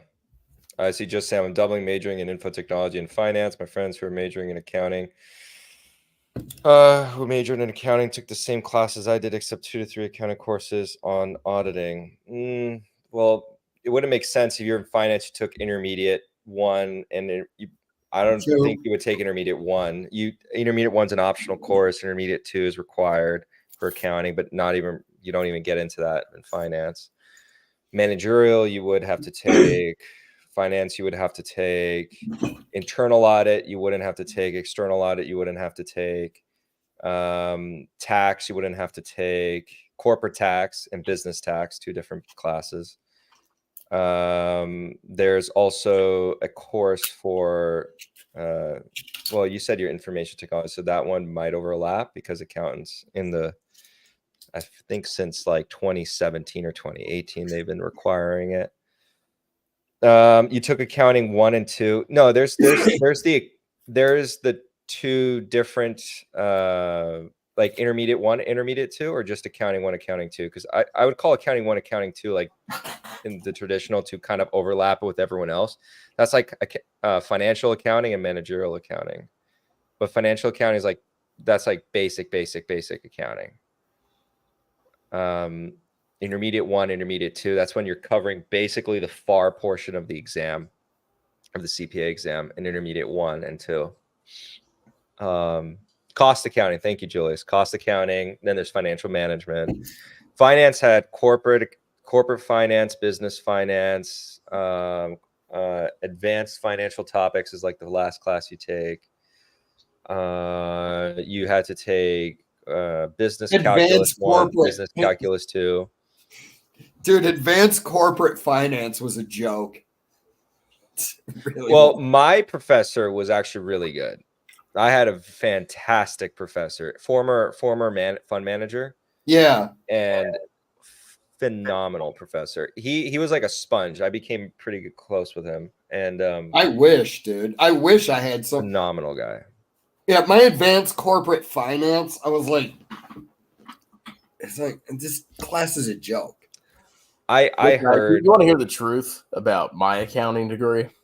It was Yeah. all online. I didn't learn shit. I learned all my accounting studying for the CPA. CPA. Well, yeah, the All of CPA. it. Oh my gosh, I still have one left. I'm gonna finish it. I'm gonna finish it up. It's BEC. I gotta do it before the end of the year. Do it, Fabio. Come on. It's like the easiest one. I just have to finish the BEC and then I'm done. Well, bro, isn't that kind of the problem with a lot of degrees? Is that you really don't know shit until you start working, and then you realize, you know what? I really didn't need to pay these guys to teach me this because I could have just learned it working. It gives you a base, but And I no, can like- tell you, like, dude, I was CPA licensed and I went into tax accounting. Yeah. And the first QuickBooks I saw of a client was a fucking disaster. And I didn't know what to do because it was so fucked up. But you can kind of figure out over time using your knowledge what's going on. But you can't just have a license or have a degree without experience. You have to see it in the real world. Because in the real world, most people's QuickBooks, most people's books are just so fucked up. Mm-hmm. The real challenge is figuring out how badly they fucked it up, how they fucked it up, and how to fix it. That's the hard part of accounting. But here's what I'm saying, dude. Do you think, I mean, you're a smart dude, right? You don't think I know. I'm a genius. dude, that's what I say all the time. I tell my mom, I go, I was talking to this genius, Christopher Bell. I was fluffing him. Yeah. Them. Oh. Double-handed to get the most effect out of it. Me and Jay do private live streams. I'm just sitting like this. Yeah. Like that thing. But I don't even know where my point was now after that. Like I kind of lost. No, but here's my point. You don't think, dude, that if you walked into an accounting office on day one, started working there, 4 years later, you wouldn't be much more knowledgeable than if you had gone to college?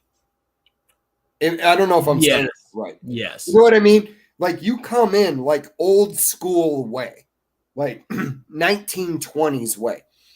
Somebody says, hey, Chris, you're going to be an accountant. You go work in the accounting department. I'm saying after 4 years of you working in there, starting from the base, you have far superior knowledge than you did just from getting a 4-year degree.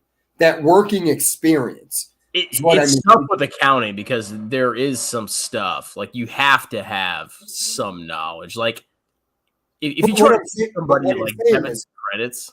But what I'm saying is, you don't think the OJT would be superior from day one? So what I mean by 4 years of experience versus day one, yes, yeah, they would be. But like long run with the foundation, because like I have a foundation in accounting. Yeah. So when I started my new job, like I didn't know what the fuck was going on, like this most recent job, but I was able to rapidly figure it out. And it made sense very quickly. Now I'm like 4 or 5 months in and it's like, I get it. Yeah. I was able to rapidly scale up because of my prior knowledge. Whereas if I had no knowledge, I wouldn't know what the fuck I was going on. Yeah. I mean, I get it. I think it's harder in account because like accounting, like it doesn't make sense when you first do it. Debits and credits but like when it comes to like a hands-on job, yeah, I could see how an apprentice, would probably know more.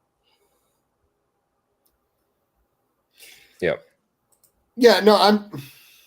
All right, so here's what I'm gonna say about this. Okay. So people are like, "Oh, you don't need to pay anybody to learn accounting. You can just watch YouTube videos." I can tell you there's a massive market for accounting tutoring because I fucking do it. Okay. There are so many people, like, you can like watch a YouTube video or you can like sign up for a course. It doesn't make sense. You have to pay somebody to do it and teach you how to do it directly. 100%. So I don't buy it. Like, oh, you can just watch a YouTube video and you don't need to fucking have an accountant. Like, that's bullshit. Yeah, it's an uphill battle if you do it that way. I think it needs to be almost tailored to the person. I know. I'm shilling my tutoring. It's a business proposition. To go to, good recommendation. Thank you. What's that place called? Western Governors University. Oh, yeah, that's the one where you just pay for a semester. Yeah, it's like a flat fee. So if you're, how much is it? The flat fee. So when I was there, it was like $3,500 Per semester. Yes, but you could literally finish everything in one semester if you focused. For And your masters? masters? For anything. So if you wanted to get a master's in accounting, and if you wanted to just pay the minimum amount and be done with it, you could pay $3,500. You go to school and you take tests, and if you pass the test, you get credit or you finish the project or whatever. So it's almost like a skills assessment thing. But you could literally pay $3,500 one semester, do all your courses, and you could graduate the college, which was a good deal for like somebody that doesn't have a lot of money. Me, I had the GI Bill, so I kind of like stretched it out so I could get like the BAH and all that. Dude, I was such a piece of shit. I did like the bare minimum, and I got the BAH. Bro, I did the same thing. I could have got out of college faster, but I had the GI Bill. Dude, it's the government money, man. It's very efficient. Yeah, and then people are like, oh, I want free college. And I'm like, yeah, sign up for the military, go serve in Iraq. Get free college after that. Yeah, I mean, hey, I got my accounting bachelor's paid for. I got my accounting master's paid for. I'm still mad at you that you got to deploy to Afghanistan and I didn't. Dude, it was Dude, great. Iraq was fun. When I was at Balad, it was fun. We just got mortared all day and we just ate and worked out. Dude, I had a good time there, and then I had a very bad time there. It's a double-edged sword. Okay. But okay, so would you trade the bad times there for anything though? Yes, I would. Was it Or that the bad times. What was bad about it, dude? All right, so imagine this. So like you're trained to fight and kill and be a leader, right? Yeah. When I first got there, we were attached to special forces. Ooh, okay. So how hard are those motherfuckers? They were actually like pretty chill people. No, they bro, weren't bro, I ran the Caesar generator at Balad, command, search, and rescue. I was around pararescuemen and freaking combat controllers. Coolest dudes you'll ever meet. Yeah, they were cool, but they were also like, they were kind of toxic in a way because they were always competing with each other. Yeah, they're like that's that. I'm gonna be the type A male. Yeah, like you would not probably want to be in that environment with them because like they would talk shit about each other. Like, oh, one time we went on patrol and this one guy like hid behind this, and it's like it was just a constant dick measuring contest. Yeah, but so we were attached to them, so we were drivers and gunners. So we would go on patrol, and we had a squad, and I was attached to that squad, and we would go out, and we would have guys driving and guys being on the guns. and we would go and we get shot at, and we would shoot back, and then they would call in like airstrikes, like there'd be helicopters dropping missiles, and there'd be fucking airplanes dropping bombs, and the C-130s dropping bombs. It was really fucking cool. Besides killing. But so were you guys issued? Did you have standard issue M16s, M4s? We had M4s. I mean, that was our. You guys weren't using M14s. No. But we M14. What is that? 308. So no, we just had our the M14 was the M14 battle rifle. They were using it. They started using it again in Afghanistan just because the AK with its 7.62 can engage you at such a much further distance than the 223 can. So you want to answer with a 308. No, we just had our standard issue M4s. Okay. Deployed with. But so like the first 2 months I was in Afghanistan, we go on patrol, and you get to see like fucking airplanes drop bombs and like kill Afghan villagers, like whatever. So that was the first 2 months. So it was like it was scary, but it was also exciting, because you were in combat and get your adrenaline up. That was the first 2 months, first 3 months.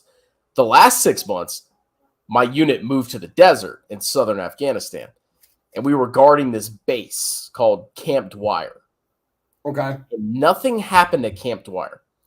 And my job was to be the command center. Like I ran the command center. So we had this base, and I was in charge of like defending the base, basically. And we didn't, like, for 6 months, we didn't do fucking shit. I would just sit in the command center for 12 hours a day and just sit there. Like nothing fucking happened. It was the most boring, shitty time of my life. So it really depends on your experience. Like, if you're having fun, it's great. If you're, fighting and getting the adrenaline hits from, risking your life, that's great. But if you're just sitting in a wooden box for 12 hours a day, it fucking sucks. Yeah. See, I didn't have that experience because, at Balad, we called it Mortar Reedaville because we were the most mortared base in all of the AOR. Okay. So, I'm just sitting there. I'd be running my generators and stuff. The klaxons would go off. I'd be looking at the dude next to me. I go, yo, bro, I'm not running to the hardened facility. I'm just going to be tired. If I'm going to die, I'm going to die right here, just changing oil on this generator. Yeah. So, it was, dude, I'm just telling you, my experience over there, Balad was a lot of fun. I was just driving around on bases, changing oil on my generators, working out in the gym, getting mortared, going into hardened facilities. I actually thought it was a good time.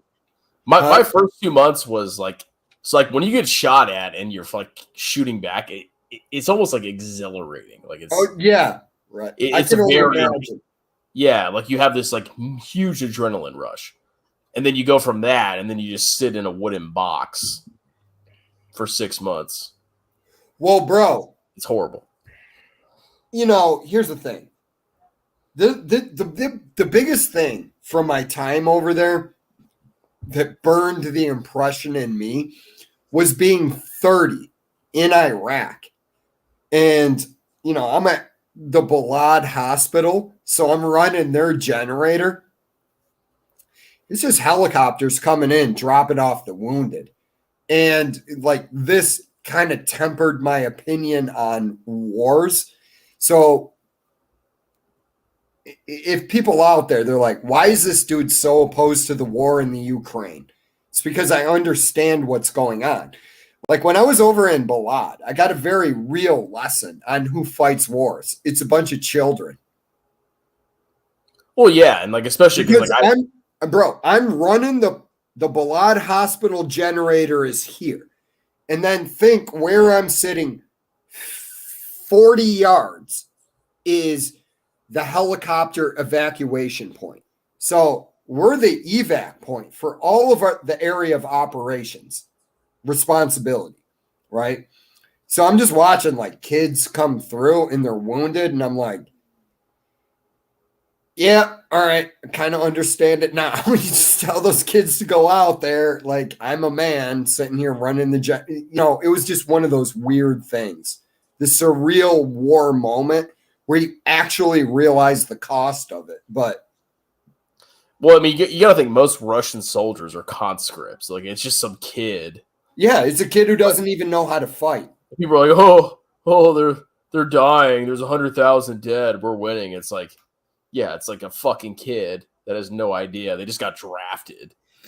Dude, that Russian soldier is an 18-year-old kid who got kidnapped in a van and told he's going to fight in the Ukraine. He's not a soldier. He's not a warrior. They're wiping out their generation.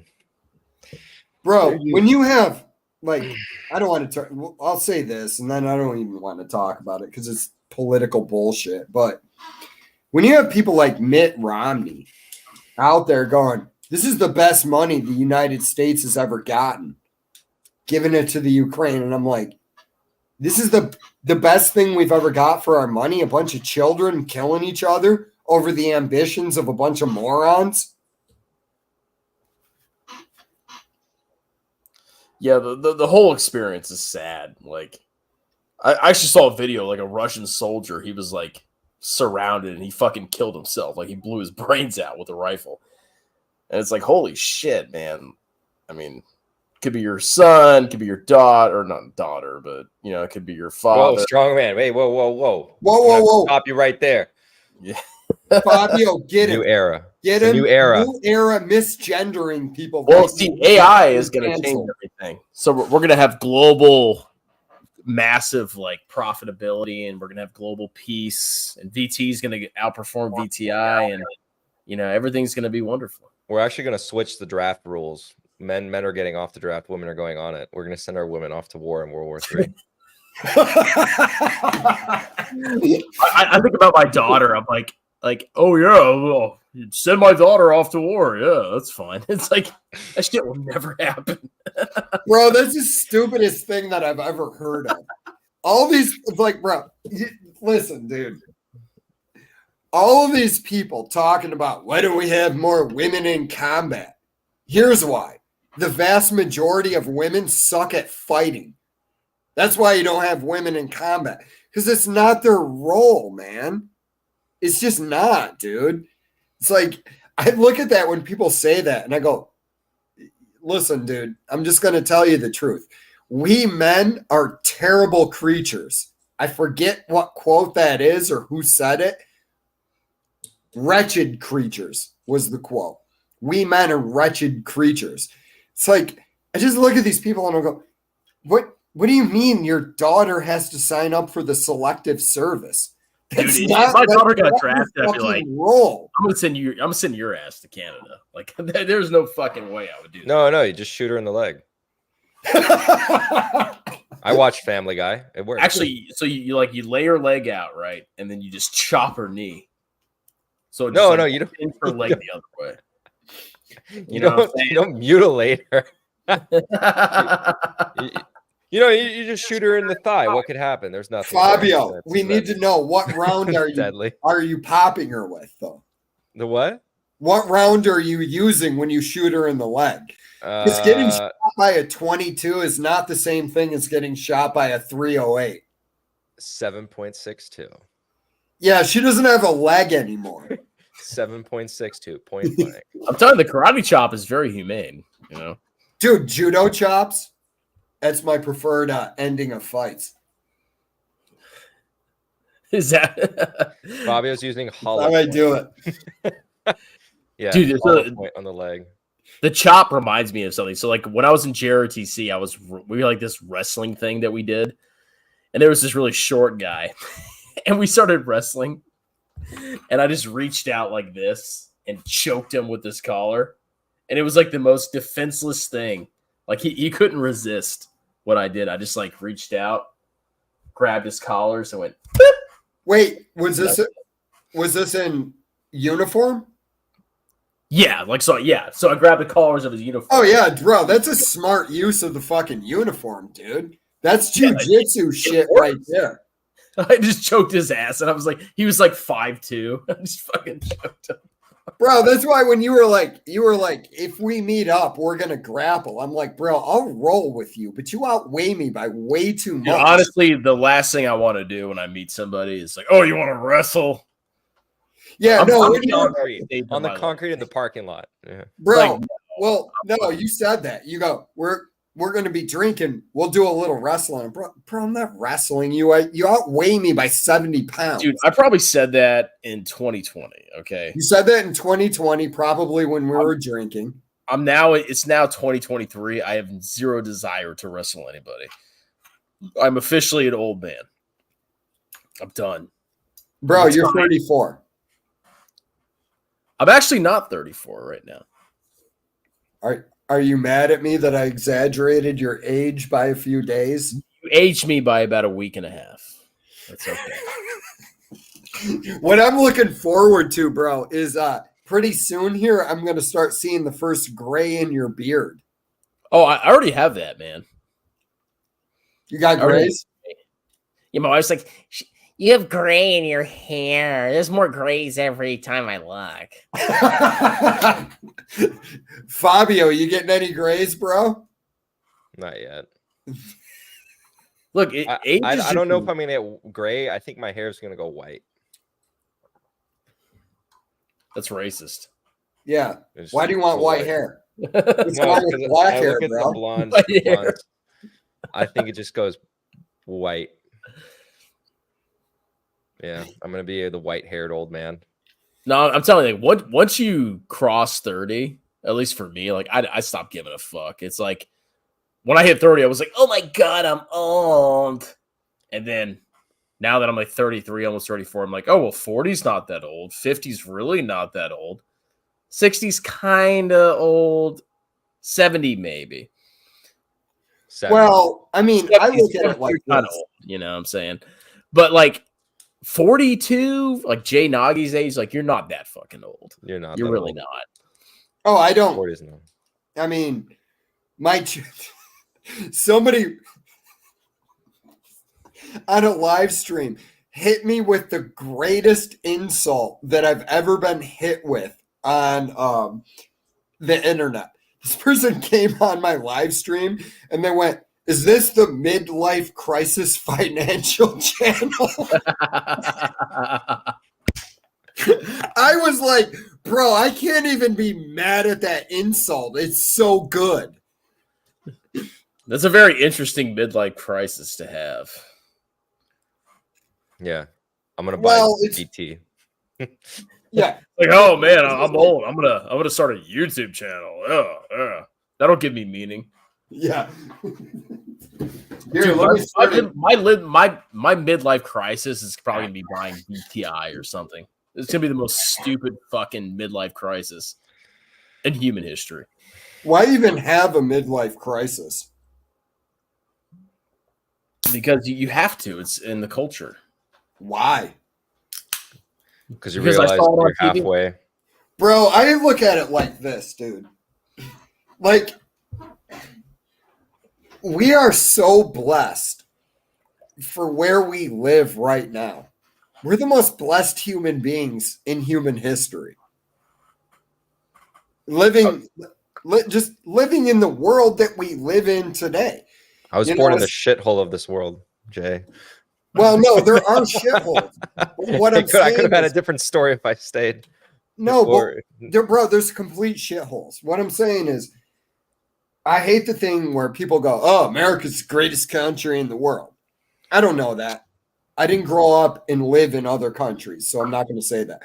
What I am going to say is, like, my life as just a middle-class dude in America is so amazing. I don't understand people. I go, "Oh, I want coffee. I'm going to walk across the street and go to Walmart and buy a whole jug of coffee." Like, we have it so good here. I just don't understand why everybody is so upset at everything. Well, because people always compare. It's always relative. it doesn't matter how prosperous you are. There's always going to be relative comparison. You know, Right. if somebody it's has weird. more than you, you're going to be jealous. No, it's weird. I actually am not jealous of people that have more than me. That's the weird thing. Like Fabio's 26. At 26, allegedly. At 26, I had nowhere near the amount of money that Fabio has, yet somehow I'm just not jealous of him in any way because my life is actually so good in the United States. Yeah, and plus somebody's always going to have more money than you. Like you cannot compare yourself to every person in the world. Somebody will always be more successful. Always. In every situation. Yeah, well, I mean, like you look at like a lot of people in America, man, we do this weird thing where you look at Jeff Bezos with his giant dick measuring yacht traveling around the Mediterranean. And I'm like, I have zero fucking desire to do that. You don't want to sail the Med with a. Does he have like a? I don't give a shit how much money I have. I wouldn't own a yacht. I would just rent it because I think yachts are stupid. Big money hole. Julius is right. Look at this comment. I'm pissed that Warren Buffett has more money than me. So are we. We're all pissed. Yeah, I'm really. My life is so bad. Warren Buffett has more money than me. He's a billionaire. He's destroying my life. Can we all come together and just hate Bezos and Buffett? I can hate Bezos with you. I can't hate Buffett. I can't hate Bezos. I love Bezos. Yeah, that's what I was going to say. But Buffett, he still lives in the same house he bought in the 1950s. Oh, yeah. You're like, damn, if I was you. No, bro, it's not even that. That's exactly how I would be. I'd be sitting there and I'd go, what, I'm going to buy a giant house for what? Relativism, not giant house, but relativism. So as a percentage of what he could get, he could be responsible. Like him going degen with it was like he just goes buys like Versailles. Just lives in Versailles right. with like a staff. Can you buy Versailles? Is that no, possible? you can't. But you could probably build. You remember that guy have you seen the movie Citizen Kane? Fantastic movie, by the way. No, I do need to watch that, but it's modeled off of a real life person. I forget who it was, but some guy who actually owned like a media empire, and he actually had like a huge man. Was it based off of William Randolph Hearst? Probably. I forget the guy's name. Yeah, he had a probably zoo. Probably Hearst. Yeah, and it's like that's going crazy with your wealth because relative to his wealth, it was wild. It was wild. But like Buffett getting like some very beautiful, not crazy big house on like Fisher Island in Miami. Completely like not he wouldn't even feel it. Won't even notice it. No, my thing is this. I just respect you if you live below your means. Oh, yeah. He'd be living below his means, Jay. No, I know that. What I'm saying is, it's like in our society, you have this very weird thing where I work with people. I know how much money they make, but yet they want to brag to me about their Rolex watch. And I go, why would you think that would impress me? You just took on you spent money on nothing that you need. And yet you're throwing it out. And I actually know how much money you make. And I make the same amount of money as you. But I just look at your Rolex watch and I go, fuck off. It's a status symbol. It's stupid. Yeah, if you have,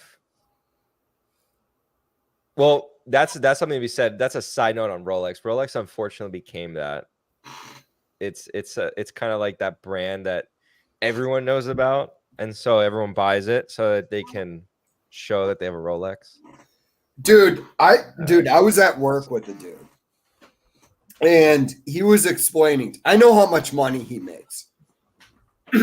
Guy makes a very comfortable middle class income, and he was bragging to me about the $70,000 truck that he bought. And then I said this to him. I go, you spent $1 million over the course of your life on a status symbol, and you expect me to be impressed? Jay's the party pooper in the office. Yeah. I was like, no, I am, because I'm like, you're doing stupid shit. Why do you think your truck impressed me? I could buy it. I just don't want to, because I don't want a $700 a month car payment. In my imagination, it's pretty active right now, and I just thought of like, they're not even talking to you. You're telling the story wrong. They weren't even talking. They were having a conversation with a wholly different person, and then you just come in there, just butt in. You're like, you actually just spent $1 million, you moron. No, but like I was explaining it to the dude, and he was like, he goes, how does this truck cost me $1 million? I go, you're 35 years old, 70, 80, 90 grand. Just put into a low-cost index fund over the next 30 or 40 years is probably somewhere around $1 million. I don't know what the exact number is, but let's just say it's $500K. So you're a dude that makes the exact same amount of money that I do. And you're telling me like, hey man, you look at how cool my truck is. And I'm like, yeah, bro, I could buy it. Like, I don't want it. Why are you showing me this? Isn't it wild how expensive cars got? You're just Bro, reminding me also about that.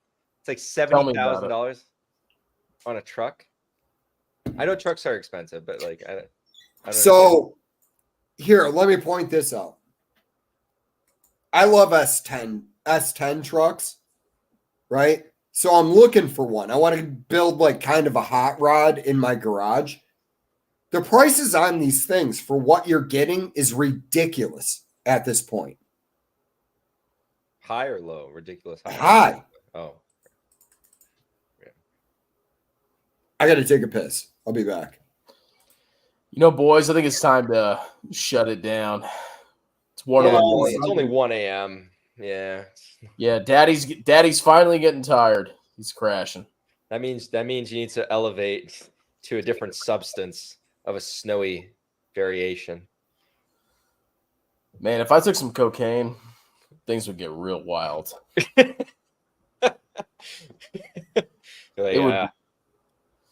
It'd be crazy in here, man. You think the finance bros are crazy, and then Chris pulls out a bag, just like a whole bag. Big Ziploc bag. Dude, that would be the most epic. Like, I would probably go viral if I actually snorted a bag of cocaine on a live stream. I probably would. Yeah, no, it would. I'd probably see it on the news. Like, I probably wouldn't have a job after that, but. And then Jay, this is the longest. Dude, this is the longest live stream in strongman history. 9 hours, 50 minutes. Dude, you know we should keep going. I'll let it go. No. Nah, I gotta eat. You know, I haven't eaten today at all. Bro, have you been working out? Yeah. Yeah, your arms look fucking jacked. Jay, I thought you were gonna say like, yeah, you look fat as fuck. No, dude. You did this thing.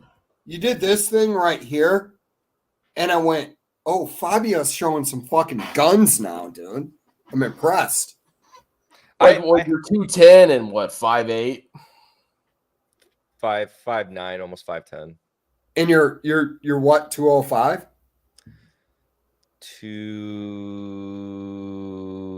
I think the last time I measured, I am 210. Bro, you're jacked. I'm fluctuating. But bro, I'm 5'10". I walked into the gym the other day. I was 173. Jesus. I'm 240, 245. Yeah, but you guys can carry. You guys have bigger frames than I do. I'm not a big guy. We can tell. Why don't you fuck off? We can roll. Let's do it. I'm not going to be told I'm little. Honestly, it's probably better for your long-term health if you're not a fat piece of shit like me. Apparently, I've been doing a lot of cardio. Chris, bro, I honestly think you would look fucking ripped and like not messable at like 215. Dude, 215. You I got have a the genetics to be a six-pack and you're bodybuilder. fucking, you got veins on the arms, and everybody just looks at you and walks away. Dude, if I really focused on like health, like I do have the genes to be a bodybuilder. Strong man, do it. Like, Do it. Bro, I don't have time. Like, Chris, I I told just- you that. I told you that several times that you have those genes. Your wrists are like 6 feet wide. dude, when I was 19, like I was the most shredded person you would ever see in your life. What were you weighing? I was about 160, 170. Bro, I cannot imagine you at 160. Dude, I'm skinny. I was Yeah. sexy. I'm skinny, and I'm 173. Dude, like perfect, like Adonis. You know, like God, Greek God. Back in the day. We should share our youth physiques because I'm trying to get back to mine. Bro, Dude, y'all have no fucking chance, man. I'm telling you. Like I'm God. we're truckers lined up around the block. Dude, my ass would be worth millions. I don't know. Wait. Okay, let me. I'll say no homo, and I'll send you mine. Send me Dude, yours. I'm telling you, man. You strong man's got some good genes. All right, here. Now- I'm gonna text you mine, and you let me know. This is All so right, weird. I'll be honest. Now that was back in the day. Now I'm This just is me at 190. Chris, what did you 192 wrestle or at? something like that. 171. Yeah, bro. When I was in high school, there's no possible way I could wrestle at that. Here, Yeah, sent so it I to was you. exactly like 170 back when I was in high school. Oh but I was shit! too- The camera can see the the camera can see the phone. We were- Oh, all right.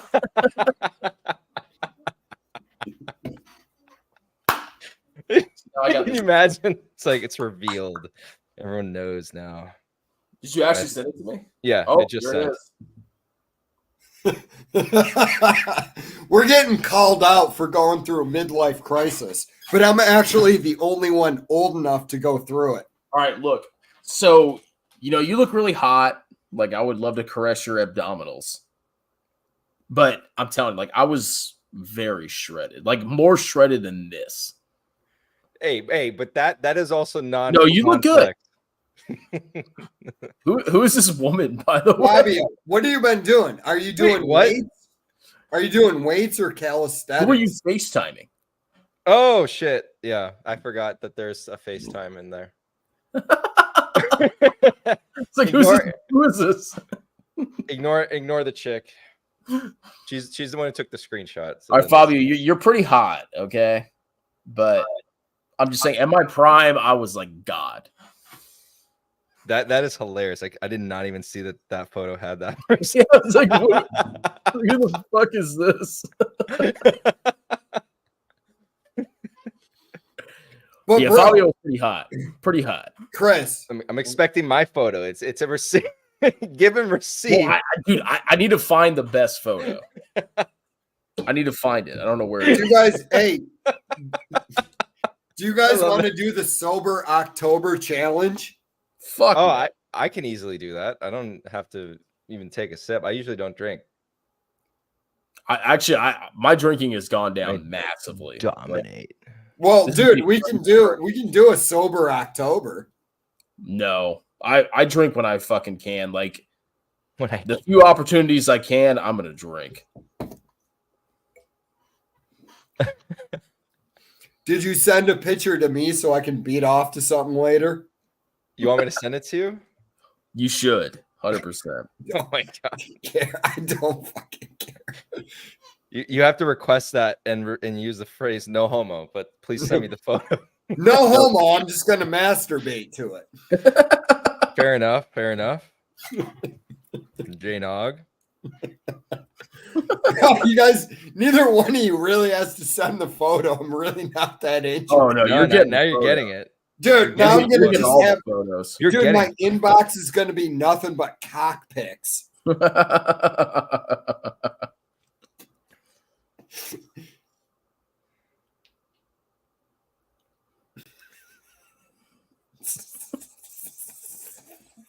here. I'll send an extra to Jay. Please don't. Too late. An extra. What do you have as your extra? Oh, okay, fine. I can't have favorites.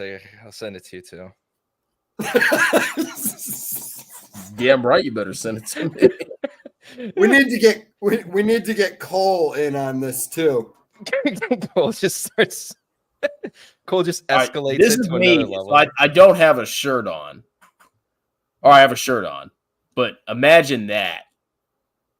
Bro, But with your giant fucking wrists and hands. Yeah, you should bodybuild. All right, Jay, I sent it to you. Oh, Ask. Fabio, I'll wait with bated breath as I have to walk to the next room to get my phone off the charger. Yeah, those days when I sent that photo, those days were like wild. My workout routine was like, I need to get back to that. That was like, You never will, trust me. Well, You don't have time. no, I'll just take drugs, steroids, and hire Yeah, a you personal can do that. trainer, former Olympic athlete, inject myself to no end. Hey, as long as you're not a fat piece of shit, you've succeeded. Okay. All right, guys. Well, I think that's it. We've almost hit 5 hours.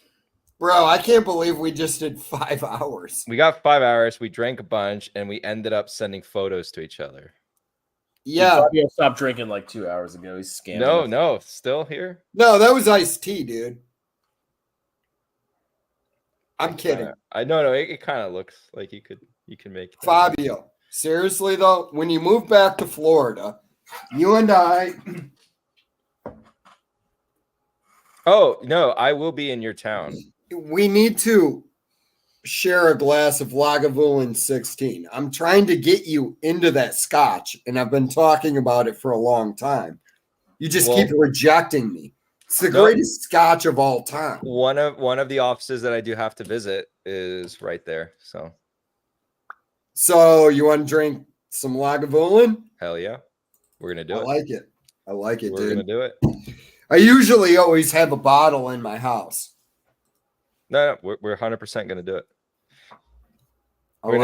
And then Strongman's gonna have to fly down. He's gonna leave the wife and kids. He's like, I have to go for a whole weekend. We'll see. That's a tough sell. Yeah, you're gonna have to wake up every day for this weekend early in the morning because I'm going to Florida.